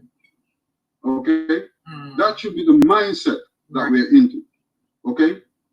Africa will have lots of millionaires and billionaires coming out of it. But it will not change the poverty of our people, right?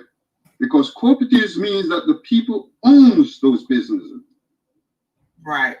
In ordinary business, the people don't have, you know, the business is the people who owns that business. They're the ones who's making all the profits. Right. Right. And if anybody is concerned about cooperative, please go and check out the Mondragon model. It's the prime example of what we should be aiming for. Right. And it's given the model of what, you know, what we can do and what we can achieve. There are cooperatives in America. I mean, right now, the National Cooperative Bank, known for providing banking solutions tailored to meet the needs of cooperatives in America, right, has highlighted about the 100, the top listed companies there, right? In 2014, approximately at 243.2 billion. Right? That's the cooperative there. And what I'm saying is they have a bank which they bank their money. All these cooperatives, they bank their money in that cooperative, and then that cooperative, you know, provide them with the platform to uplift themselves. And this is what this is what Mondragon also did. Mondragon, first of all, they did the education. Over 10 years they did education. And then they brought into the place the bank that will fund the cooperatives that was being set up in their area. And the whole town of Mondragon, practically all the people, they owned it. They owned the whole town. But 25,000 people, about 80,000 people worldwide. That's something we definitely have to look into. Yeah, so the African Cooperative Union, if anybody wants to know about us, I mean, they can go to our website, www.afrikan, African with a K, African Cooperative Union.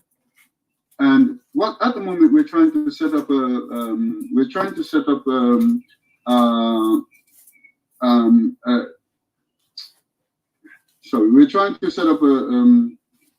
credit union, right, for the whole of UK, and we are looking for 4,000 pledges, right? But you can only be resident in UK to be on that list. And what we're hoping to do is, as I said, we need 4,000 pledges for then that we can carry on to the government and say, look, here we want to set up a credit union, and then we can take it to the next stage. But we want to create, you know, a credit union for the whole of UK for us Africans, that we can pull our money in, that we can continue to help uplifting our people, right? I mean, unfortunately, time does not give me enough to really explain a lot more. Well, I will bring you back on. But we do have another guest waiting, so I will bring you back on our show because I think a lot of people are interested in this cooperative model and they want to hear more of the questions. So we want to thank you so much. I want to give you a round of applause for what you're trying to do and your efforts and never giving up on your all these businesses that you engaged in. It motivates me, man. So thank you so much, brother Akram. I wanted to bring brother we cannot give up because so that he could give contact. Yeah, if we give up, then the other people win. You know, it's like being in the boxing ring and you come out and you don't throw a punch and the person, you know, you throw in the towel, the other person win. And we cannot afford to allow them to win. Okay? And that is what they want us to do. They irritate us so that we may give up. But, you know, we have to keep the fight going. So thank you very much, sister, and thank you very much everyone thank you for inviting me on your show. Thank you so much. I look forward to having you on the show again another time. Thank you. Okay, thank you. Enjoy the rest of your evening. All right, Okay. bye-bye. Bye-bye. We're going to try to see if we can get Brother Edward on here to get his contact details. But if not, I have. I get that.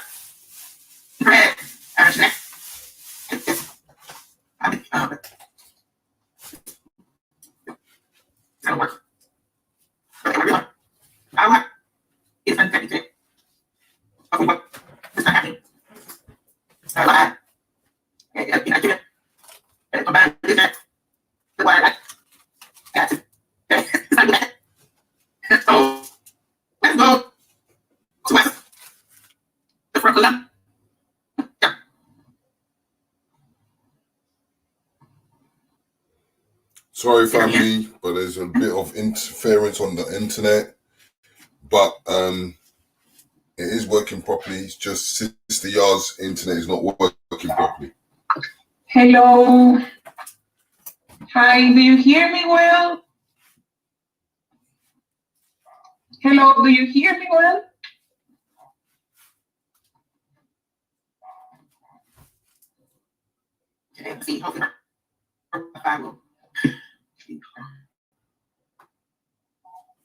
Yeah. Are you there, sis? Hello? Yeah. Hello. Sister, Hello. how are you? Do you hear me well? Yes, I hear you very well. Great, because I had some problems with the internet. So I hope we can start. Yes, we hear you well. Welcome to the show, sister. Welcome. Thank you for agreeing to join us and to thank you for coming and educating our people about the plight of African people in Colombia. And we appreciate you. Let me just briefly give them a little bit about you. This is our sister Airling Perez. Is it Carrasco? I hope I'm not. Yeah, it's okay. Yeah. Okay. Well, she is an activist, a human rights defender in Colombia. She teaches at the Faculty of Science and Humanity and Technology in Bolivia University. She's the founding member of the Neighborhood and Black Women Movement in Cartagena, Colombia, and the founder of Untu Raices organization. I don't know if I'm pronouncing that right. I will let you pronounce it because I'm pretty sure your Spanish is better than mine. Yeah. So thank you so much for the invitation, dear. I think that maybe I am not talking by myself. Here behind of me, there are too many Black women from Colombia talking, yes, about it, and also the energy of our ancestors. So thank you so much for everything, and I really want to say hello to all people, brothers and sisters who are here giving us a lot of energies to keep fighting in this territory. Yes, then my name is Airling Perez Carrascal. Airling Perez Carrascal. Yeah. Airling Perez Carrascal. See, I got. Yes, of course, like this, yeah. All right. And so it's Colombia, no Colombia. No Colombia. Colombia. Colombia. Yes, of Colombia. Airling Perez Carrascal from Colombia. Yes, of course. All right. So, yes. Sister, thank you so much. You've been following the show since yesterday and today. So I had a conversation with you and told you what our mission is, what the movement is, and that we want to reach out to our brothers and sisters in South America and talk about this movement to get some of our people back to the continent of Africa, to live and to establish businesses and to reintegrate ourselves back into Africa. Also, I've been here, like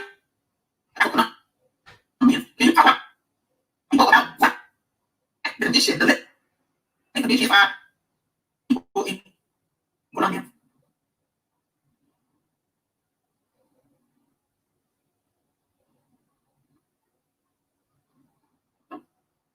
This internet is okay, cool with me.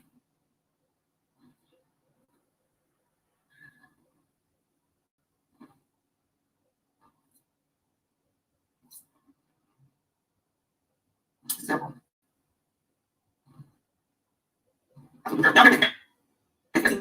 get our sister Airling. I want to mess up this sister's name. You know this. I don't speak one time. I don't speak. So, oh my goodness. I the internet is just horrible. I cannot help but feel that this is that. You know, because y'all see me all the time doing shows. All the time, you know, bring you guys my mess. Never. Greeting family. There is some technical problems. Just going over it with Sista. Trying to sort it all out. But I hope that you all are going to like donor box. I'm not worried design and sharing in it to donate because I get here. Whatever they're saying is that cooperative model is the only one that's going to help us. That's the only solution. You know, together and pull our resources and together.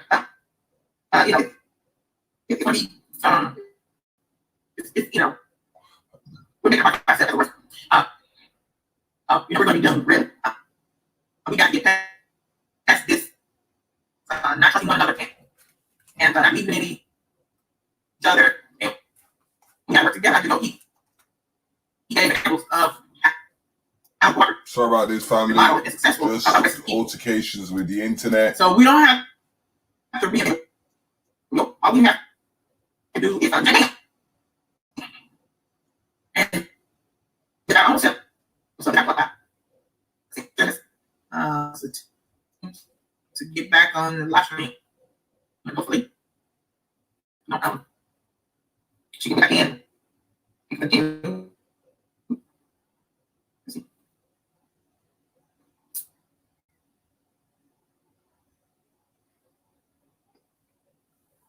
Trying to connect, man.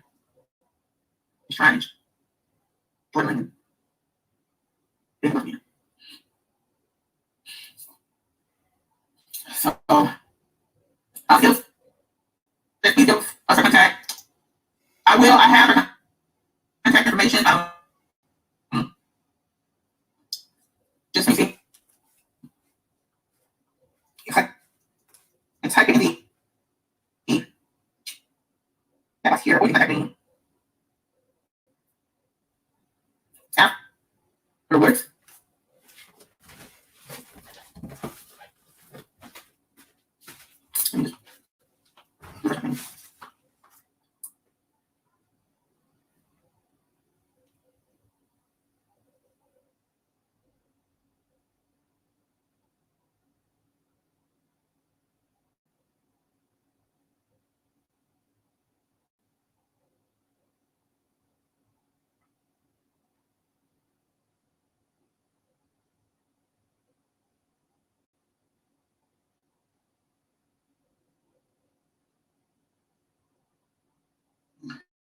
Yeah, Sister Nana.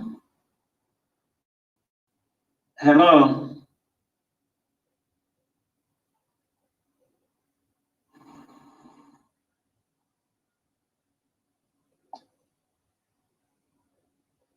Hello.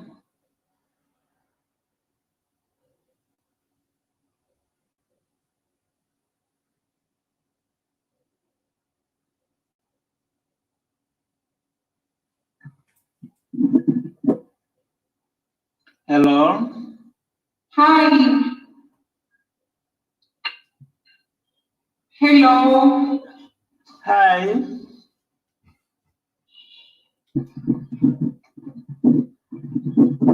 Hi, sister. Yeah, do you hear me well? I have to change. Hello, brother. Hi, Sister Lynn. Hello, how are you doing? I think hers is, she's gonna have to try to come back. Network is poor. Yeah, it's terrible. It's terrible. I'm seeing you, but while I have you here, can you please give me your contact Hello? information? There were some people who wanted to be able to contact you. Can you hear me? How are you? Yeah, it's good. I'm fine. Can you please give your contact?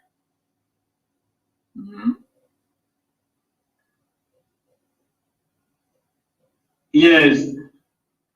Please give. So we try another day then. Let me just know you have my email.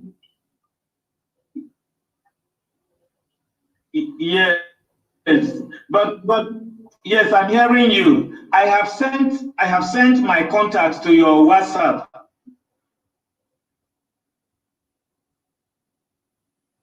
Hello? Hey, okay, but Hello? can you tell the people who are watching? Can you tell the people who are My watching email and address? listening how they can get in contact with you? Yes. No. Yeah, you can get in contact with me through my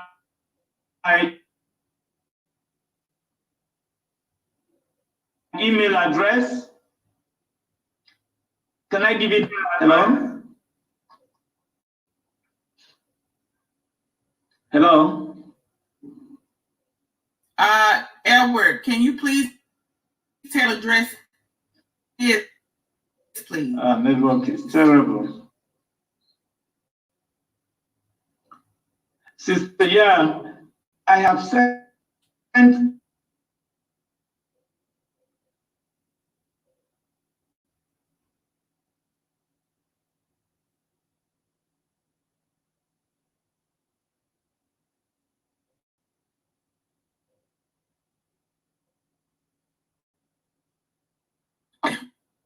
Well, keep moving. We will go ahead and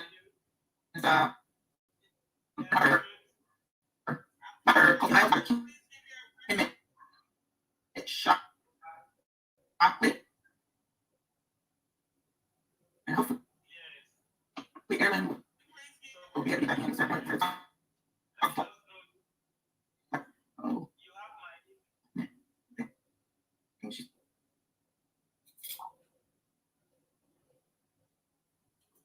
Yeah.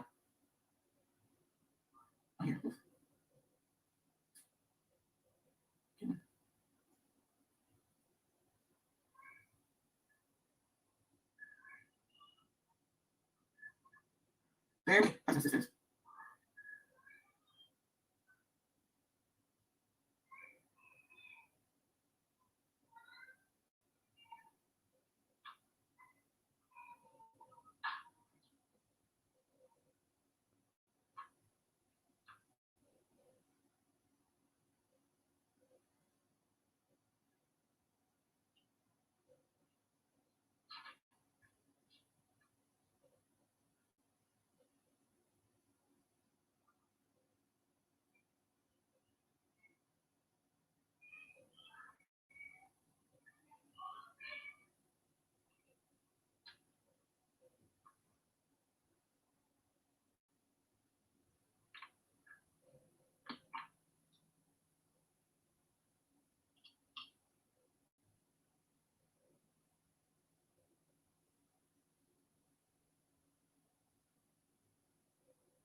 It's so weird.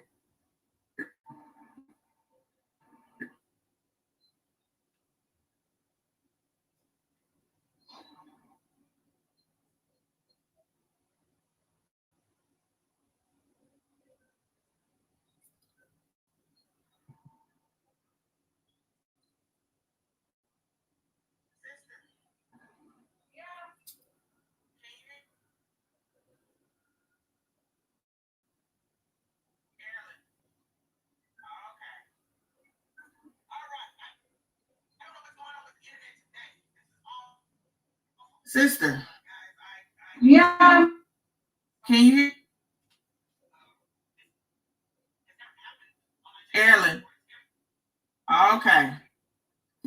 All right. I don't know what's going on with the internet today. This is awful. Guys, I'm sorry.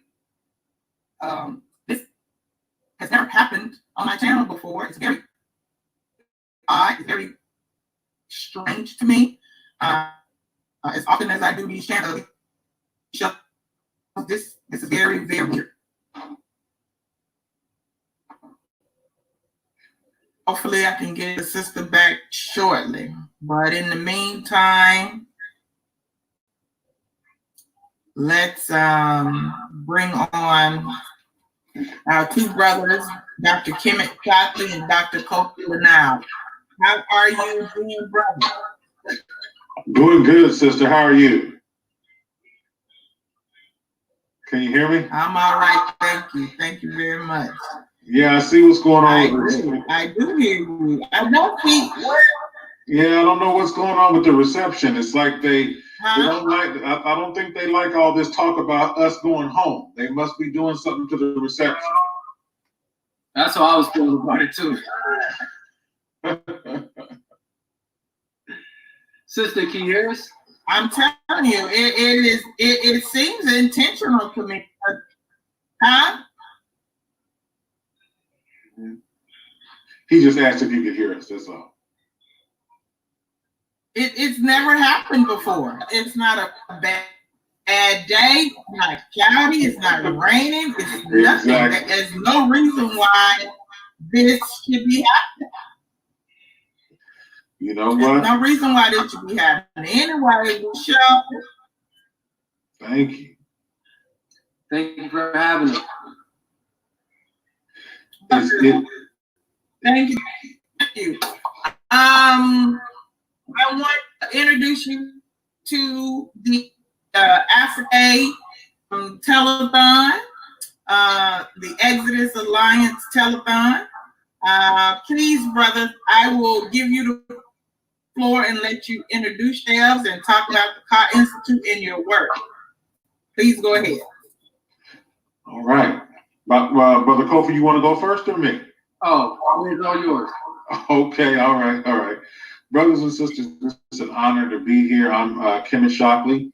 I'm with the Ka Institute. Is the work that I do that's very, very meaningful to me.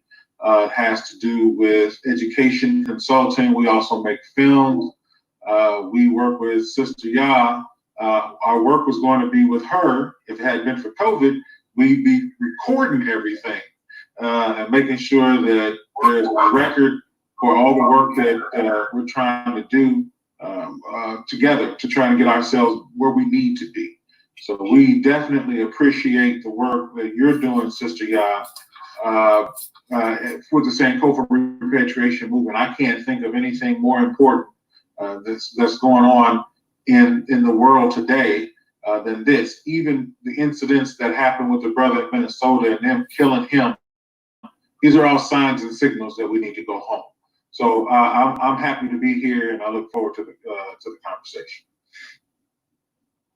Hi everyone, I'm Kofi LeNile with the Ka Institute. My brother pleasure to be here, and we look forward to assisting in any ways possible to help our people repatriate, no matter where they are in the African world. Going home and building our council and building our homes is necessary, and we treat it with a sense of urgency.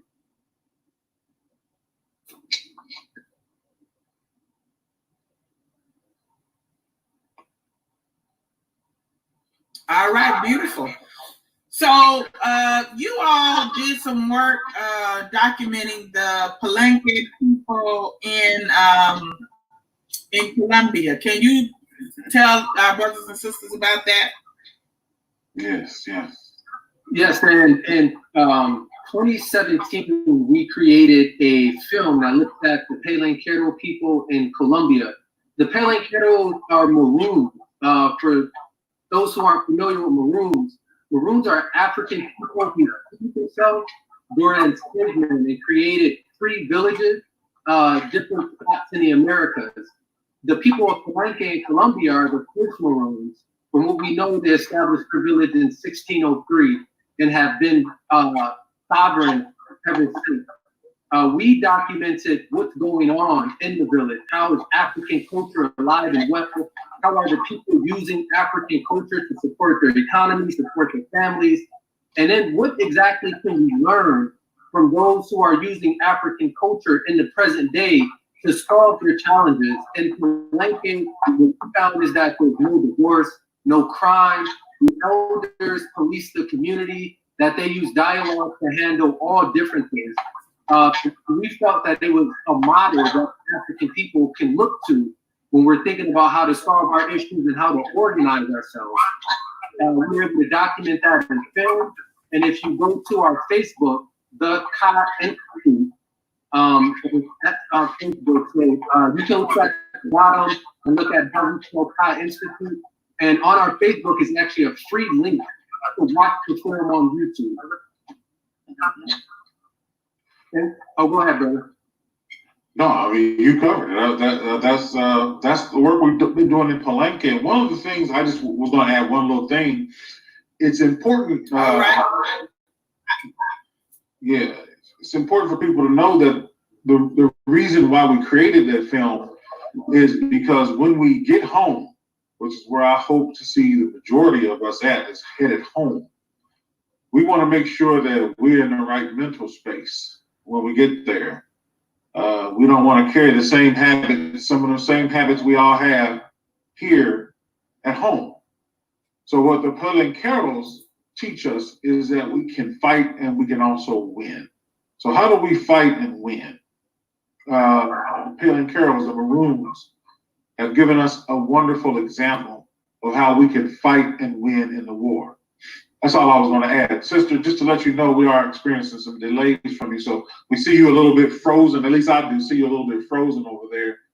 So it might be the response might be a little weird because of some of the freeze that's happening, at least from what I see on my end. Yep, I see the same. Yeah.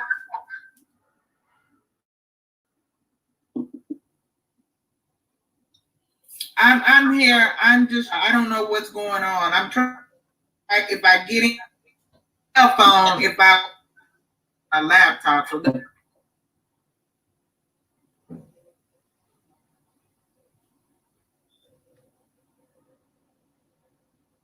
I don't know if it'll let me do it both at the same time. Okay. Can you hear me? Yeah. Yeah. Sometimes. We heard you saying something about your cell phone, the laptop, and this kind of thing, but some of the other parts got cut out. But yeah.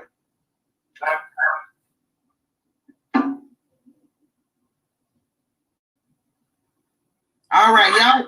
You all stay there. Keep talking. Keep talking. I'm gonna see if I can come in from my phone. Okay, sure. Okay, it sounds good. One of the things that we've also done is we've created a children's book, which is also on our Facebook. And the children's book focuses on Bencos Bioho, who is the founder of Palenque. And Bencos Bioho is similar to what people in the United States think of when they think of Harriet Tubman. He was someone in Colombia, an African in Colombia, who freed himself and others, and then went and started to raid plantations and find African spots to bring them to this safe place called Palenque. And they developed that Maroon village. So this story of Bencos Bioho, it really speaks to his efforts and what he did to establish Palenque as a place for families. which is something very important when we're thinking about repatriation and when we're thinking about the ways that Africans have organized themselves over time.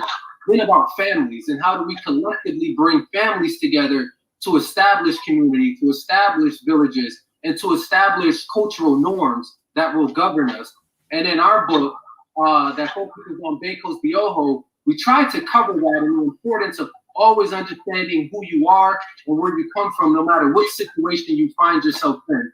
So we as Africans, at least Brother Kim and I, as Africans in the United States, see ourselves as Africans who are currently in the United States and can go home to Africa and plan on going home. The story of Bekos Bioho, the Palenqueros, and other Afro-Colombians is the story of people who were also ripped away from the continent, able to understand who they are, which are African people, and sought to maintain that cultural identity. And now there's the effort, as we saw with the last system, for Afro-Colombians to go home.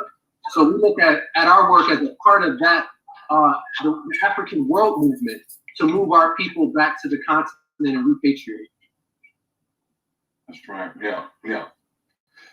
Sister Yaw, we see you're back. Yes. You don't look frozen right now, so I'm hopeful. But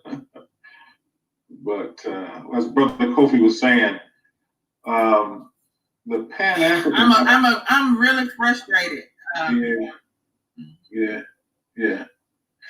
I don't know what that's about, but we're gonna make sure the message gets out there, even though they're trying to stop us. Ashe. So one of the things we're trying to do with the film is to advance this notion of Pan-Africanism. The Pan-Africanism movement, one of the biggest proponents, the biggest allies, or I guess you could say proponents of the Pan-Africanist movement was Marcus Garvey. And so learning from the lessons of people like Marcus Garvey, we intend to be, in this movement, our hope is that we can contribute information and knowledge that's important for us to have some semblance of what it is that it'll take for us to be able to be a united community. We want to see our people be united, but we want to see our people able to fight. So that's the reason why we chose to go to Palenque. In addition to Palenque, we've also written a number of papers and other things about what we need to do for Black children. As both of us started off as school teachers, and I work now in a college of education, and what we care about really is what's happening with Black children. I have a book called The Miseducation of Black Children. And in that book, I talk about what teachers need to know who work with Black children. If you work with Black children, perhaps you could pick up that book, but we got to get ourselves focused on us and our needs. We have to understand we're in a war.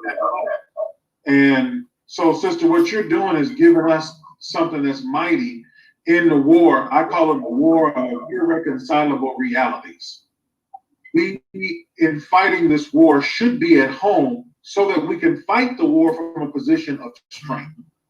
It's also not a war that we asked for. We're not warring with our enemy because we woke up wanting to. We have to fight this war. When you see Black people laid out on the ground with a police officer's knee in their head, and then they let him die, that is people who are fighting against us, trying to make us go to war with them. So this is a critical movement at this time because this is us answering the call, and you're in the leadership of that, and we appreciate it.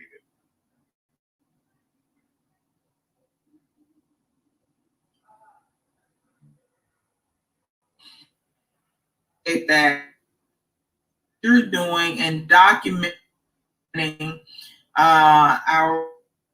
they were able to maintain their African culture, their African identity after 400 years in those maroon communities throughout the Caribbean and in South America. Man, that's powerful. That's powerful because there are so are denying that this happened to us as African people, which is a sad testament to our ancestors who had to go through that, and now their children are denying that it ever happened. So the maroon communities, South America, Latin America, are a testament. They are living evidence that this did happen to us. That's correct. And I want to say thank you so much. Also, these brothers, for you all who don't know, these brothers have agreed to be the documentarians of the Sankofa Repatriation Assistance Movement. Prior to COVID-19, the goal was that they were going to document our city-to-city tour, document our efforts on the ground in Africa, and that's still the plan. Yeah. Things may have, gotten. When I told these brothers about the Sankofa Repatriation Assistance Movement, what I was trying to do, I left that meeting that day, and then they called me back and was like, "Can we be your documentarians? Can we do the documentary?" That's right. I said yes, absolutely. So I'm looking forward to working very closely with my brothers on documenting this historic endeavor for generations to see and know that we are still fighting the good fight. We have not given up. We will get necessary, as Malcolm mentioned. We will. Yes, indeed. Sister, it's funny you bring up that contact information. People asking how they can reach. Huh? What did you say, Kofi? Oh, well, we can give our contact information. You can reach us at thecottinstitute@gmail.com. Ka is just K-A. Yes. And if you look at next to Brother Kimmett's name, or next to my name, we both have the spelling of Ka Institute. So we're thecottinstitute@gmail.com. We also have a Facebook page with the Ka Institute, and you can email us or shoot us a message on Facebook, and we are quick to respond. So that's the best ways to get in touch with us now. And also remember, on our Facebook, we have a free link to our film, and we have information on how you can purchase the book. But I was going to bring up when we first met you, and you told us about the Sankofa Repatriation Assistance Program. I remember Brother Kimmett and I paused and looked at each other like, wow, this sister's engaged in that work. And Brother Kimmett looked at you and he said, you? And we all started laughing because this is mighty work. It's a path, and Brother Kimmett was talking earlier about how you're the right person to be engaged in this work, and how excited we are to support their efforts and bring people to this work, because it is vital. It's importance and what we need to be focused on right now. Yeah, for sure. Because especially considering what's happening with us right now around the world and in the United States, I think that the ancestors are sending us a sign that this is where we are right now. What we need to be thinking about doing is repatriating. And for those who are not ready to do it physically yet, it's time for us to at least get our minds together. And I'm gonna tell you, I don't know if my mom is on here or not, because my mom, she said we need to go back to Africa. I never mentioned the Sankofa repatriation movement to her. And yesterday she said we need to go back to Africa. So I sent her the link for this. She could be on here. I don't even know. But to have my mom saying that, I know there's something in the ether that's letting us know we need to go home.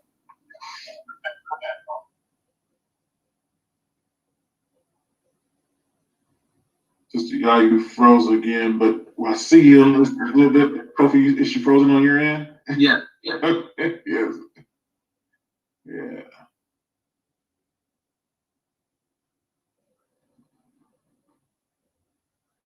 But I can hear that we're still going. Okay. So one of the things that Brother Kim and I often talk about is that we both have spent extended time on the continent, and there are a lot of misconceptions about life in Africa, traveling to Africa, what that experience is like. I myself lived in Ghana for almost a year in a village called Agogo, which is near Kumasi. And one of the things that I loved about living in Ghana and village life is that you're a part of a community. Wherever you go, people greet you. People are looking out for you. And the experience in and of itself is an experience of feeling like you are at home. People would sit down with me and teach me tree. Students will welcome me to the store, to market, and talk to me what I should be paying for and how I should be thinking of vendors at the market. So that experience of being a part of the community and growing with people who are intentional about helping me understand what it meant to be, and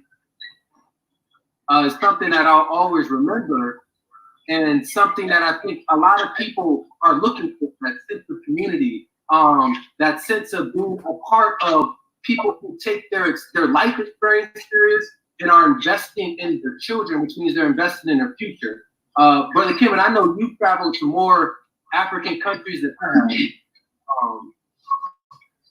I'm wondering what you found that is very different.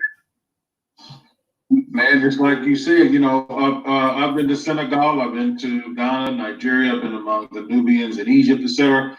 It's like Sheikh Anta Diop said, there's a cultural unity in Africa.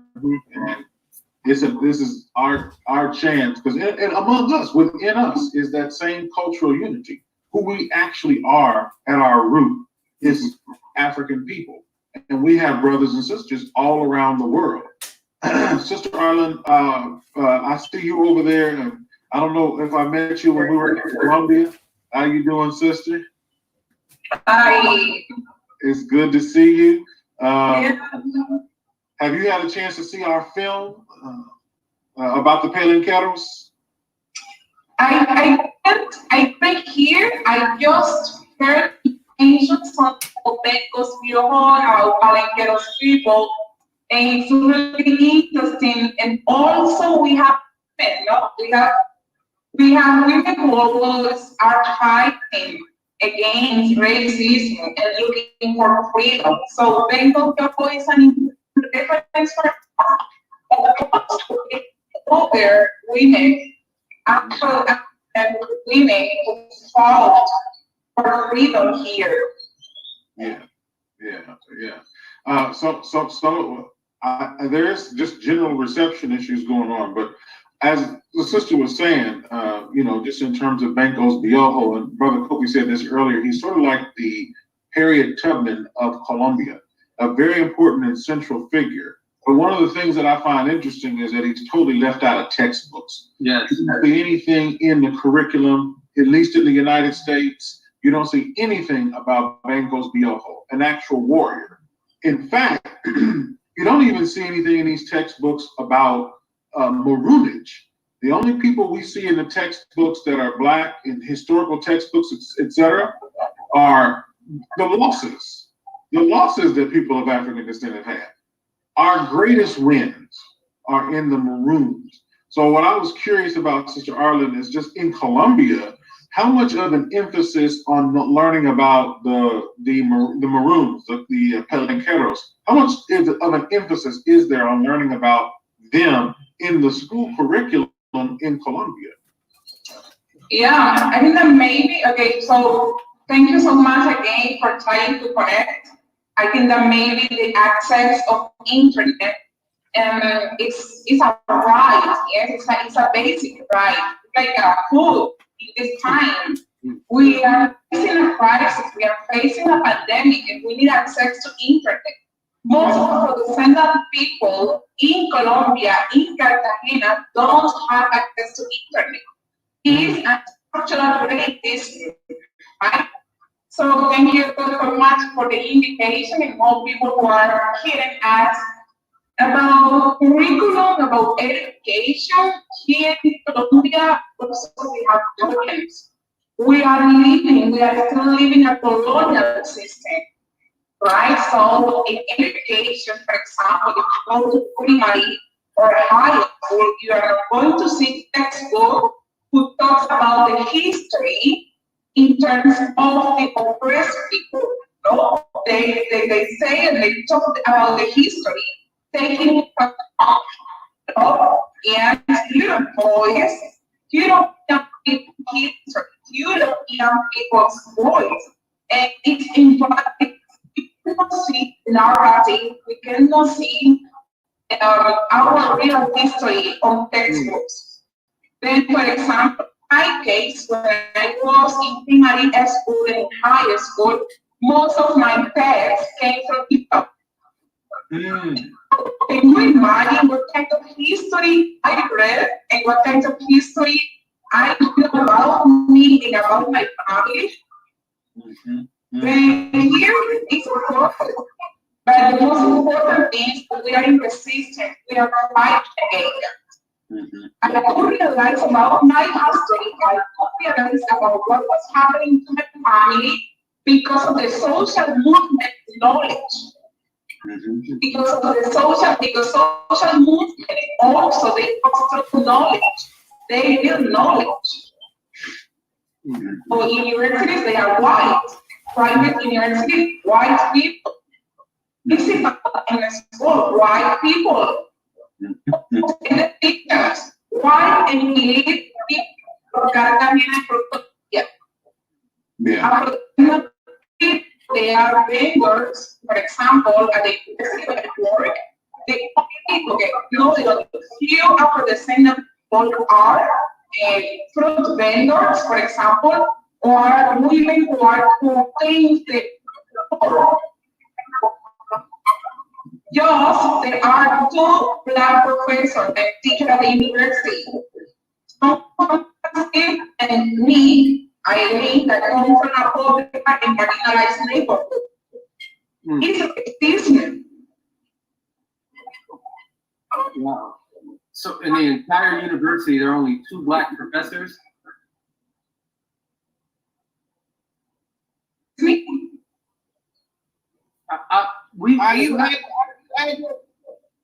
our time in Colombia, we've seen a lot of what we were talking about. Are you able to make out what she's saying? We can't hear either of you very well. But we can make out some of what she was saying, especially when it comes to resistance and the Eurocentric curriculum and her experience as a professor, being one of few African professors at the university, and what she's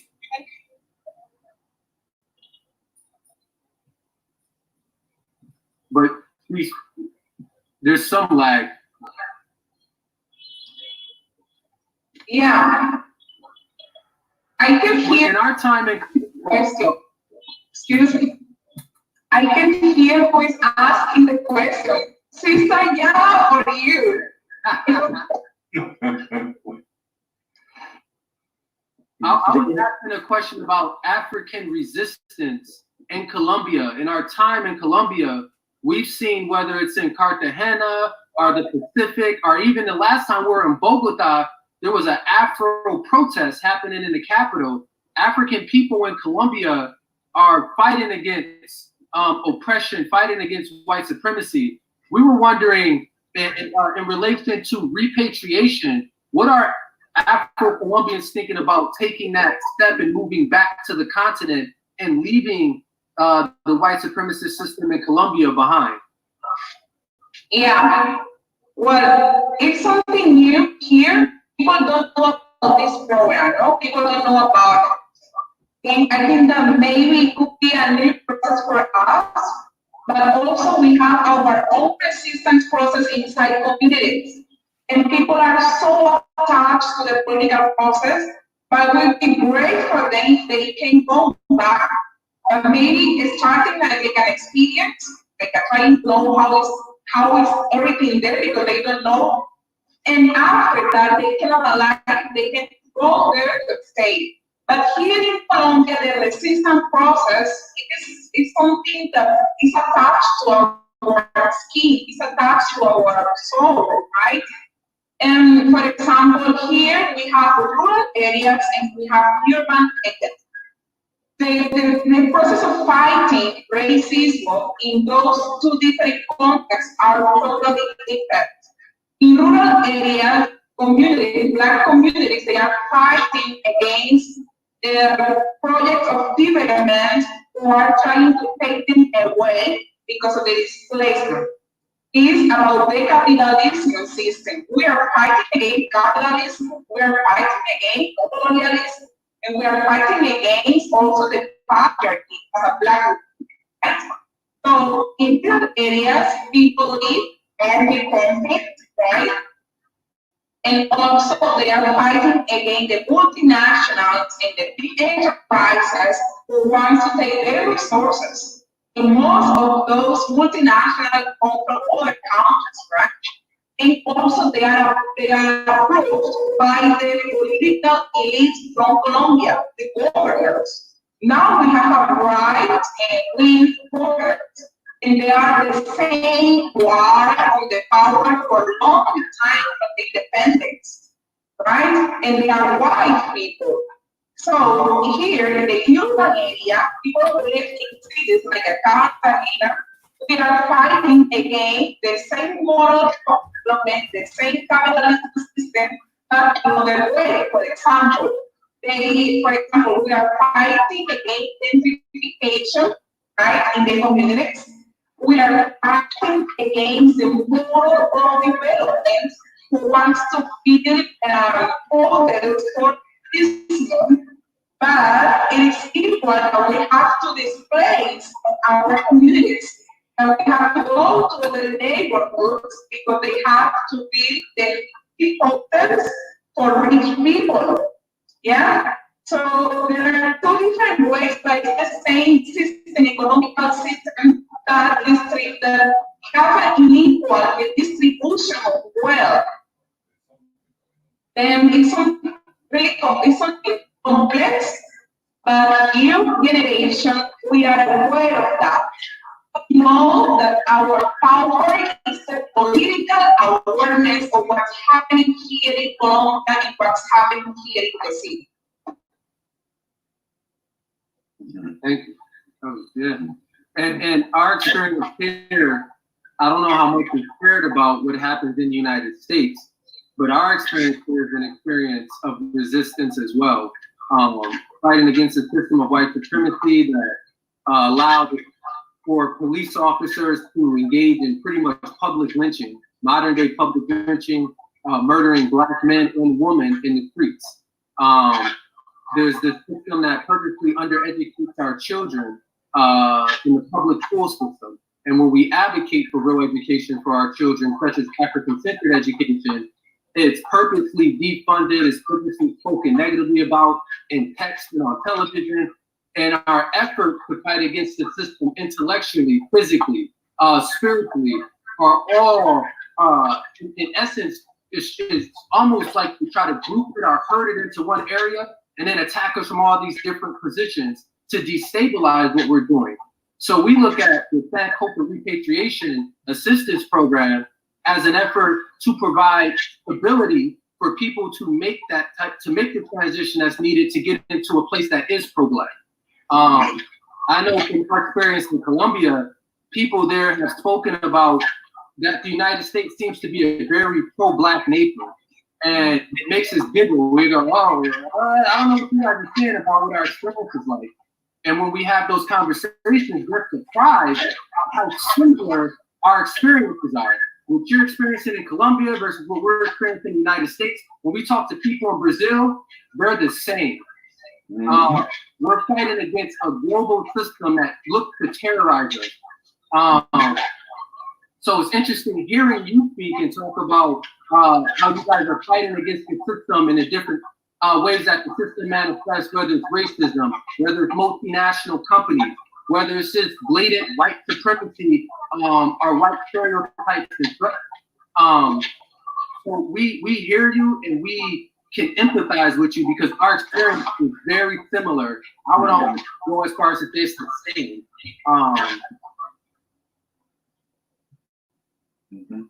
Excuse me. Yeah, he was saying that our situation, our struggles are very similar comparing Colombia and the United States. It's a very similar struggle.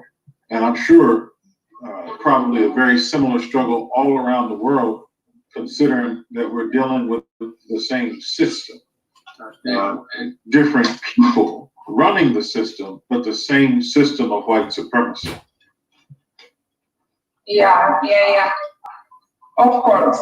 So here in Cartagena, most population, they are Afro, but they don't want like as an Afro-descendant people because it means that you are going to be stigmatized. It means that being Black here in Cartagena and accepting that you are Black means that you are another person who doesn't have the same access of rights. It doesn't mean that you are going to be stigmatized. So that is equal to something negative, something bad. So we are fighting also against, look, we are fighting for looking for the real data about how many descendant people are in Cartagena. Because the amount of people is important for us. Because also it depends on how much the government will invest on our community. And also we can demand the state the rights that will belong to. So, for example, here we have a law, that's the law 70, law 70, give our new Black communities the rights to the territory, right? For example, a multinational company, if they want to do something on my community, they have to have the approval of our community. They cannot access to start a project, yes, without the permission of the community. But it just happens if community are recognizing themselves as Black community. So if you don't have access to that, to those data, to those information, if you as a government says that in Colombia or Cartagena, there aren't too many Afro-descendant people, multinational and project development will go to the communities and people will be displaced. So it's something about power. It's something about the economic system. It's something about also, for example, most of Black people leaders are because of the defense of the territory. Assassinating people in Colombia, we need to look for that. We know who they are. But obviously, it's something about we are fighting against a monster. We are fighting against those kind of power and elites that we know who they are. And we need to reinforce the resistant community. We need to be together. Not just in Cartagena, not just in Black communities, periphery of the marginalized neighborhood. Also people from the United States, Black people from the United States, Black people from India, Black people from we need to be strong because the monster is bigger, but also our is bigger, you know, and our power is bigger. Right, that's right. Yeah. When we start talking about fighting against that common enemy, one of the reasons why I really like the idea of Sankofa is because it makes us think about what's important. Because one of the things that happens in this atmosphere a lot is major distractions. So they'll have us distracted on Trump, have us talking about Donald Trump, have us talking about the latest things happening in, what is this stuff, reality TV, all these things they have us focused on, but rarely do we actually focus on what we really need to be doing, which is getting ourselves together to go home, getting ourselves together to fight this battle. So this is one of the reasons why I was very complimentary to Sister Ya in terms of her vision for the Sankofa repatriation is because if we can talk about this instead of talking about the latest with Jay-Z and Beyonce and whoever else you can name, athletics, whatever, imagine what that would do for Black children. It would get us on the point. It would get us on the topic, on the right subject. So I'm very excited about the opportunity to be part of a thing like this, and I'm also excited about the fact that the Black community in the United States, in Colombia, all around the world, Black communities will be talking about the real subject instead of talking about other things that are really just distractions. So I appreciate, that's one of the things I appreciate most about this. Yeah, it's an interesting project. I haven't the make once I read, but it was like 2 years ago, and it's something really interesting. It's necessary to have a control back, people detect the back, because obviously there we are going to fight and we are going to be inside a real hard context. So we don't have political awareness about what is the workers' exploitation, for example, what is the hierarchy that exists now because of the world economic system. I think that may be really complicated. So any kind of awareness about what happens after the war is necessary to fight here in Africa or fight there in Africa. Yeah, Sister Ya, we can see you. There's a delay still, but we can see you. Wow.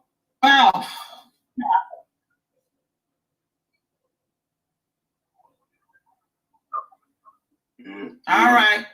Well, I just want to say thank you all. Thank you to Dr. Shockley and Dr. Kofi LeNile for coming on the show. The internet has not been my friend today. For whatever reason, I don't understand it, but we will push on. I need to bring on. Thank you all. And Airling, the people would like contact information to get in touch with you. I will have to give them that because the internet is just awful. So if anybody wants to, Airling, can you tell, before you go, tell the people about your organization that you work with in Colombia?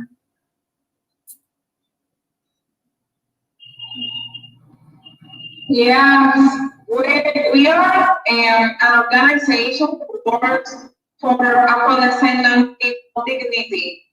We are defending life, and also we are defending the safety of our community.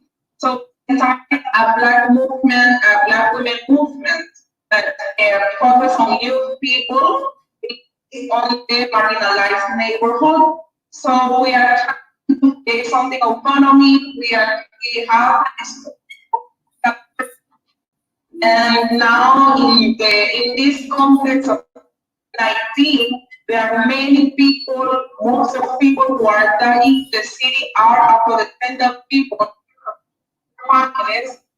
So we are trying to do, for example, in this context, we are trying to get food, we are trying to get AIDS, kids, and also talking about the importance of taking care of ourselves. So we need strength, we need united in this fight. And yeah, if you want to contact me, you can go to my Instagram and also to my email. I don't know if you think that maybe I have to give my email now, but it's better to write there on the chat. Sista, what do you suggest?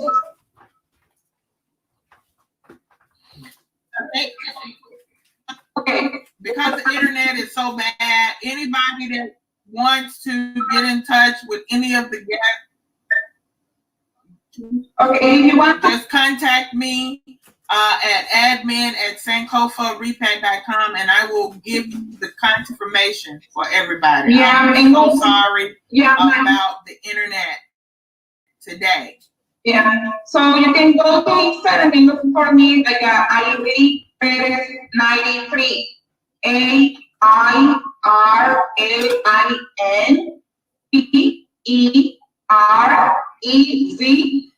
93. That's my Instagram. We can chat, we can contact, we can help. They give us ideas about how to resist in terms of mental health during this COVID-19. But for communities, Black community in Cartagena, you can give us ideas about how to fight this pandemic things in terms of economic things, when we have structural racism and when we have social racial inequality here in the city.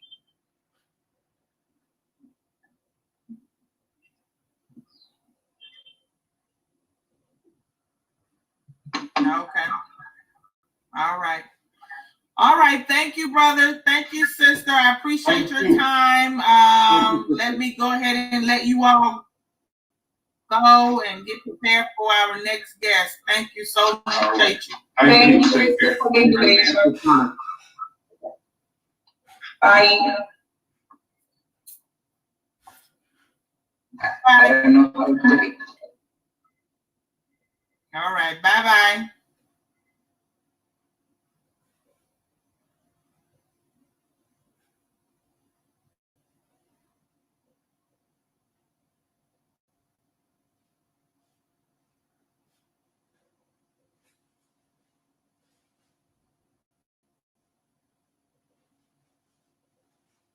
You have to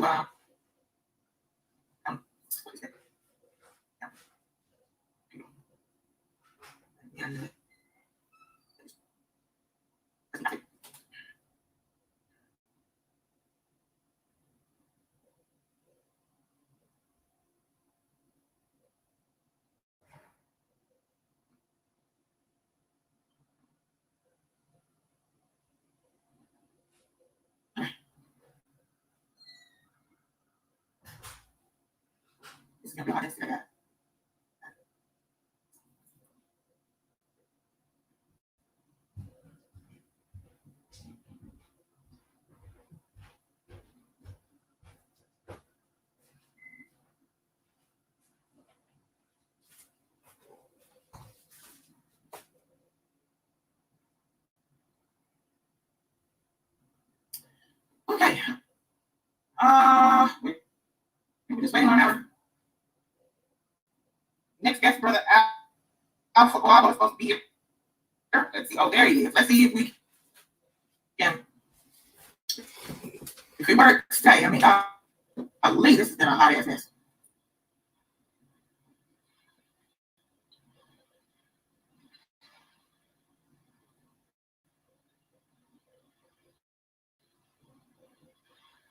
Yes.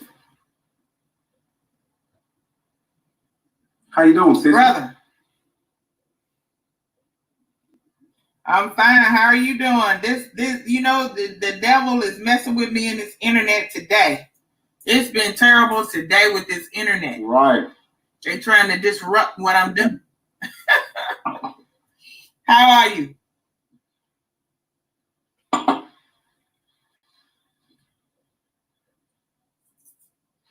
Wow. Yeah, I'm great. I just arrived. I had a long day, but I said, no, I gotta make it because I can't let the sister. Yeah, I had a long day. Well, thank you so much. I know it's scared me. Oh, well, we could not have a meeting in Africa without our dear brother Kuabo. So, brother, tell us what works are you? Well, tell us about your radio station, aka show, and tell us about the work that you're doing in Angola, and the projects that you're working on, and all of that, please. Where do I begin? So it's simple. My name is Alfa Kuabo. I was born in Angola, former Kingdom of Congo. So we're from the Kingdom of Congo. Angola, this is a Portuguese name. I'm from Gola people, Bantu people. So I'm just a prince, son of Queen Zinga. So from Queen Zinga's land, I represent the Kingdom of Congo. And then I am a humanitarian. I would like to call Pan-Africanism because I don't like to box myself into this bigger thing. So I'm just a prince of Africa who wanted to make sure I laid my foundation, and when I transition myself to the spiritual world, I wanted to be able to look back and say that I did something great. I left something behind. Right, absolutely, absolutely.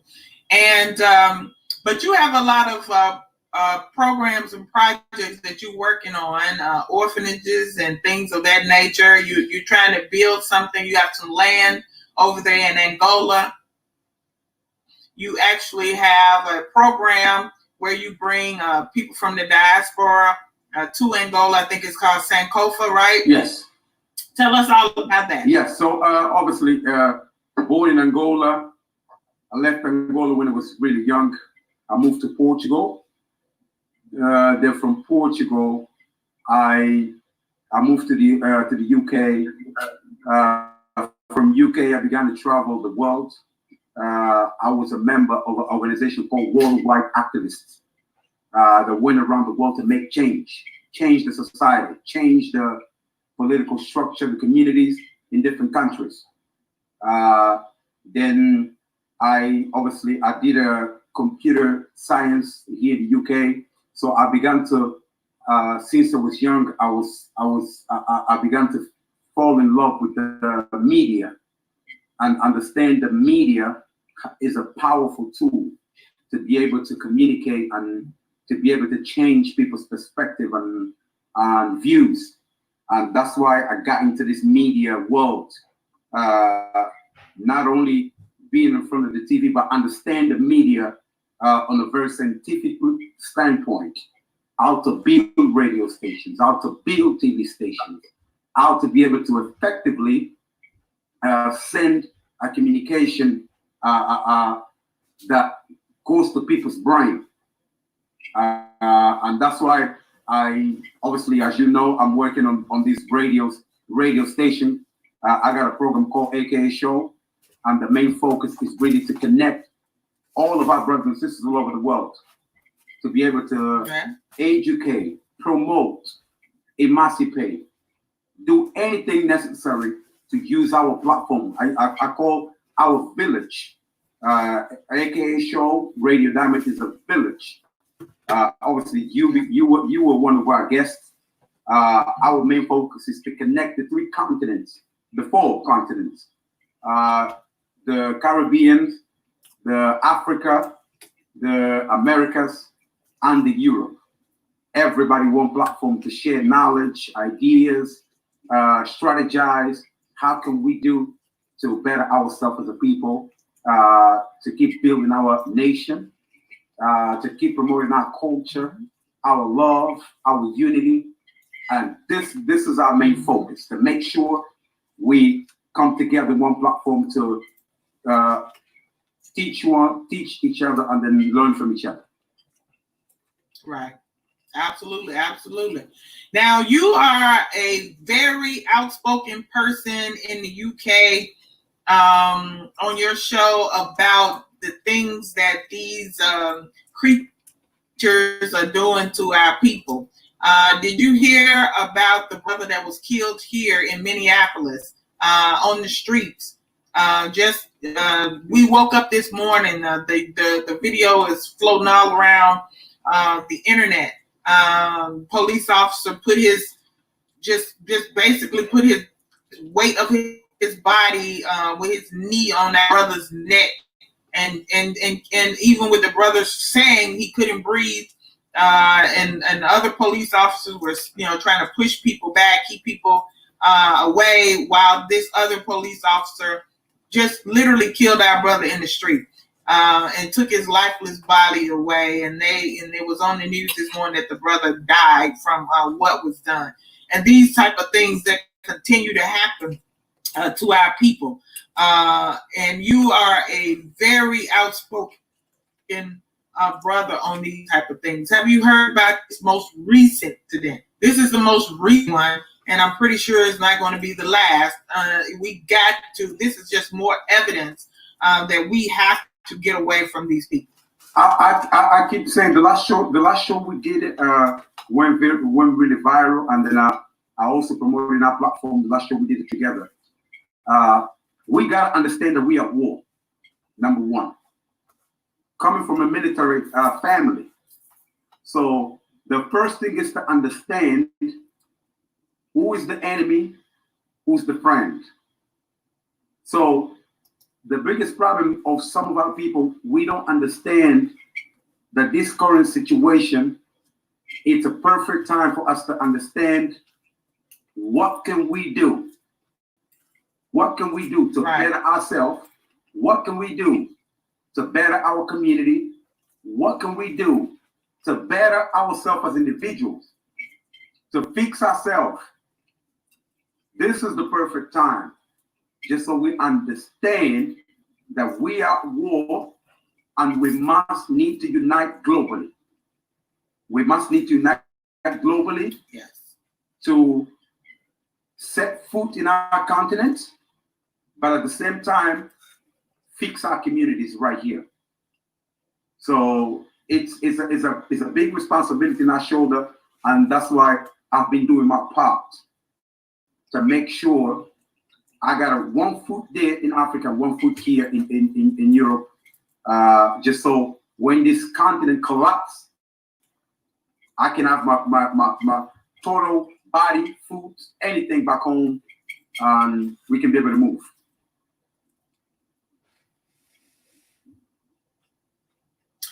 Absolutely, absolutely. And it's unfortunate, brother, that with all the evidence in front of daily, it's not just the overt things like we saw happen to our brother Ahmaud Arbery a couple days, some white vigilante psychopath just stalked that brother down in the street and shot him dead in the street, and for months they weren't even arrested.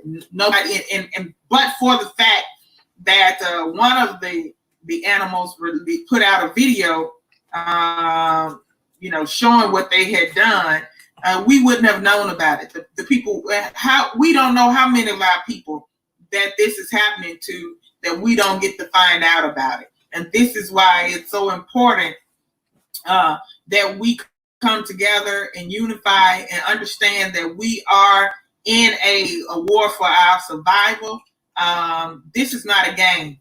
These people have been coming after us in every way imaginable for more than 500 years. It started on the continent long before the slave trade, when they came into Egypt, and from that point on, it's just been hell for us as African people. And so I don't know what it's going to take, what more needs to happen for the people to wake up, because I'm sure there are some people still with all this that's going on that are saying they, I'm going to go to Africa for.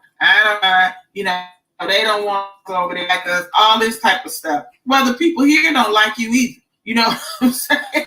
So you have a better chance.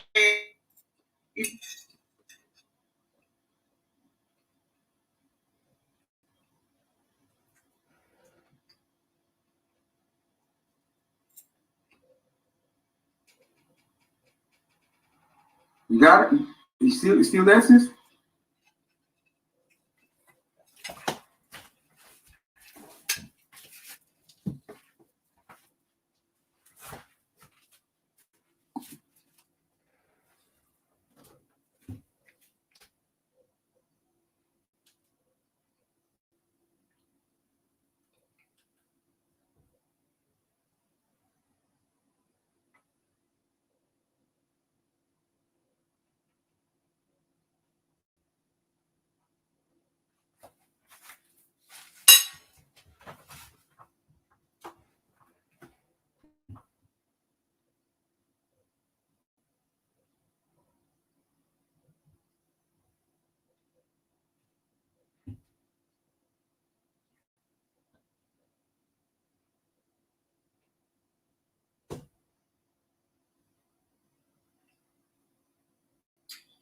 So it seems our sister is having some problems.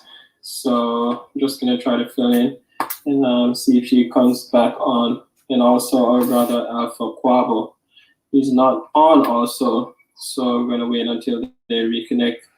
My name is Dwayne. You see my name showing up as D Ryan. That's my name on YouTube. And I volunteer with the Sankofa Repatriation Assistance Program, because I love the mission. And I think it is something worthy for us to achieve. So, that's why I am on board with the Sankofa Repatriation Assistance Program. And just to add to what Sista was just saying a while ago, and I'll go back to yesterday and I'll make a quote from Dr. Obokese Cambon. And he was referring to some of our people here in the West. We're just looking through a closed lens and saying, hey, is it ready yet? Is it ready yet? Speaking to the state of affairs on the African continent, our people are trying to see if it's ready to, go live there. Is it like here where we are living in comfort, and not knowing that it is us that needs to go there to do all the building. So I think it is time for people to realize, hey, it is time for us to jump on and go build what is needed to be built for ourselves. And that's why we are on the Sankofa mission.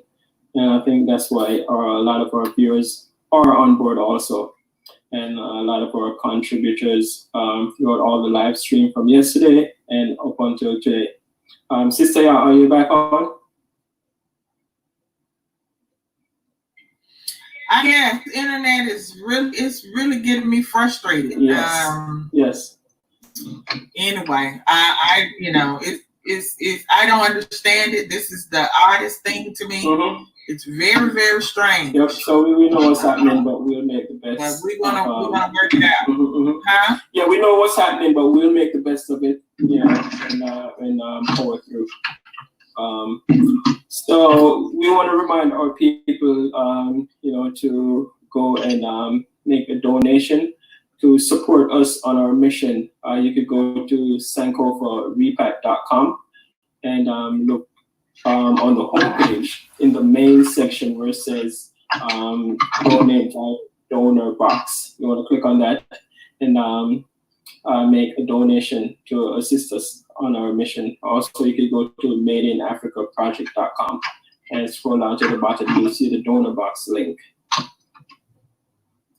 So one of the things that one of the points that I made yesterday when I post on our YouTube and our Facebook regarding our upcoming, live stream, I did mention that, if you have ever commented on any of the issues that are facing our Black community, now is a chance to go ahead and support organizations such as the Sankofa Repatriation Assistance Program that are on the work, on the ground, doing the work of the people, and also what Brother RJ Madhi is doing over in Senegal with the Al-Kabulan Development Group, and also our brother in Sierra Leone with the Black Star Action Network International. So you want to definitely support the organizations that are on the ground and doing the work.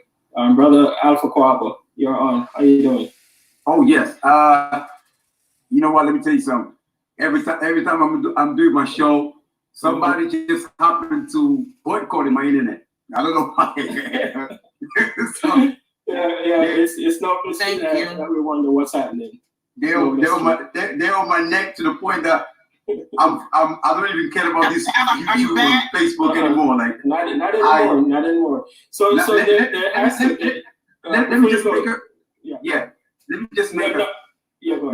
Let me just make a. That's exactly why I now building radio stations, TV stations independently. Yes. We're gonna be start doing in Africa as well. Going to different cities, building independent radios and TV stations just so we can get out of this Facebook and YouTube. Because they're doing this on purpose. I've seen yesterday, they're doing this on purpose. They sabotaging when you try to do this international connection. They know what we're doing. They sabotage completely though. So just to tell you, yes, it's for me. I don't really get frustrated anymore. No, because I know to the fact that they blocked my account so many times that I even say I don't even care about you anymore. No. I came to the point that I was frustrated back then, but now I'm not even frustrated anymore because I understand their game. So I think that speaks to a level of fear that they pick up on.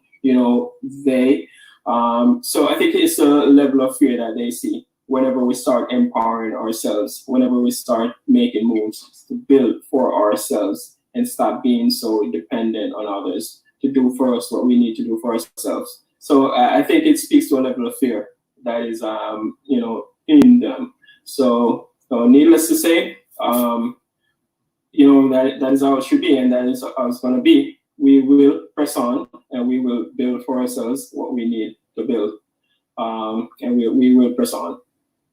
And also, we want to make mention we had one of our brothers that was on RJ's live stream yesterday in Senegal, and he's doing major works within communication, building some huge networks to facilitate our communication mechanisms. So it is not like we lack the resources and the people to do it. We do have the people.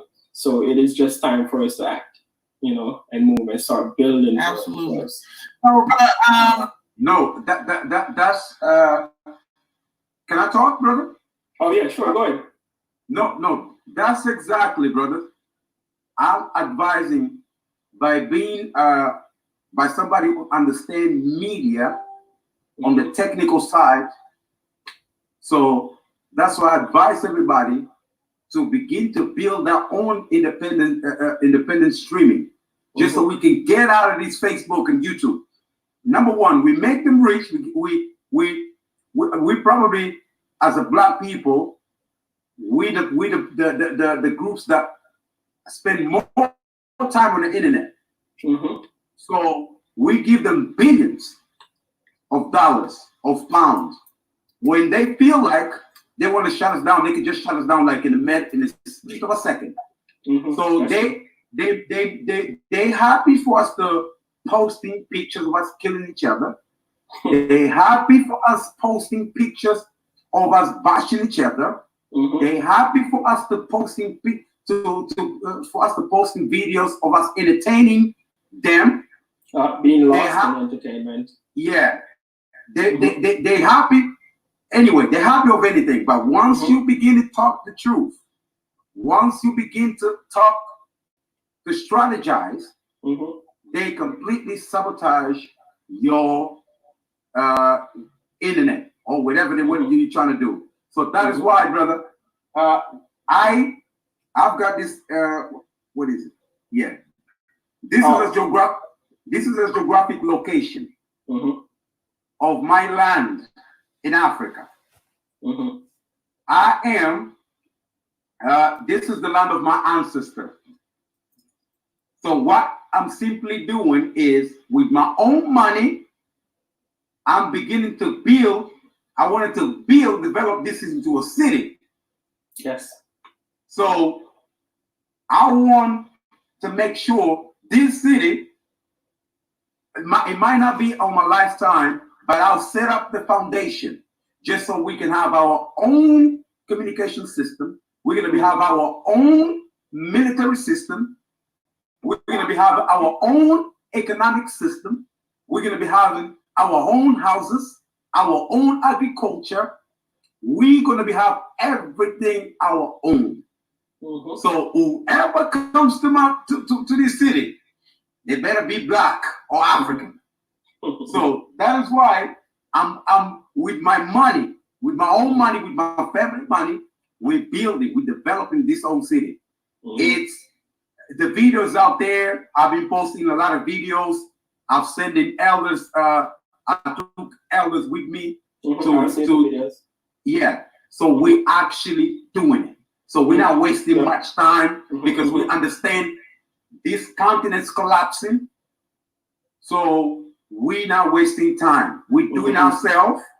So that is why my advice, my input to this conversation is to tell our brothers and sisters, get yourself ready. If you don't be coming with, because at times our brothers, they like to come up with excuses, say, oh no, not many of us wanted to go to Africa because we don't have no money. But guess what? Brothers and sisters in Africa, when they come into Europe, they're coming by swimming. They don't care. So you are here in the UK, in US, you don't have no excuse. If you talk Black, if you think Black, if you talk Black unity, show me what Black unity looks like with your money. Yeah, it's time to show. So it is time to show. So that's one of the things I try to speak to. So we here in America or in the UK, you know, we tend to be lost in comfort. And that's one, you know, phrase I tend to use a lot because we're here where it's nice and rosy and we have a job and we can get along and not realizing it's time to go build. You know, it's time to go build something that is much more than this, something that will make the future for our grandkids and their grandkids much better, you know, rather than just being lost in comfort here. It's time to get out of the comfort zone and go build, you know. So that is one thing I want to stress about. And it's good that you're, you know, building your city there, and we see a lot of movement like this happening. Now we could talk to our previous guest earlier, Nana Obokese Ampah, who is given 5,000 acres to us in the diaspora to say, come and build. You know, you could get land to do farming, to build house, to do business. And that will, you know, spark the economic activity in the Asebu area. And we'll be able to build all the things that we need, you know, for our future. This is about time, my brother. So that's why I always emphasize, show me, don't just talking about Black unity. Show me with your money. Right now it's about the money. Yeah. So don't be out here bickering, talking about, oh, I love Africa. Oh, I love my Dynast. No, it is about the money. So that's why I'm fully 100% supporting the Sankofa repatriation assistance. I'm fully supporting to the point that today I gave my donation today. And I'll be commit myself to give donation as much as I can as well. Yeah. Because it is about the money. So if you see brother, can you hear me, brother? Yeah, I can hear you. So while you said that, let's go ahead and now check in on Sister Ya, see if she has anything to input and if she can, if she's back on also. Okay, so it seems Sister Ya still might be having some connectivity issues. We'll wait until she joins us again. Just want to let our viewers know that coming up very soon will be our brother Native Borne out of Ghana. Greetings. Okay. Y'all can hear me. Yes, but I just want to say thank you, brother Alfa. We can hear you, Sister Ya, but it's still coming a bit choppy. So we do hope that you'll join us with a better connection very soon. I was just mentioning that coming up we'll have our brother who is a repatriate and he's now living in Ghana. So he'll be giving us a lot of information on his journey and and pointers for our fellow brothers here who will be joining in later on. Brother Alpha, floor is yours. Of the native born. Okay, so we're trying to hear what Sister Ya's input is. No, brother, tell Sister Ya they're sabotaging. You can't do anything. It's straight up. Yeah, so I know they sabotaging. Oh, look, my internet is way much faster. I've got a meter here that can check the speed. The speed of my internet is going down the hill. So my connection is not gonna just switch off again. So I even told Sister Ya in the morning before I left home, because I was thinking of streaming this program right into our own independent streaming server. Because when we're doing this such a thing, the way we promote it, the way she marketing, like of course they're gonna be alert. Of course they're gonna be in our neck. No chance. So that is why for me, I just like to be precise on my message is get your money, no more talking, brother. Get your money. No more talking. And let's go. So like I'm doing, I'm straightforward. We got the paperwork that proves that the land is mine, the land is secure. So we got so many brothers and sisters in Congo, Angola. They have acres of land, but they don't have no money to invest on the land. So that is why with our own little 9-to-5 jobs, we can save something. Yes. Then we can go as a group to just give our input. Because right now, it is about time for us to begin to strategize, having the military strategy of, look, we're going to settle down here. We're going to build our military system. We're going to build our economic system. We're going to think government within a government. So that's why my straightforward message is just get your money, get in touch, and let's go. Yep, straight. We're going to come back to you in a minute, Alpha, brother Alpha Kuabo. We're going to jump to our brother named John Christian. It's the first time learning that name, but more popular known as Native Borne. How you doing, brother? Hey, what's going on? Can y'all hear me clearly? It's going great. We can hear you loud and clear. I want to thank you for joining us. Hey, my pleasure. I'm glad to be here.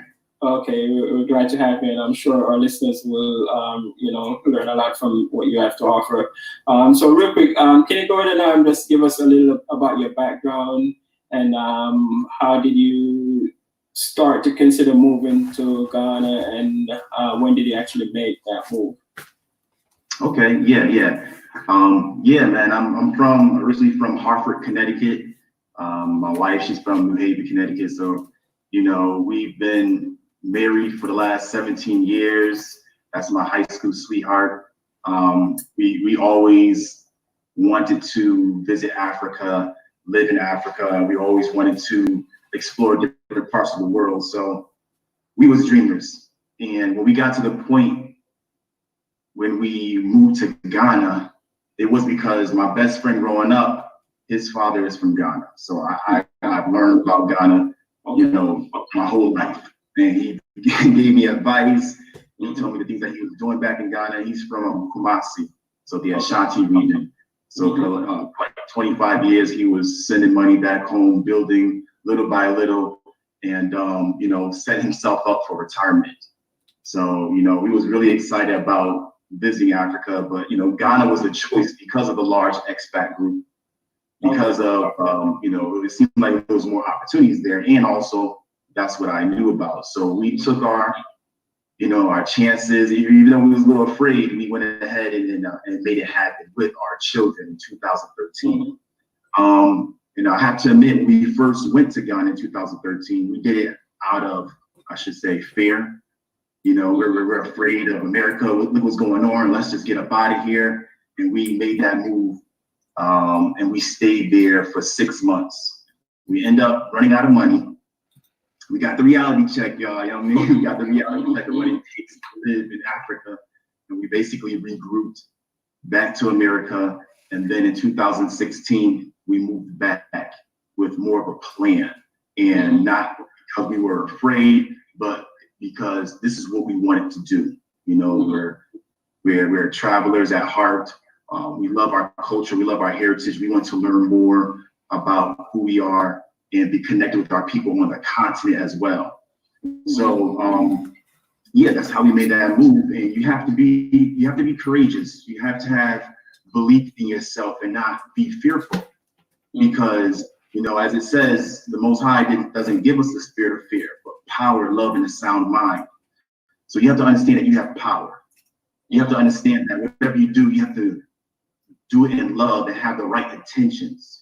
And then you have to educate yourself. You have to have a sound mind and don't move with emotions, but move the plan to the best of your ability. And I feel like people have to understand that no matter how much you plan, more than likely your plans are going to change. But having a plan is important because at least you have something to guide you. And as things change, you just adjust to the situation. But yeah, we made that move, and you know, right now we are traveling outside of Ghana, but basically we're doing what we dreamed of because of a mindset and not because of money. Once your mindset is right and you're doing what you're passionate about and you're connecting with your gifts and your passions, and you're making a profit off of it, and also you're using the same gift and passion to serve others, that's when the doors will open up for you. And that's where your opportunity lies. So that was our mindset since the beginning, and we were able to do it. It wasn't easy, and it's still a process, but we're living what we've been dreaming. Okay, great. And I must say it's very commendable that you were able to make the move with your family. You know, a lot of our brothers have been able to move, whether it's by themselves or our sisters by themselves. But when we see a family unit moving together, I think that is very commendable. So I want to jump to Sista Ya and see if Sista Ya is back on, if we could hear her pretty good. Hey, what's going on, Sista Ya? Nice to see you again. Okay, so that is our beloved Sista Ya. We'll just enjoy her beautiful picture for now. She's having a bit of a problems with our connection. So we'll just press along, Native. So we want to speak to the issue of our young people here in the West. Now, I personally have seen a lot of our young people are embracing the move more. We recently interviewed a sister, Deisha Garden. She moved to Ghana. She's running a food truck that was in East Legon.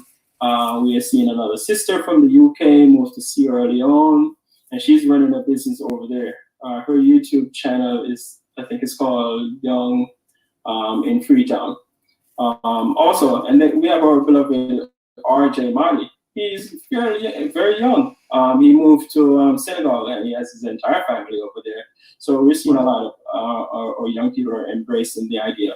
So what can you say to our young people here in the West, you know, to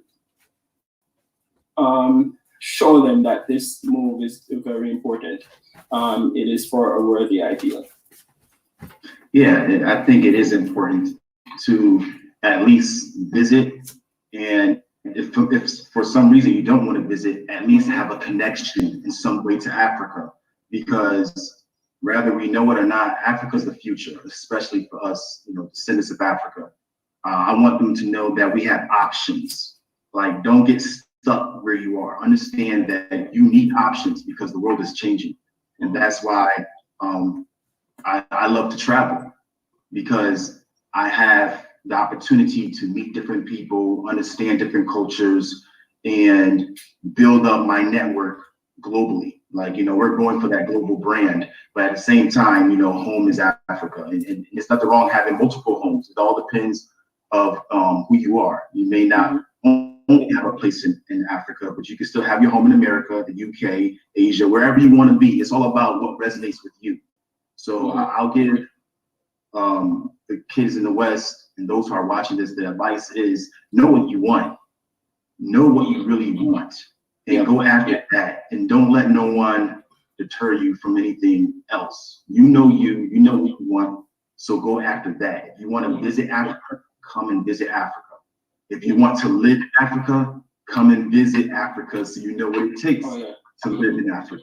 Like, make those moves, and it's important. And if it's not your thing, then at least support this movement, the Senkoku Repatriation Assistance Program, because you are helping others get to the continent and help them establish themselves, which is extremely important. Because if you don't understand the culture, if your money's not right, then you're going to end up running back home. We faced the same situation where our money ran out, and we were struggling financially. So it sounds good to come to Africa. It sounds cool, but if your money's not right and if your mind is not right, you're going to struggle. Now, don't be afraid of the struggle, because sometimes struggle will help us become who we need to be. I can tell you right now, I fell on my butt. My wife and I, we fell on our butts with 5 kids, and we was trying our best to survive, to make our money, and it was hard. But we survived because we believed in ourselves, and the Most High and our ancestors are with us. We had the right intentions. And in the midst of all that, we was able to inspire a lot of people as well by telling our story and our struggles. This is not something that is easy, but like Sister Amaku said, it's worth it. It's worth looking into. It's worth taking a visit. It's worth supporting a cause that helps other brothers and sisters to repatriate or visit. So go after what you want. Understand what you're passionate about, and understand your gifts, and connect with that, and make the visit. And I believe that once you're real with yourself and you take time to be a master at something, then the doors of opportunity will open up for you and give you the finances, the connections to do what you want to do in this life. So true. One of the main things I want to take away from what you said is just, know that you have options, and to act on that. And also, support the movement. If it's a case where you're not ready to make a trip yet, you're not ready to live on the African continent, still support the mission, because it is something that's beneficial to all of us in the long run, so still support the mission. So I want you to go ahead and speak to your personal experience making the move. How do you, your likes and, some of your experiences? Yeah, when we made our first move, in 2013, we was connected with the African American Association of Ghana. And back at that time, a couple, Otis and Cassandra, they was leaders in that organization. So when we arrived, we contacted them, and they was able to show us around. So me personally, I adapted very quickly because that's just my personality. I'm a traveler. I know how to move around. I used to drive tractor trailers in the U.S. and I did that for 7 years. So when it comes to traveling or adjusting to environments and new places, we used to that. So we was able to learn very quickly. Ghana is a beautiful place. It's a beautiful place. It feels great to be around a lot of entrepreneurs because everybody's looking for themselves. It's beautiful to see your people. When you drive down the highway, you see billboards, people look just like you, people on TV. It's a beautiful feeling. And the brothers and sisters in Ghana, they embrace you. They love foreigners. Some of them look at us as foreigners, and some of them don't. They see us as brothers and sisters. But it is what it is. Just go to Ghana or whatever country that you want to experience in Africa, and just be kind, be respectful, have empathy.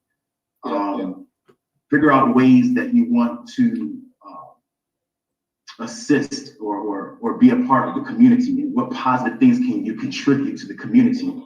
So that's basically what we did. We joined organizations, we volunteered, we just got to know the culture, and we took our time. And even though we were aiming to stay and we weren't able to stay, we just went back to America and we just regrouped. sometimes you might have to go back. Like 80% of the people that we know that went to Ghana and thought they was going to stay, they end up coming back because, you know, we live in a capitalistic system, y'all. You know what I mean? If your money ain't flowing, then it's going to be a struggle. And that's why my wife and I, we invested so much time in online digital entrepreneurship, because that's been our dream for the longest. Like, okay, make money online, be location independent. Make money online, be location independent. So that we've been investing in for years. And that's something that we're working on now, because even though we blog on YouTube and we're showing people our experience and they're being inspired by it, we see that a lot of people have questions. They want to be educated and they want to be part of a community. So we're working more behind the scenes right now on the education and a community aspect to teach people so that those who want to, they themselves can make a living online and become location independent. So I feel like that's a calling for my wife and I, and that's something that we're working on. So, but you know, people want more information, they could go to nativeborne.com and check us out. Okay, great. So that is nativeborne.com, where they'll be able to get more information. I'm gonna allow you to speak some more on that, all the things that you do online, you know, to sustain yourself. So we're gonna get to that in one moment. You know, of recently, you know, a couple of years ago, you know, backpacking became popular, and a lot of younger working class people chose to, you know, hit the road with their backpacks, and they're able to just work from their laptops. So I see our people can do that and stay on the African continent. Also, I want you to speak to the communal living. How does the you know, community, how do you interact with the community when you're in Ghana? Because I was in the chat earlier and someone had a question of how do our brothers and sisters see us there? You know, so from what I understand, it's a very communal living. Everyone's close to each other. So I wanted you to speak to that. Yeah. I mean, yeah, they're like I mentioned, Ghanaians are very open to, you know, foreigners coming to the country. Very warm, kind people. There's pros and cons when you get to Ghana, though. You have people who are genuine, and of course, you have people who are not genuine. So you have to, you know, discern. You have people who will help you with anything, but they expect you to pay them something. So when you go to Ghana and somebody says, "I'll help you," know that, you know, give them something. Because in America, you might think somebody will help you and go about their way. But in Ghana, if somebody says they will help you with something, they want something, you know, in return. So there's nothing wrong with that, because, like I said, there's a lot of entrepreneurs out there. They get their hustle on every single day, and you know, they need to make their money. So that's one thing that I noticed, that when I first moved to Ghana, everybody wanted to help me. Like, I can help you with this, I can help you with that. I'm like, okay, great. And then I thought, then I learned that, you know, I got even the store, I can go to the store for you and grab some water, and then, you know, you want to pay them, and that's part of the culture, and I adapt to that, and there's nothing wrong. I don't think anything's wrong with it, but I've been used to where I'm from, just doing things from the kindness of my heart, and I'm not saying that they don't do things from the kindness of their heart, but you'll notice that a lot of people, just a stranger will come up to you and they'll help you with something. If they see you struggling, or they move around trying to find a place, I can help you. And then sometimes that might come with the cost, but it's not much. So those who there, just be prepared. They call it dash, you know, dash them a little. I think it's more sort of a cultural experience, how it's done there, you know, versus how it's done here. So it's just you picked up on it pretty quick and you made it work for you. Exactly. You know, you want to learn a little bit of the local language so you can communicate. But the good thing about Ghana is that most of the brothers and sisters, especially in the city areas, they know how to speak English. So the communication is easy. But other than that, people are very helpful. You want to take your time to get to know people. So the best way that we've done that is that, you know, certain expats that we've met and that we communicated with while we was in the U.S., we got with them in Ghana, and we start to meet people through them. Because in Ghana, it's all about knowing someone who knows someone who knows someone. You need to have be in a line of communication. You know, I rarely deal with somebody that I don't know. You know, I have to know who you know, their parents or their close friend, their business partner, so that, you know, if anything happens, everybody's held accountable. So you just don't want to go to someone, a stranger, and just work with them and trust them with something very important. Make sure you take time to know people, and that multiple people know that person that you're working with, and that's how you build community in that circle. You know, but other than that, it's a beautiful place. What else is my experience? I mean, traffic is, man, that's going to be an experience, especially in the crowd. Traffic is something else. You know, some people, they don't even go in the city. Say, I don't want to. Just forget about Accra. There are lots more places to explore. Love the city. So that's why we say visit, because you may experience something different. You want to know how you feel about it. So me, I'm down for whatever. I'm a city boy, and I love to live in the outskirts. You know, we live in Oyarifa, so we're in the outskirts, near the mountain. We're in the mountain. Oyarifa is a really nice place that's a good distance from the city, and at the same time close to the mountains, because I love the mountains. Okay, great. Now, Sister, I see you've joined us, and your video is flowing much better. Pretty sure we're going to be able to hear you better now. Sister, how are you doing? I'm fine. Can you hear me now? Great. I had to finagle some things with I don't know what's going on, but I ended up I'm using my cell phone, but I still have to host from my laptop. It's just a whole bunch going on, but I'm here. Okay, great. We can see you clear. We can hear you clear. Good. How are you doing, Brother John? Hey, Sister, doing well. Thank you. How you doing? My apologies for being late to the party, but a whole mess over here. Yeah, you made it work. Yeah. So I just been here listening to you and talk about your. I'll let you jump in. You maybe have some questions for Nature. Yeah. Well, can you tell? I don't know if you already talked about this while I was trying to get my situation straight, but were you able to, how were the children able to adapt to a different culture? Yeah, they adapt pretty quickly because, number one, like I mentioned, the expat community is there.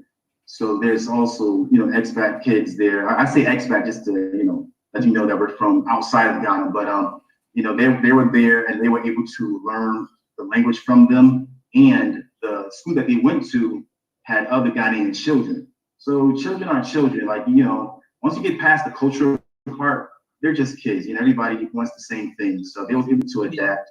They had fun. My kids, they love nature, so they're always running around outside, going to the parks. Some of our favorite places to go to is the Bury Botanical Garden and Legon Gardens. We go there often. So they meet kids there. We actually did a video showing the kids, the Ghanaian kids and the kids from other countries just playing together at the park. So they adapted pretty quickly. And the kids there in Ghana, they're taught English. So when it comes to communicating, it's easy as well. So you adapt pretty quickly. Yeah. My son, when I went there to live for a couple years, he was 3. And it's true, he blended right in. At that time, he had, I hadn't cut his hair yet. We have a culture on this side of waiting for some years before a boy will cut a boy's hair. So he had long flowing hair down his back. And I remember the children, they weren't used to seeing a little boy with that much hair. So they were trying to figure out, why does he have all this hair? And I remember he used to get so frustrated. He was like 3 years old, and they would say, you're not a boy, you're a girl, because he had these long, thick plaits, and he would be like, I'm not a girl, I'm a boy.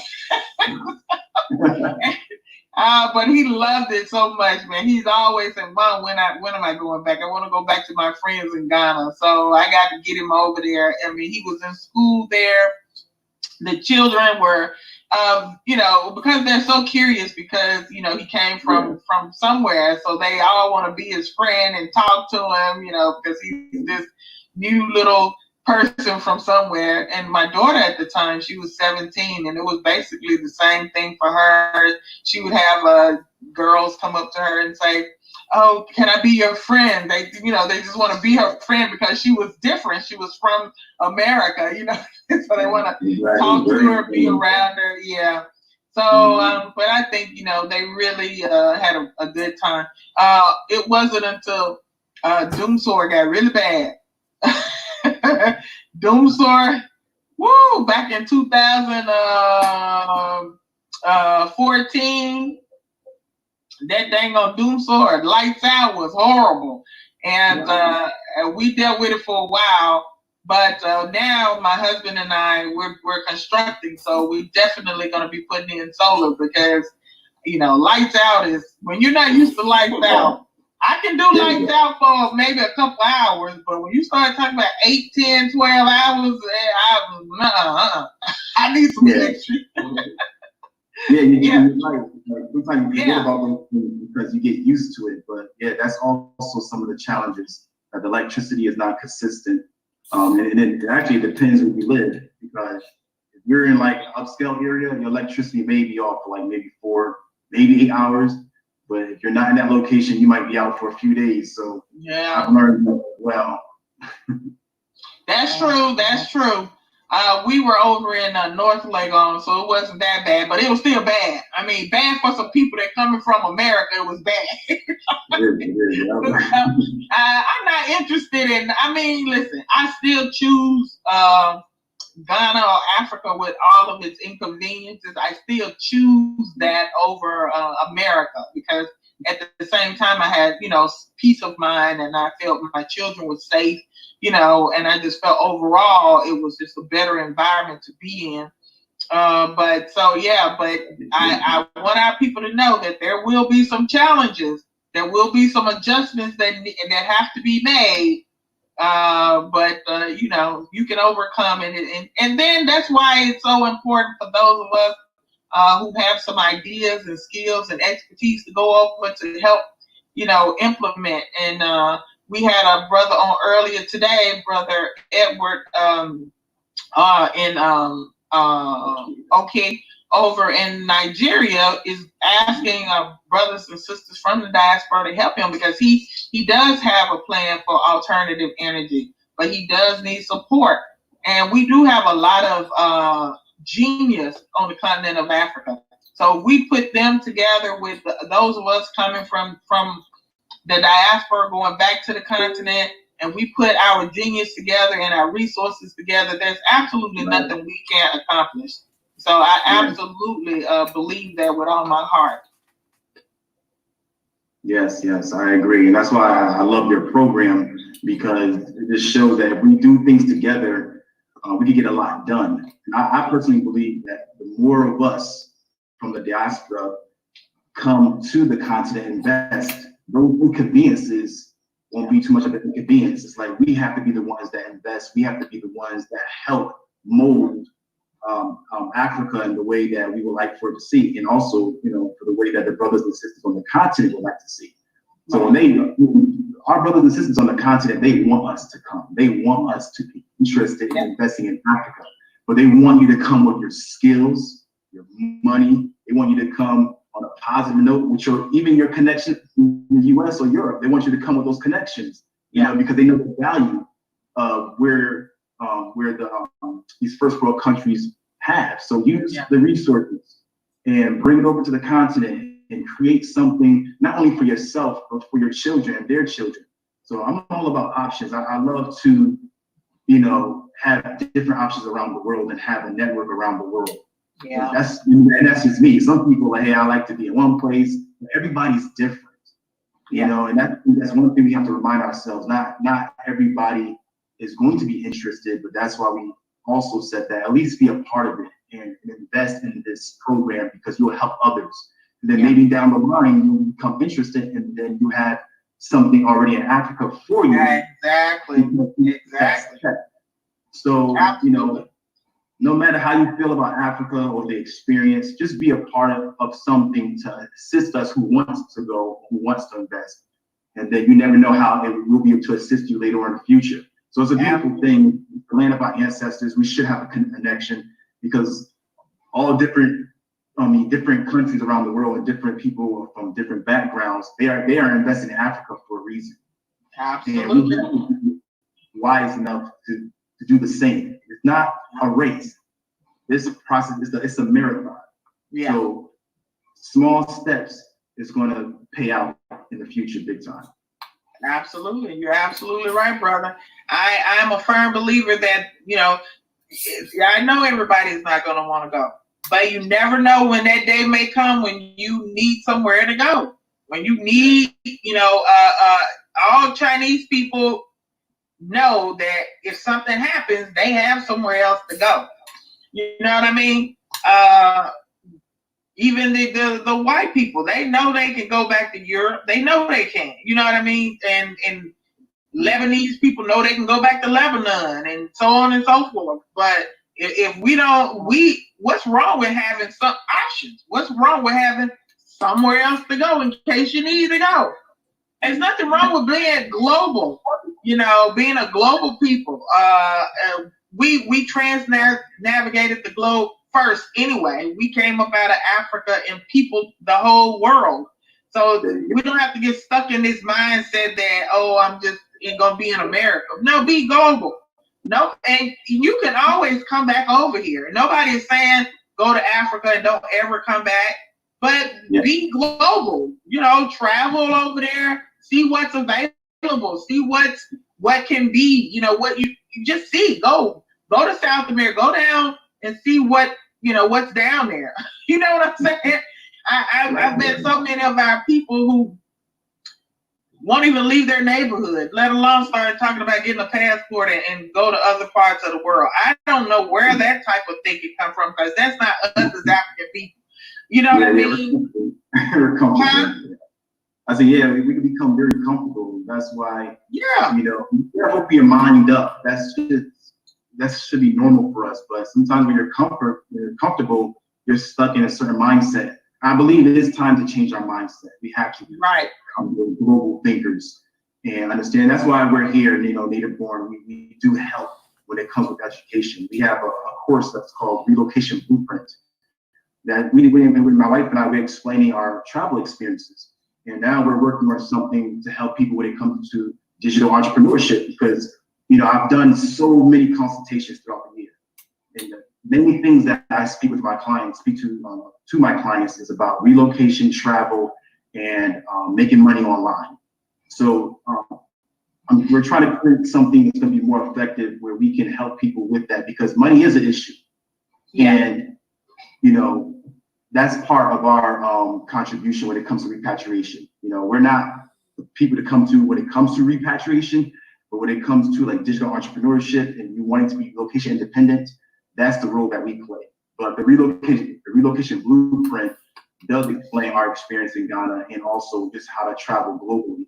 So that's what we can contribute. But that's why we always, like to show your commercial to let people know that when it comes to repatriation, you want to get connected with the Sankofa Repatriation Assistance Program, because they specialize in that.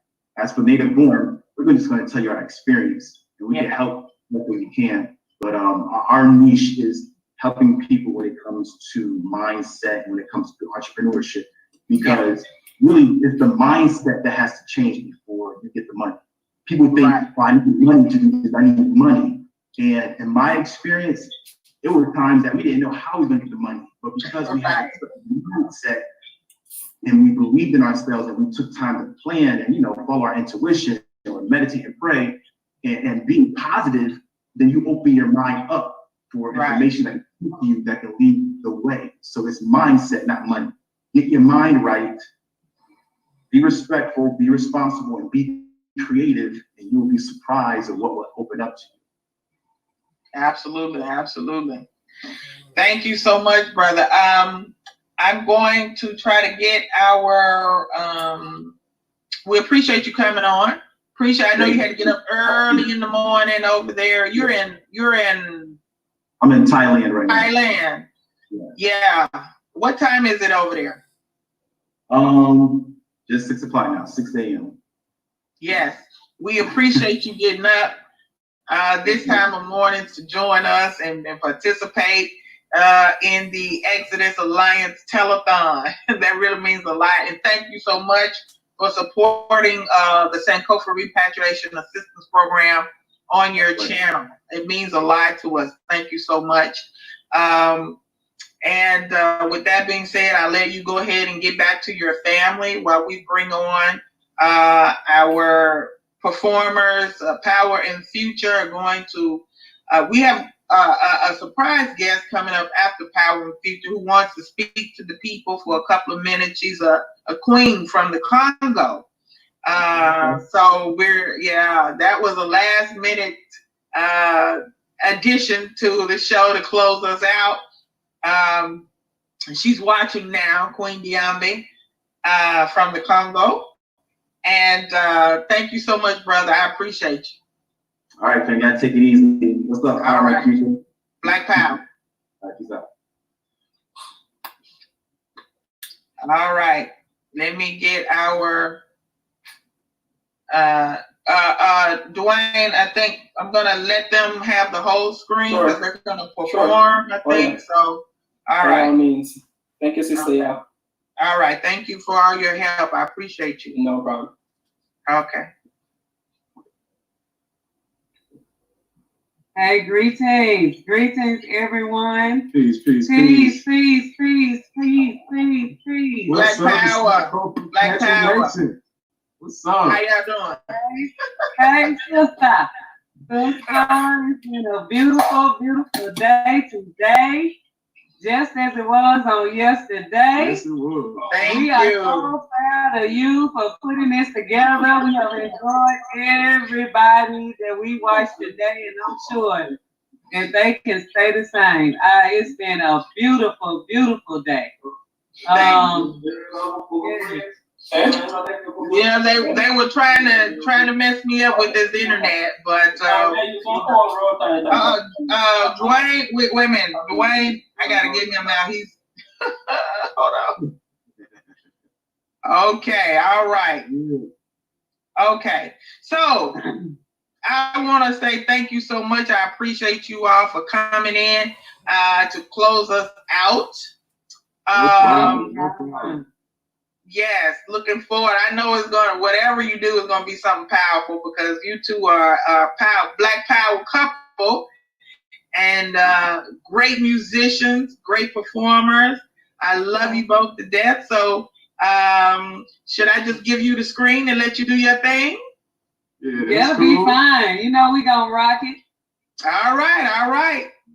Well, the floor is yours, family. American justice justifies turning out the lights on black light. And the church tells you the fence ain't right. Blue crush under red, white, and blue lights. Media propaganda makes the population just a little bit uptight. So masses gladly give the Patriot Act their basic human rights. Will Rex 84 activate your flight or fight?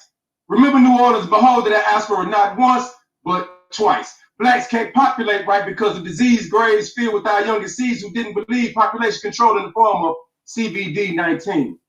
Margaret Sanger's Planned Parenthood bears the mark of the beast. Do you still think you free? Just read the UCC and don't accept the RFID like 300 of these so-called athletes. Obtain your birth records and be proud of your nationality. How much will it take before revolution becomes reality? Yes, Powwah. Powwah is in the house, bringing us a beautiful spoken word and making sure we understand our connection to the motherland. It's about revolution now. It's about execution now.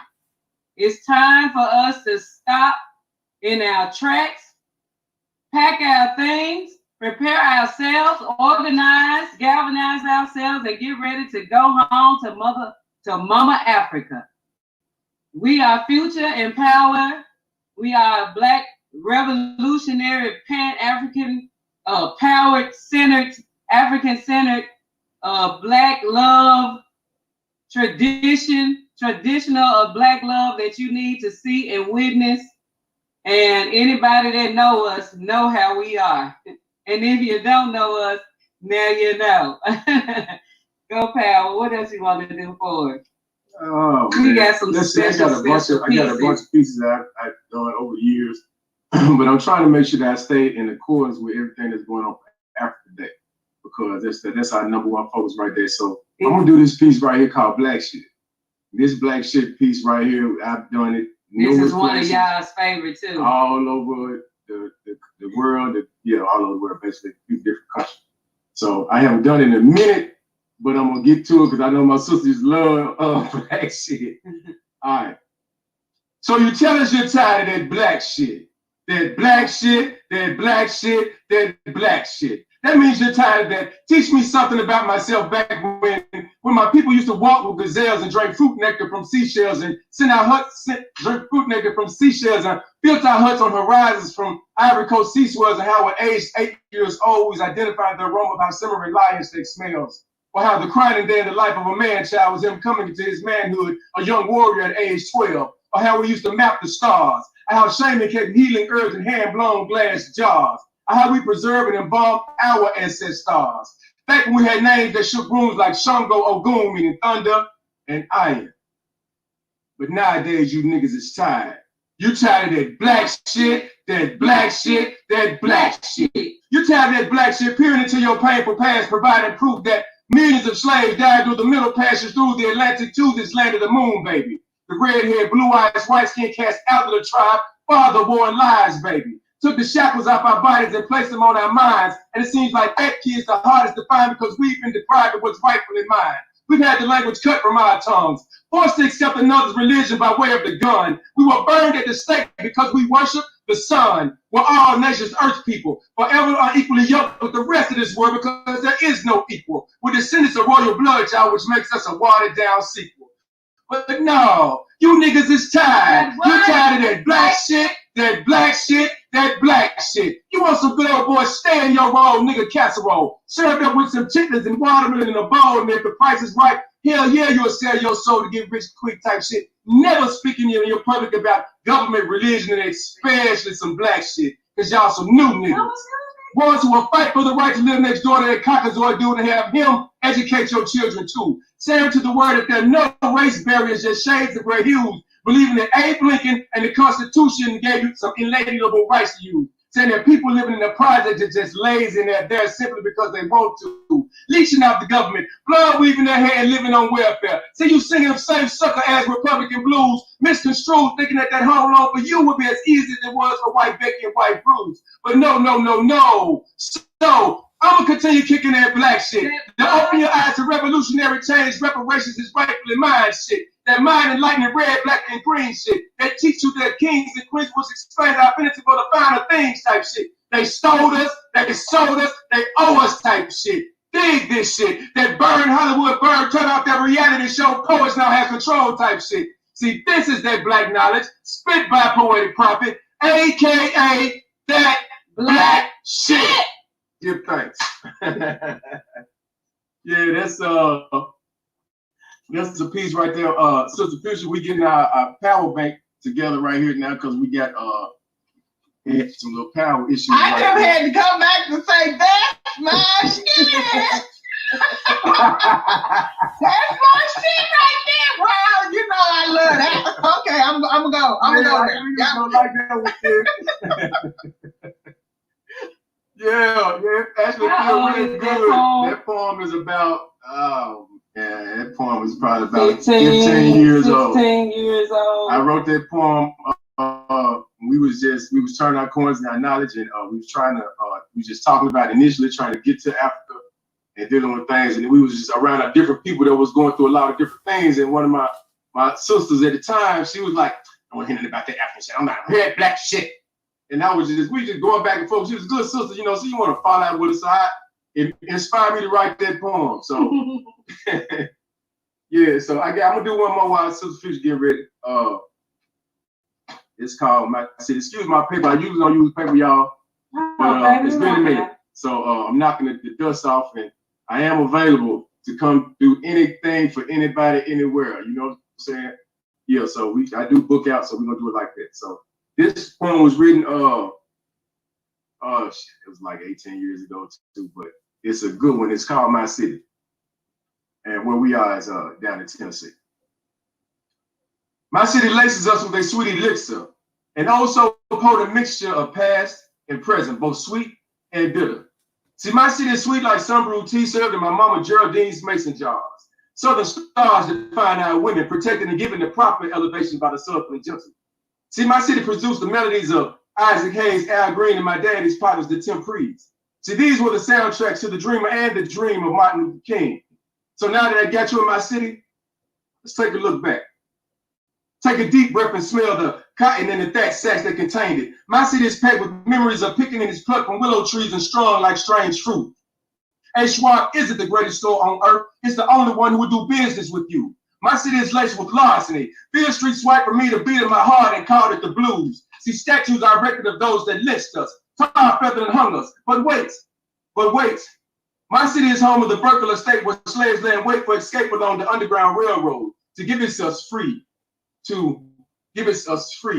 See, my city signals me to return to my past like Sankofa and soar over the soil of Riverside and see the lines and lines of ships carrying a precious cargo of cotton from the gin and black men. We must bathe in the healing waters of the Mississippi to rip away the bigotry that dwells in all our souls. See, my city is colored purple, intoxicating like Harpo's juke joint and sad like Miss Celie's blues. My city speaks to me, through me. I let my city use me as a tool to stand in the face of that new Confederacy. Take that flag off tags, bumper stickers in schools. Let it be twice removed from the South that we once knew. See, every time I hear the crack of a whip, my blood runs cold. Flashback to the auction block of Auction Street, representing separation to African families new to the South. My city is anticipating liberation like slaves caught between barbed wire and crossfire and that turn on its freedom raids. My city has hellfire and brimstone preachers, who will give you, ride you, guide you, and lead you right on down this here section of the Bible Belt. Amen.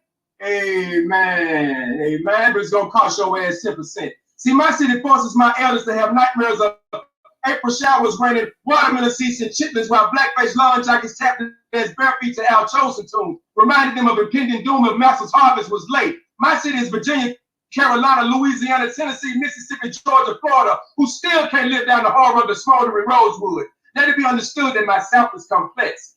My city lets me know that it's not ebonically speaking, but old school Southern teaching that allows for phrases like ain't or nay another, which means there will never be another MEMPHIS. My city is fleeing the flames of an Eastern melting pot, y'all. My city has become the new spot.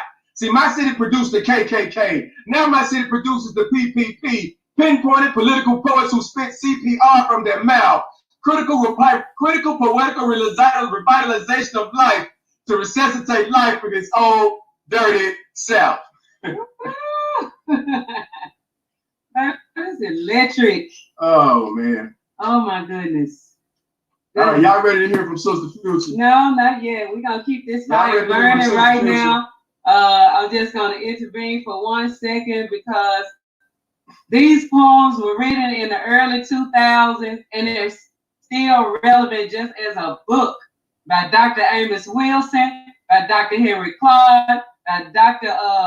Yakanan. I mean, it just depends on who you reading at the time, but these poems, you can tell who his teachers are, who his leaders are, who he followed. You know, it's just amazing that he's able to put this into rhyme and reason to connect us with our ancestors and keep our minds on what we should be focused on so that we don't get off course. And I'm just happy that we are a part of the Sankofa Repatriation Assistance Program. Yes. We are ambassadors. You can consider us official ambassadors for the program. We are working. We have been knowing Sister Yah for many, many years. We have lived in Ghana together. And we have walked the paths of Mississippi, Memphis, Tennessee. I mean, being in many corners together. And now we are on the forefront of making sure our people understand the importance of us executing and causing this mass exodus of millions of people going back home to the land of our ancestors. We are spearheaders for Living My Best Life in Ghana. If you have not checked us out, make sure you add us immediately. This week, we hit the 1,500 subscribers who are celebrating that today as well, 1,500 plus. Our journey has been beautiful. We have been in contact with so many people. We love what we all are doing. We love RJ Mighty. We love what Sister Ya's doing. We love what Native Borne is doing. We love what. Shouts out to Native Borne, John. I Yes, haven't seen you in a long time. Peace, my John. brother. We need to contact We need each to other. talk. We need to talk. We love what Ashanti Queen is doing. We love what Lacia the Black Unicorn is doing. We love what Maya is doing. And Cal Simpson is doing. Black Acres of the Gambia is doing. Art Kathy is doing. We love what all of us are putting ourselves out there to make sure that we be the shining examples and the pioneers and innovators that our people have been waiting for.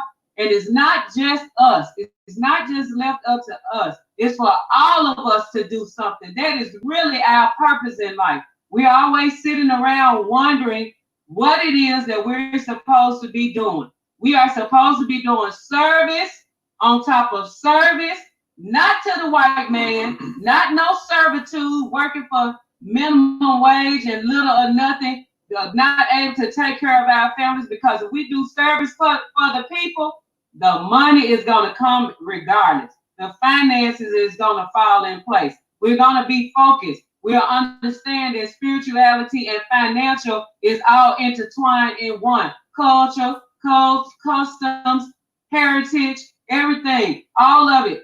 All the 9 areas of people activity is involved in our culture.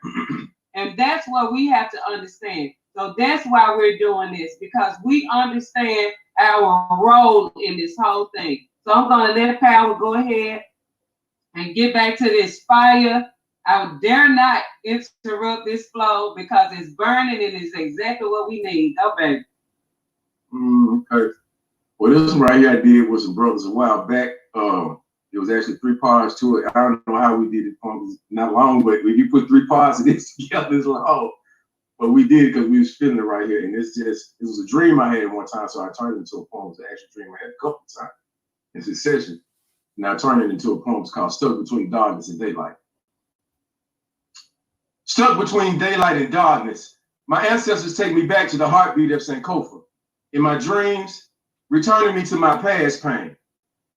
See, I am the descendant of a field slave. Once made to work in the house because of my skin shade, but poisoning master's kids let him know that he wasn't safe. So here comes my fate, the brutalization of a slave. Made to face the dehumanizing pain of watching a younger slave chained to a cotton gin frame. And that white old face made his back bleed because he dared to read. He was beat by this walking cockazoid disease. He pleads for his life, kisses the ass of master and the feet of his wife for the right to exist. A broken man, 3/5 of a human life. Now master mouth waters with anticipation of beating me within an inch of my life. House niggas lead me to the beating post. Time seems to be stuck between darkness and daylight. My mind emerges from the tunnel of despair without a single care for. I have no fear. But this one moment, my whole life, the ancestors have prepared me for my rebirth in this land of cotton. Nighttime revelations have taken me back to a time gone but not forgotten. I'm struck with the licking stick, but my skin splits, but master begins to bleed. With each additional lick with my lips, I spit the names of his murdered seeds. The more he whips me, the more this blood flows like the Red Sea. He loses the ability to see, can't control his bowels or his speed. Every bone in his body breaks, falls to his knees, bleed internally and externally. I break the chains binding me and speak. This is the last slave that you'll beat, because your wretched soul is coming with me. I hear the spirits of the dead rise up and reclaim their glory, wiping the blood from my back. I gather pain, I gather tears, I gather 537 years of oppression that flows in my blood in the palm of my hand, and wipe my bloody palm upon the mistress's pale white face. She envisions the crushed skull of Mary Turner's neonate, cut from his mother's stomach. She witnesses master dry humping the mother of civilization until she vomits. She feels all her organs collected on the inside of her stomach. See, this is your end time. Ancient African spirits of the dead rise up. Lingering spirits of the dead rise up and possess your birds of passion. Those stolen Africans step out of the oceans from the wombs of the slave ships and claim your story. Those lynched in the magnolias, swinging from the limbs of the weeping willows, riding food for the vultures, step down and claim your story. You raped, slave bred, castrated, burned, tarred, and feathered, roasted, chopped, lobotomized, bound, gagged Africans. Rise up and tell your story. Thanks, y'all. Ooh, my throat. Oh my God, it's just like the ancestors take over him. Man, that was powerful. I just had to step on, I had to tiptoe back on in here just to say, brother, that was powerful. That was powerful. Appreciate it, sister. Thank you He so really much. lives up to his name. Yeah, I promise you. When he lets out and he regurgitates these words, I just feel the spirit of our ancestors right here in this room. It's so amazing to have him feeling his passion all over again, because it's been some time since he hit the stage. He used to hit it all the time and shut it down, standing ovations in between lines he couldn't get through because I remember those days. Yeah, I remember those days. That's right. That's right. I got burned out after a while. I won't say after a while because of poetry, but just, when you have the common thing, when you try to focus and you feel like the common goal and the common denominator should be Africa, you find that it is not like that. It's like, yeah, okay, I got to readjust and do something else. I'm going to come back to it. So now it's time to come back to it. It's been a long time. So look, this, my wife has cut my head off in the video. So this one right here, I'm gonna do one more poem. You're gonna do more than one and then poem. we're gonna let Sister Please come and do these couple of songs. I'm featured on the songs too. So but this joint right here I did called WTSP West Tennessee. It speaks to the situation that we have here in the States, our brothers and sisters worldwide, to mass incarceration and the stories that go along with mass incarceration, because a lot of times we think that the slavery has gone away somewhere, it's been abolished. It's just inside, it's behind the wall where we can't see it. And they profiting off our brothers and sisters. But we used to take trips to prison prevention programs that we was doing for a long time, very long time. And the stories that you get behind the wall from them brothers, man, you see the strength in them brothers back there, good brothers. But they put behind that wall, and I wrote this poem within an hour of me leaving it in 2005. So. Can you do more than one? And this the one with the sisters on, do you have that one? I hear you when you weak. Okay. Hold on, baby. Let me get started. Yeah, a few little technicals. Just speak on talk about living my best life. Yeah, we are, like I said, we are from living our best life in Ghana. Living my best life in Ghana. I keep saying Al, when you married, you have to get that Al, me my thing right. But we're there on the ground. We've been going back and forth to Ghana for about 13 years or more now. And Ghana was just a place to be. We've been to a couple other countries, and we got a whole lot more to go to, especially after us doing our DNA. With shout out to AfrikanAncestry.com. If you hadn't done it already, do it. It's very much worth it. And it's to my understanding that in some countries, they would even honor you with citizenship with your scientific confirmation. So that's worth looking into. I understand Brother Dynast, Amir, was in Nigeria. And Brother Dynast, if you still watching, if you come back and check this out later, I had my father's side done is at the patrilineal side, done, and it came back 100% Nigerian, 100% Yoruba from Nigeria from AfrikanAncestry.com. So I want to reach out to you, man, if there's any information that I need. Because I'm taking me, my father, my uncle, and my other cousins, my male cousins. We're going to organize a trip. We're going to Nigeria and find our people. Yeah, we're going to find our folks, man. And my matrilineal side was Cameroonian, because Kotoko, Massa, and the Mafa people of northern Cameroon, as well as my white people came from Cameroon too. Yeah, what was it? The Booby Island? The Booby, Equatorial Guinea. Booby, people of Yoko Island, the Hausa and Fulani.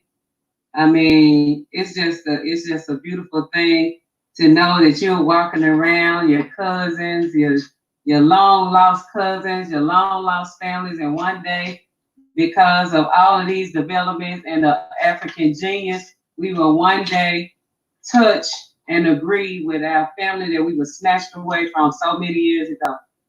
All right, y'all. Let's get into it. WTSP. WTSP stands for West Tennessee State Prison. WTSP 04113.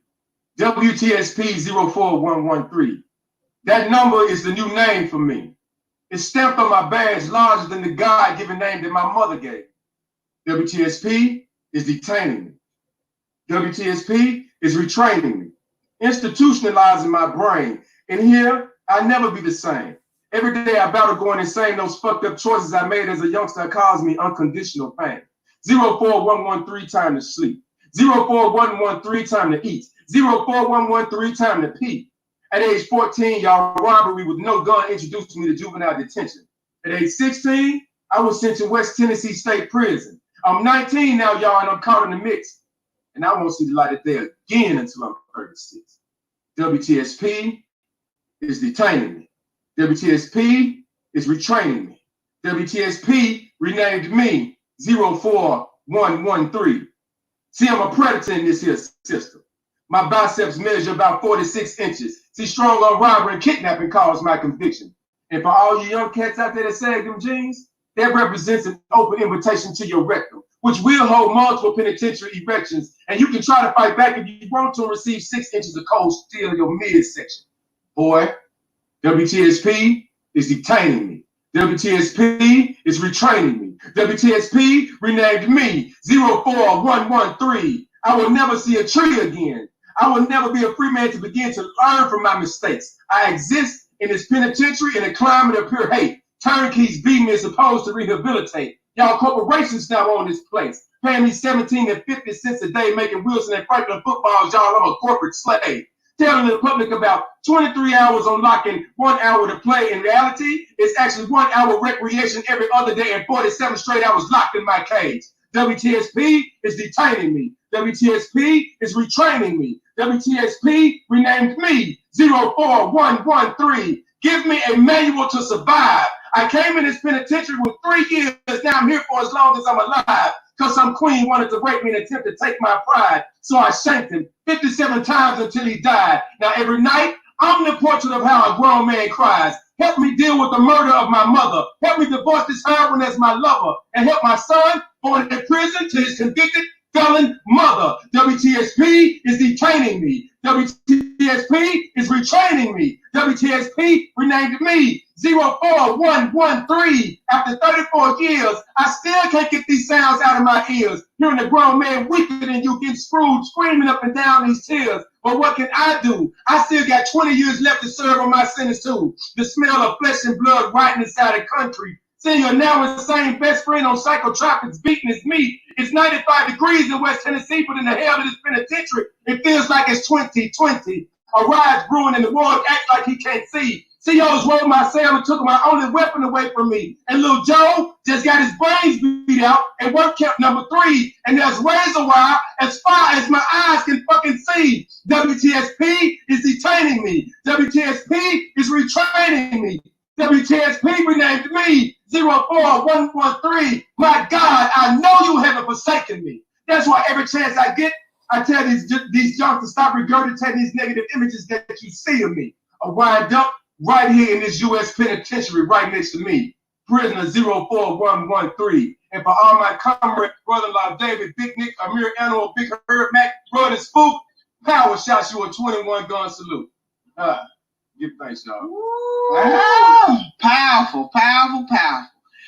Woo! Brother. Okay, so let me tell y'all something. We got Her Royal Highness Queen Yaethbay waiting to come in and speak a few words, and then we want to come back and let you all finish closing us out. If you do not mind, my dear brothers and sisters, let me bring the Queen on, and then we will come back to you all. Man, I think ain't nobody gonna go nowhere because y'all ripping it, y'all tearing it up over here.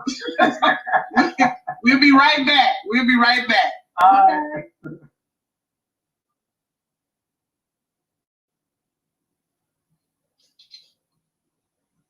Greetings, Your Highness. How are you?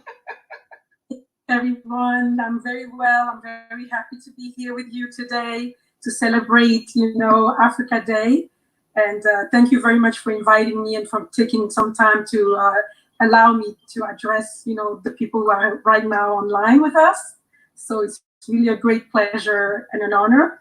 So absolutely. I'm the queen of the Bakwalintu people. I'm Mukalinga Mukajiwan Kashama. It's the queen, female king of the Order of the Leopard. And I'm also queen mother of the African descendants of Brazil. Wow, beautiful, beautiful. So, Your Highness, thank you for honoring us with your presence on such a short notice. You and I were supposed to actually speak on the phone like 2 nights ago, but then I fell asleep, and then it's been a lot going on. You're busy, but we want to say thank you. And before I say the next thing, I want to say my grandchildren's paternal grandparents are from the Congo. my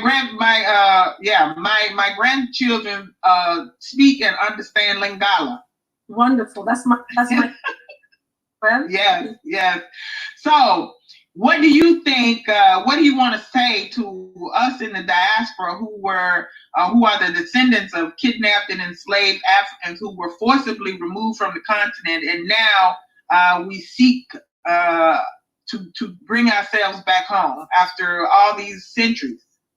I will answer your question immediately. I just have to ask you if we poured libation at the beginning of this whole. Yes, we did. Yes, we did. We didn't pour it. I was ready with my water because our libation is to pour. But thank you. I believe the elder took care of that, so I'm very happy and I'm very proud. I am myself a little bit of an African from all over the world. Born in Belgium, but back then it was not. So my father being from Congo, a diplomat in Belgium. 6 months later, I'm in Kinshasa. Later on in life, I go and live in Europe, so I understand what it is to be a Black woman in Europe. Then after that, I come to America, so I understand what it is to be a Black woman in America and raise Black children in America. And then afterwards, I was called back to go to Congo to get the crown and to be seated on the throne. So I have a bit of an overall experience that's very eclectic, but it's also so interesting because ever since I got to the United States, I learned to be African more in the United States than I was in Africa. Wow. But we have to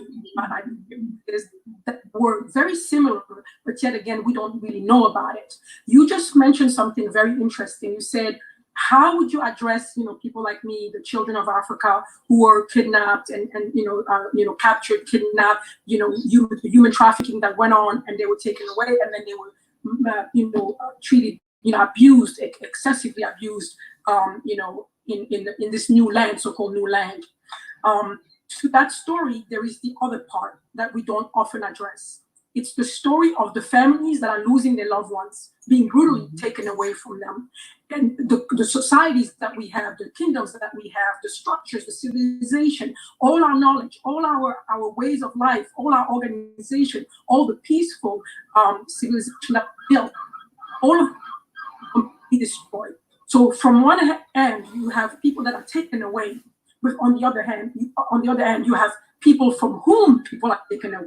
Mothers, fathers, children, grandparents, and not only that, it's the complete decay of our community, of our society. Yes. We have half of our population is taken away.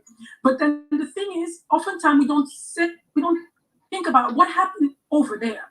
So we know a lot about the journey here, thank God, because you kept the memory going, and we have an obligation to keep the memory alive. It's not to be asking to go back and live in the past, but we have the obligation to know who we are. And in order for us to know who we are, we need to really master the understanding of our journey. On the other side, what happens? People often don't know. They think, you take 2 or 3 of my kids and then what? What happened? I'm just gonna live my life like a normal, I have 2 more kids? No. What happened is that I'm gonna start running with the 3 that I have left to find a safe haven. Go inland, go in other places, leave the cities, leave the villages that we knew, from my ancestors, try to create a new life, hoping that this will not happen again, and yet it happened again. So we are for hundreds of years, we live like refugees on our own land. We have to understand that. So this is what happened in Africa, because it will help us to understand how to connect back with Africa as well. From that experience, Africa is completely disorganized. And this is what I look at African Americans and African from the historical diaspora as really the original African, because you were obliged, or you were forced to be together and mingle and create harmony regardless of the situation that you find yourself in. You had to be your brother's keeper, your sister's keeper, no matter if she spoke a different language than you did, or had different markings or different hair. You had to compose a new reality with your brothers, your newfound brothers, your newfound family. So for me, I'm very proud to say I'm a Mukwalutu from the Luba Empire, but nevertheless, I look at you as being much more of a complete African, because you comprise all of these groups that were, Wow. You really represent what Africa should be like tomorrow. Wow. Today. So I understand, the need to go look for where I come from, which tribe, and so on and so forth. But let's not fall into more division. African, from the historical African diaspora, as a right by bloodline to any land in Africa. Not, I'm Ghana, or I'm this, I'm Luba. No. You have a right to any part of the land that were affected by this very traumatic experience, because we everywhere. So what's right now for me as a queen from the Congo, and now queen of the African descendants of Brazil, is that if we're not careful, we're gonna continue the divide. We're gonna have the wealthiest African of the diaspora, which is the African American. Some of the people from the UK going to only some very small area, Nigeria and Ghana, Gambia maybe, because of the language. And yet some divide that was imposed upon us by foreigners. So we be able to accept that we have to go out of our comfort zone to go and reconnect to the ground, no matter where it is. And also to opportunity where it might be a little more difficult, because we have the tools to do so. We come from the greatest line of people, civilization builders in the world. And all groups that you're talking about all originated from Congo, from the Basin, because the Basin of Congo is the birthplace of the Kemetic civilization. Now we have information to know that when Kemet and the pharaohs were looking to Africa, to Central Africa, this is where they were, the Garden of Eden was to them, because this is where they originated from. And we didn't leave out of Congo with nonsense or booga boogas like they tried to portray. We left out of Congo to build the Kemetic civilization with already mastery of a lot of things, including mathematics and science and medicine, astronomy, and so much more. So we find the common denominator, because we have been divided enough. Nigeria does not exist before 1884, 85. Congo does not exist before 1885. Rwanda, Burundi, Kenya, Tanzania, all these are fake countries. Into the hand of the ones who have set up the rules of the game to be the rules of division. This is really where we have to reconnect. So first, know who we are, each other. Know the impact of the human trade, human trafficking that happened on our people here on the so-called New Earth, because it wasn't new to us Africans. Nevertheless, that's another conversation. So we come here 30,000 years after our ancestors already set foot on the ground and already built civilizations here. We come here 30,000 years forcibly. So we go to a brutal ordeal, and we are still going on today. Today, I talk with my heart very heavy from knowing what happened to a brother who was arrested, put down on the floor, stepped on until he choked and died, and we playing it over and over in social media like if it's public lynching, and it's like just another common day in America. So this is where we're coming from. we're coming from this experience. And then we're coming from the experience on the African continent where we suffer brutally still from half of our people from having an anemia, social anemia, cultural anemia, and emotional problems because we lost half of our people. And that set us back so far and got us so weak that people now colonize us and preyed on us until today. A mother is burying her child in Africa as well, either because of violence, either because of excessive exploitation in the mining, or because they don't have 3 pills for malaria, or because they just are in a society where there's no freedom. This is all the consequence of the same exact event. So those are just 2 faces of the same event. And before I let you, I know that you have to give back the mic to our brothers who are, doing a wonderful job with the poetry and really, rallying the forces. I have to say, I grew up in Congo. I did all my elementary school and some of my middle school, high school in Congo. I had maybe 1 class talking about the human trafficking period of 400 years. That it's not a topic of conversation. That's awful. We don't know about it. After 1885, the Belgians who took Congo and all the Europeans did the same and told people never to talk about what happened for the centuries before. And if they did, they could get killed. Some people, because they wanted to pass the story to tell their children that their family got blown apart. The people left and went into a world, an unknown world, and we never them. And if you dare to say the story, you risk your life and you risk the life of the person you told the story to. So we didn't have a right to know our own history. Many don't even know that the African who are in here, in America, Brazil, Cuba, Dominican Republic, Haiti, they don't know they come from Africa. Everybody's not like Ghana. Everybody is not like Senegal, making a lot of effort because they see the opportunity and they have the connection with the language. If you go to Angola, if you go to Congo, if you go to Gabon, so they don't know unless you have really educated and you've been exposed to this information. Majority of the population do not know that you are a descendant of their ancestors. There's a lot of information work that we need to do. We need to do a reconciliation, but first and foremost, we need to do healing.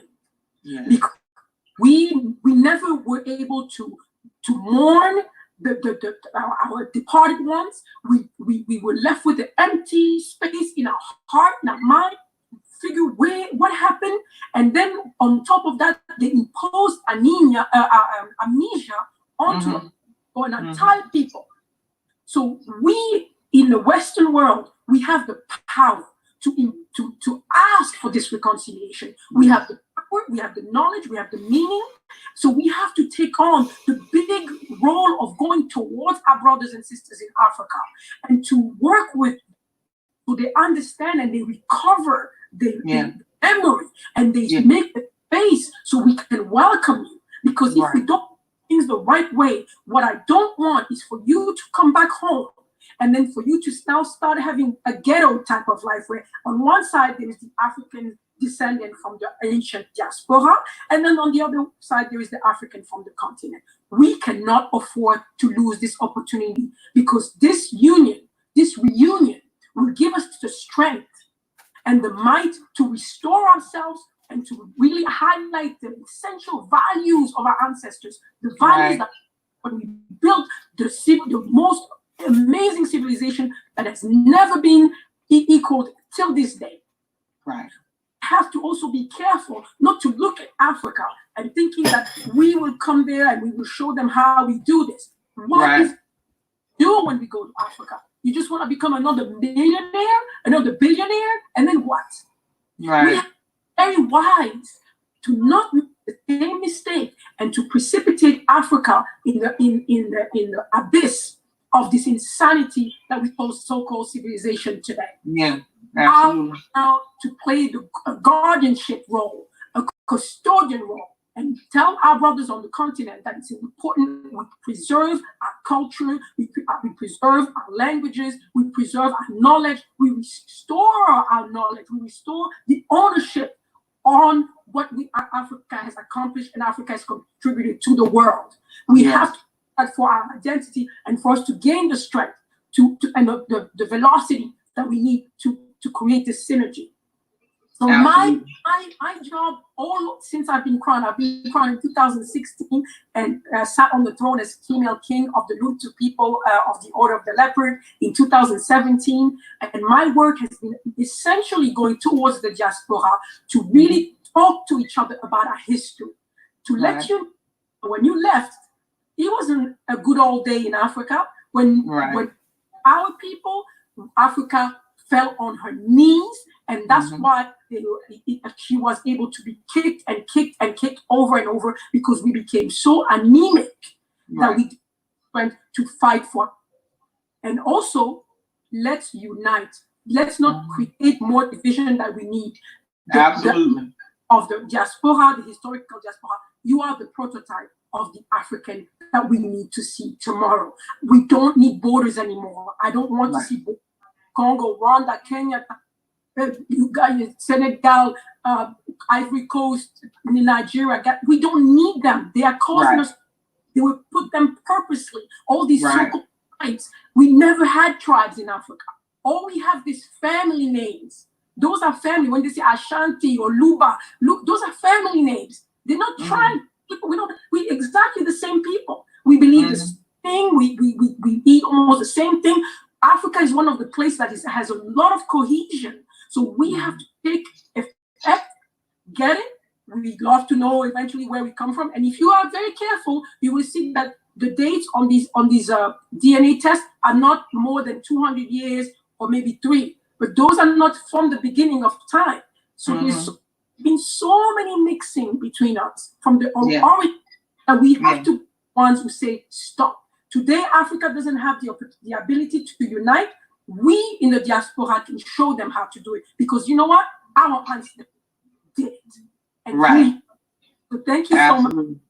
All right, man, guys. Woo-hoo! Thank you, Chris. Thank you, Your Highness, man.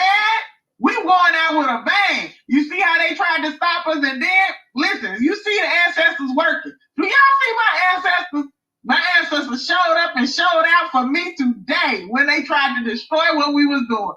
Man, you just lit a fire up under me, Your Highness. Thank you so much. And you know what?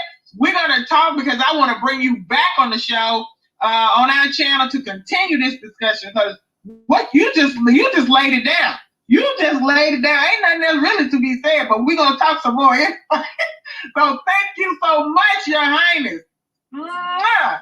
Thank you, thank you, thank you. We will be in touch. We are one. We are one. We are one. Absolutely. I will be calling you. Thank you so much. Well, I hope y'all, did y'all hear that? Did y'all hear the queen breaking it down? She broke it all the way down. Let me get Powwah and PhuCha back on. Let's see here. My computer is freezing up. It's been this thing. All right, Your Highness. Let me get, bye-bye.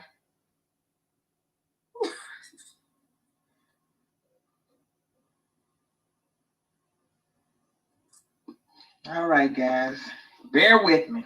They tried to throw a monkey wrench in our plans today, but the ancestors just wouldn't let it happen. Y'all see that? Y'all see that? Do y'all see that? We going out with a bang. Let me get Powwah and PhuCha back on. Just bear with me. I'm gonna wait.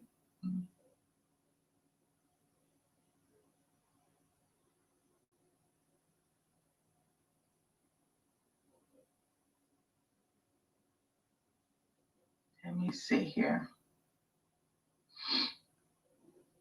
We're going to bring our brother and sister back and let them close this thing out, man. I'm 8 minutes shy of 8 hours, guys. 8 minutes shy of 8 hours of an 8-hour live stream. So hold on, bear with me.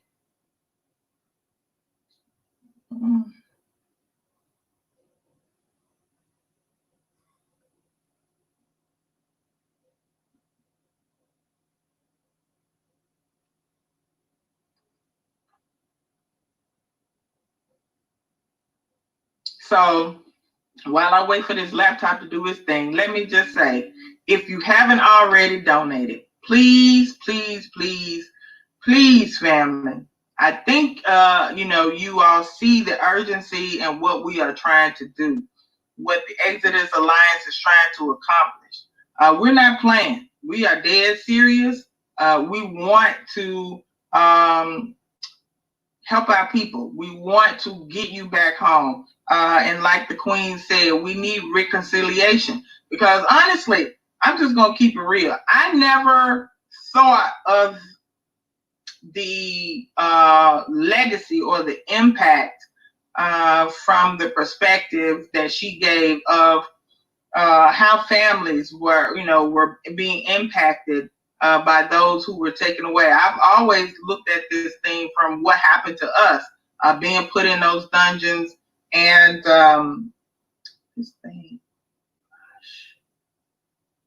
being put in those dungeons and waiting in those conditions until the boats picked us up and took us across the sea, and what that was like, and arriving over here. That's always been the perspective I've never really sat down and thought about those that were left behind and how they were impacted, due to this Ma'afa. But it absolutely makes all the sense in the world what the Queen is saying, that we were weakened on the continent as well. And I know a lot of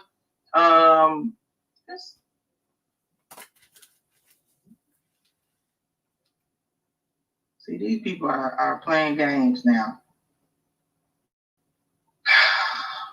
A lot of people will say things like, "Oh, they sold us," or all the things that people say to just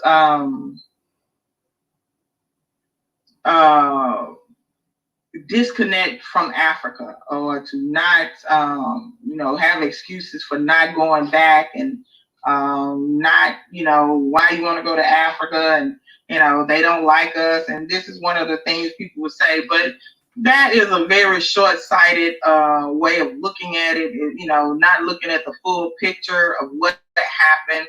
This was a total, this was terrorism on a scale. I mean, it started with the Arabs long before the whites got involved in this thing. But we're talking centuries.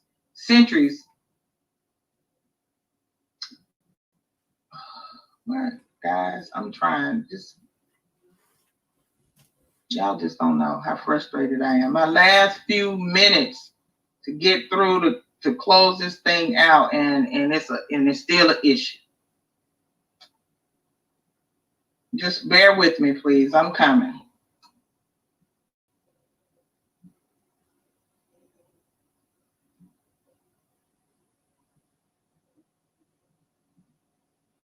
Why won't this thing go back into my live stream?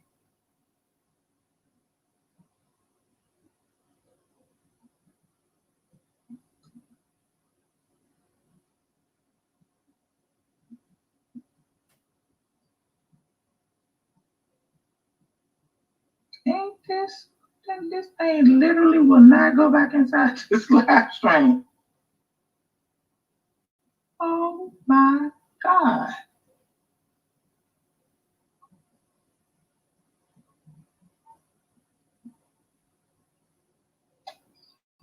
I want to get Powwah and PhuCha back on here to close out. I just don't know if this thing is.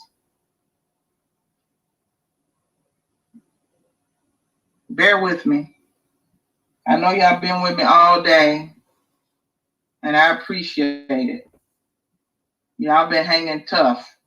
Y'all some strong black people. I gotta give it to you. Well, this computer is just not going to do it. Let me see. History, StreamYard, in a broadcast studio. All right, here we go.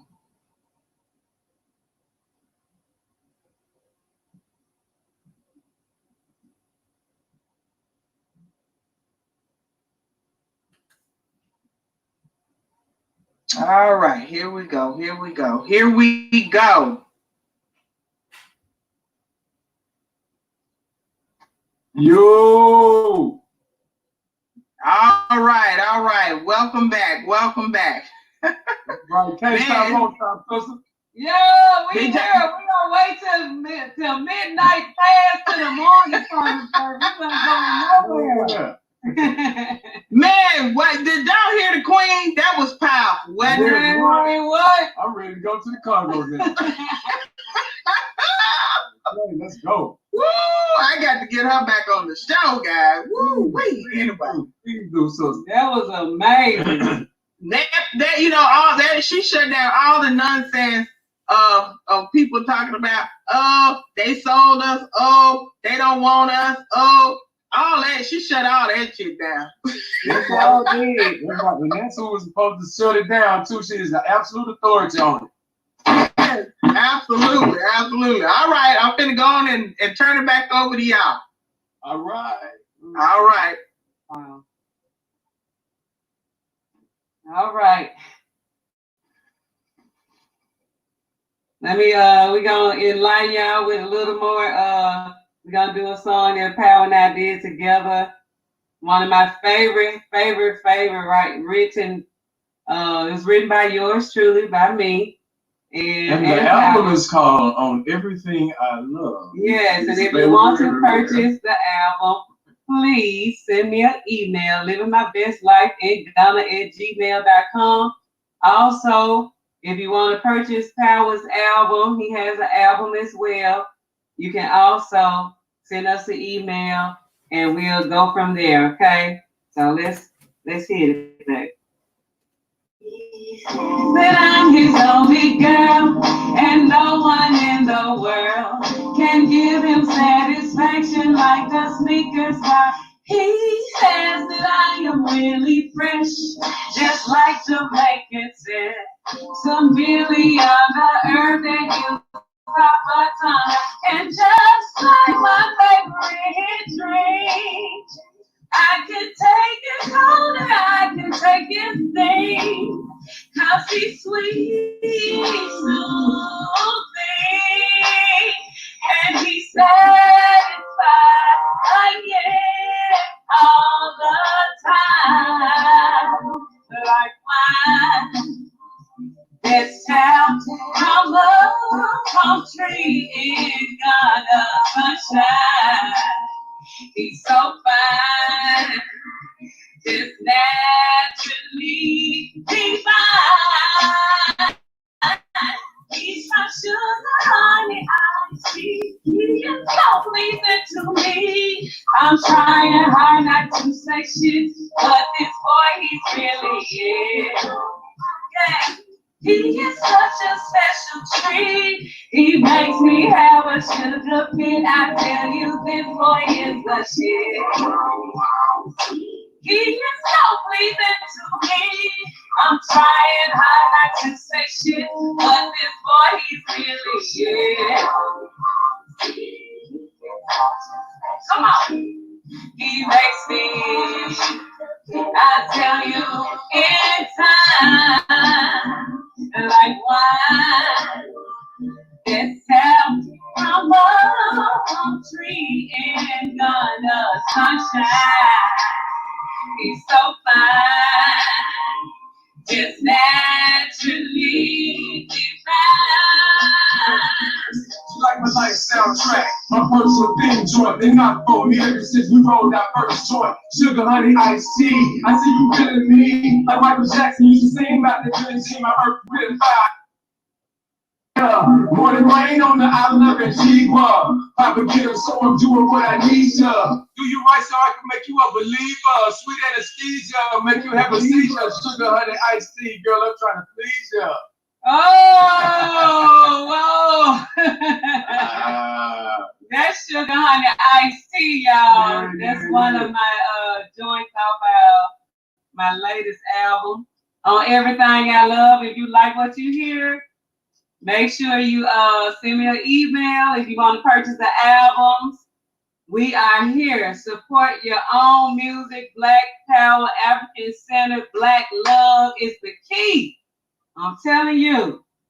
So, you want to do a poem or you want to do just, you want to get here and take the African? I guess. Yeah, I do this poem. Look, okay, I'm gonna do one more poem and then we're gonna try to wrap this thing up. Then we got one more song. So we're gonna let that go out a bang bang. So I wouldn't be the poet that I am without my father, first of all, who as a kid in my early childhood used to play the last poets for me religiously. When I say religiously, I'm talking about consistently and African spiritually. I want to say religiously, African spiritually all the time. So I knew the lyrics and stuff in my head as I'm growing up, but I didn't know where they came from. Did you tell her your baby bed was? Oh yeah, my daddy. Your crib was right. My crib was in between my dad's studio, so my crib was in between speakers. So he used to get up every morning and play the last poets. And so I grew up with a true affinity for the last poets, and my ancestors guided me and my wife straight to the last poets. We did a show here in Memphis with them. And since then, we've been, they like our uncles. We've been to Harlem, to Abiodun's house. We call Umar, which is really like my uncle. We got the same birthday. Shouts out to my uncle Umar, been her son, last poet.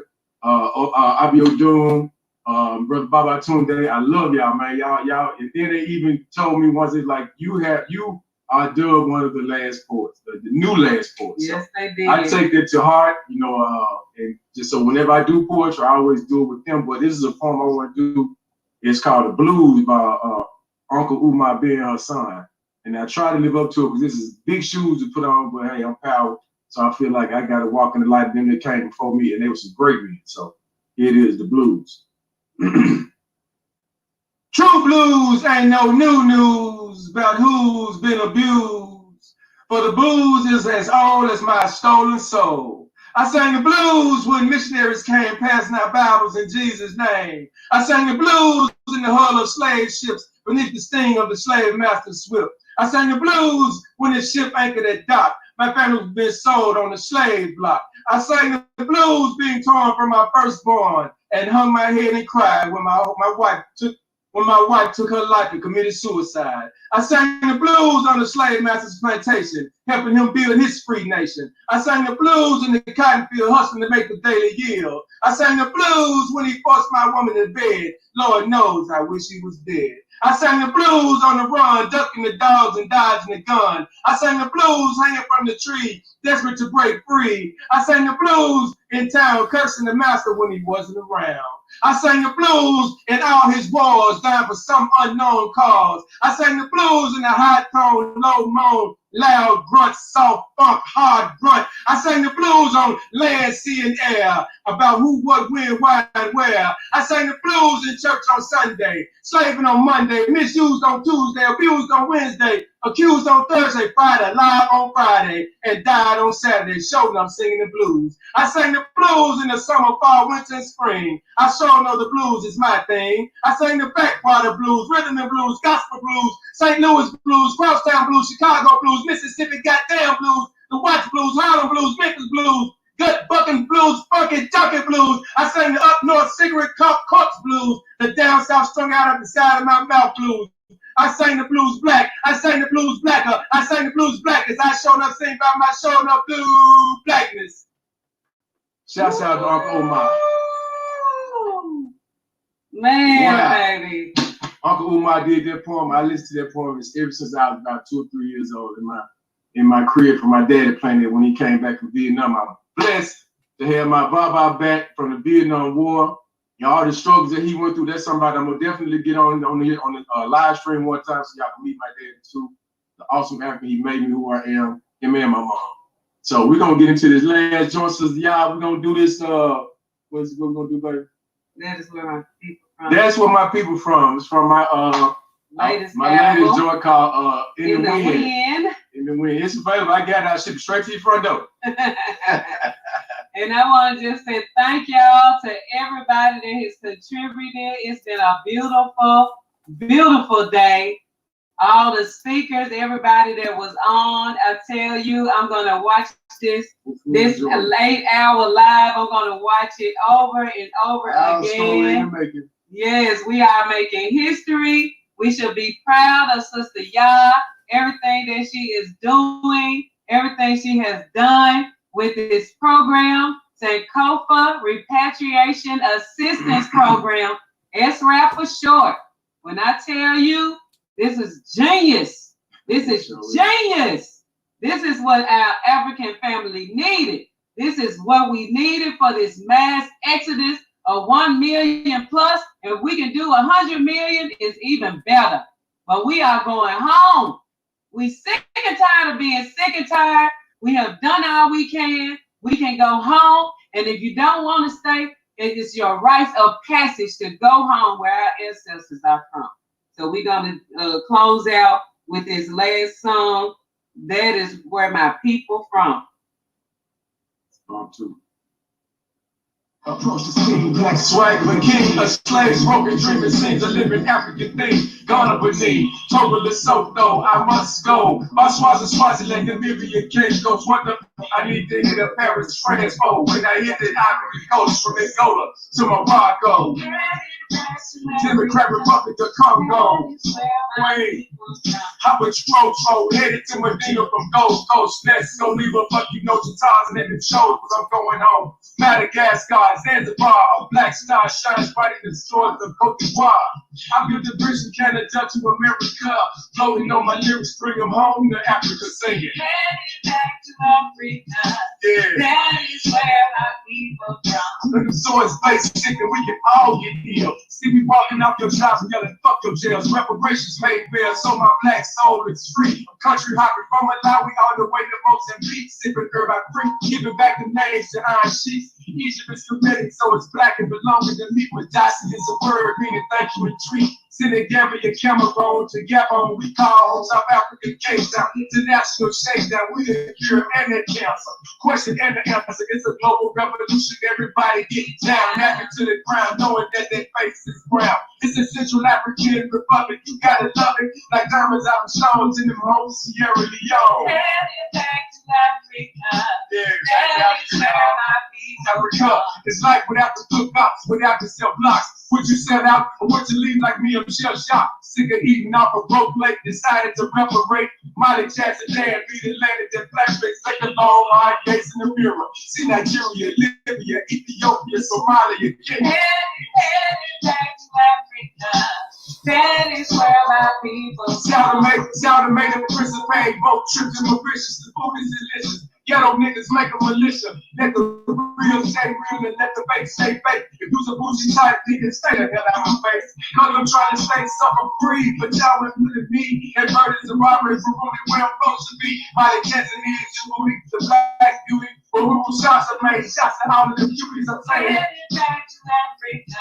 Yeah, that's what we going.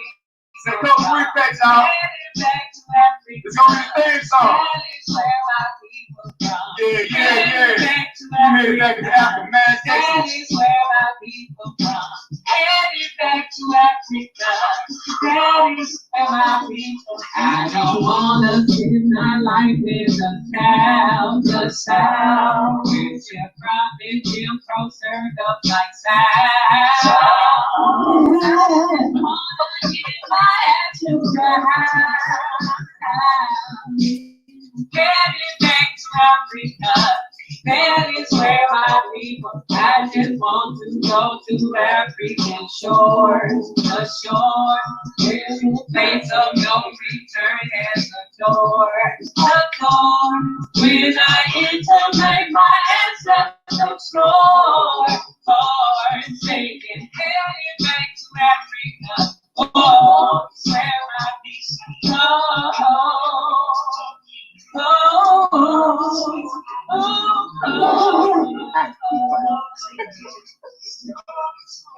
That's where they come.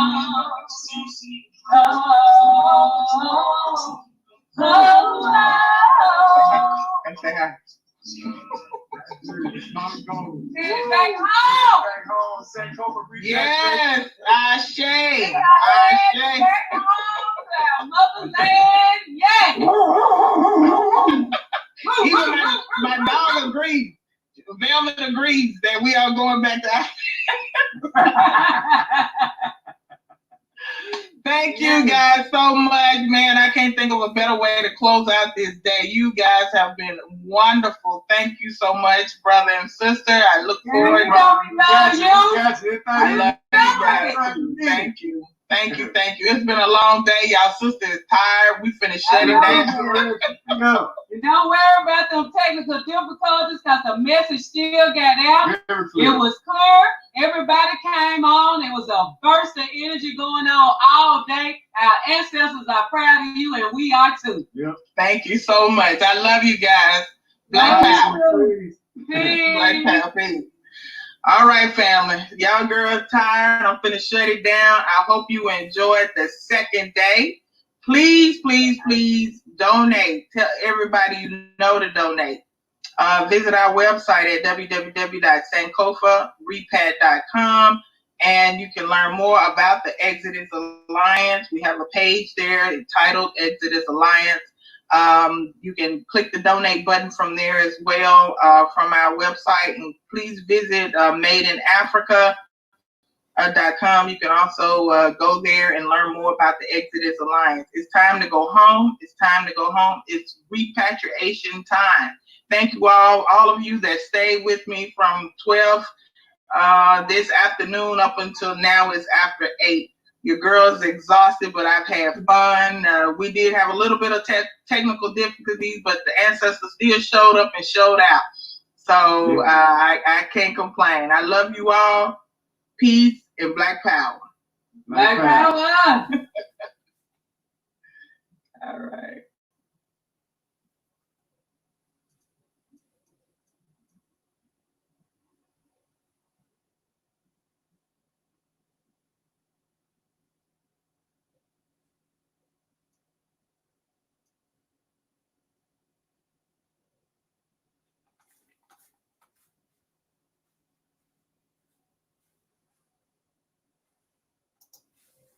Y'all ready for a new game?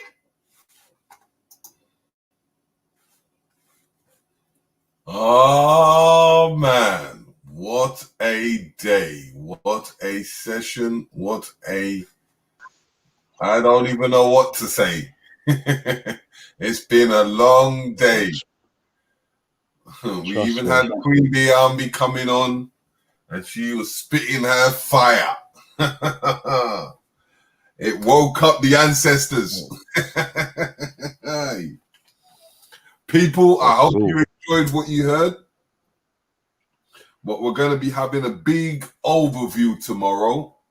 And we may even have a special guest in tomorrow.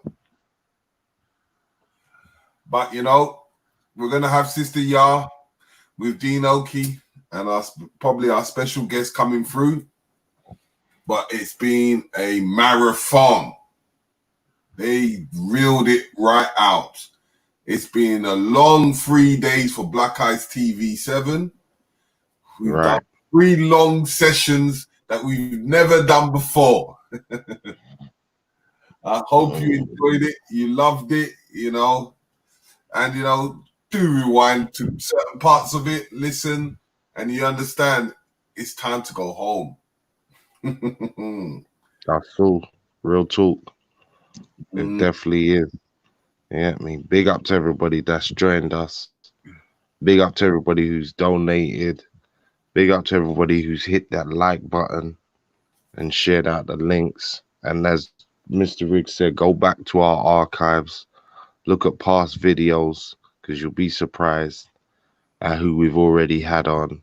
Some of the speakers that you've heard on these streams and others. Yeah, me. So check that out. It's going to be Africa all week long, fully.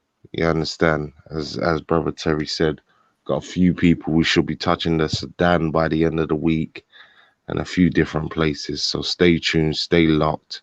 Keep supporting Black Eyes TV 7. We're supporting you. You know what I'm saying? I'm ready for my bed right about now. And we'll be trust me. I'm just I'm ready for my bed. But, you know, we have to do this for the people. You know, it's always been for the people. We do the best that we can ever do. You know, and give you the most of the footages, what's happening in Africa, and be aware that we will be going to Brazil and we will be going to Cameroon. So anybody that wants to follow us next year, it's going to be a phenomenal year once we start to fly.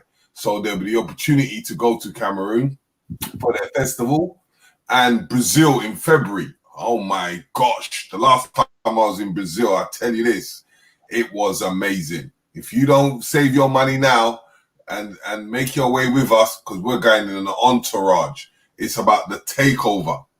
That's cool. Yep. No doubt. The takeover. So, you know, thanks to Sister Ya, as we promote her as much as we can and give her the exposure she needs for everything she's doing. You know, it's been a fantastic 3 days and we're going to continue having fantastic days.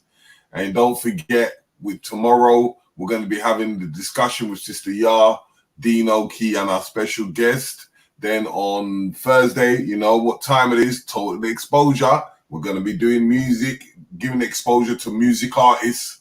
So it'll be 8 o'clock tomorrow with Sister Ya, 9 o'clock on Thursday with Total Exposure, where most of the artists get their exposures, and you're going to see the performances. Friday, we have Professor Konsu at 8 o'clock. Then we will have Sudan on Saturday. And then on Sunday, we come back to the 3 o'clock session with the International Sisters Circle. And that's going to be amazing as well. So keep tuned, you know, keep listening. And you know what? We just can only do our best.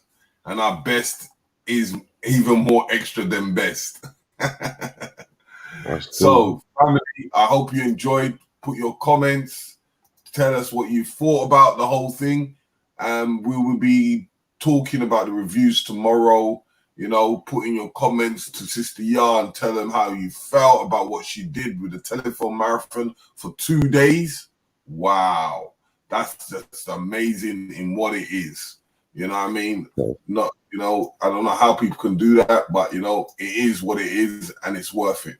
Time to go home. So what, as I always say, spend black, live black, enjoy to be black, and see you on the other side. Peace. Peace, family. Peace.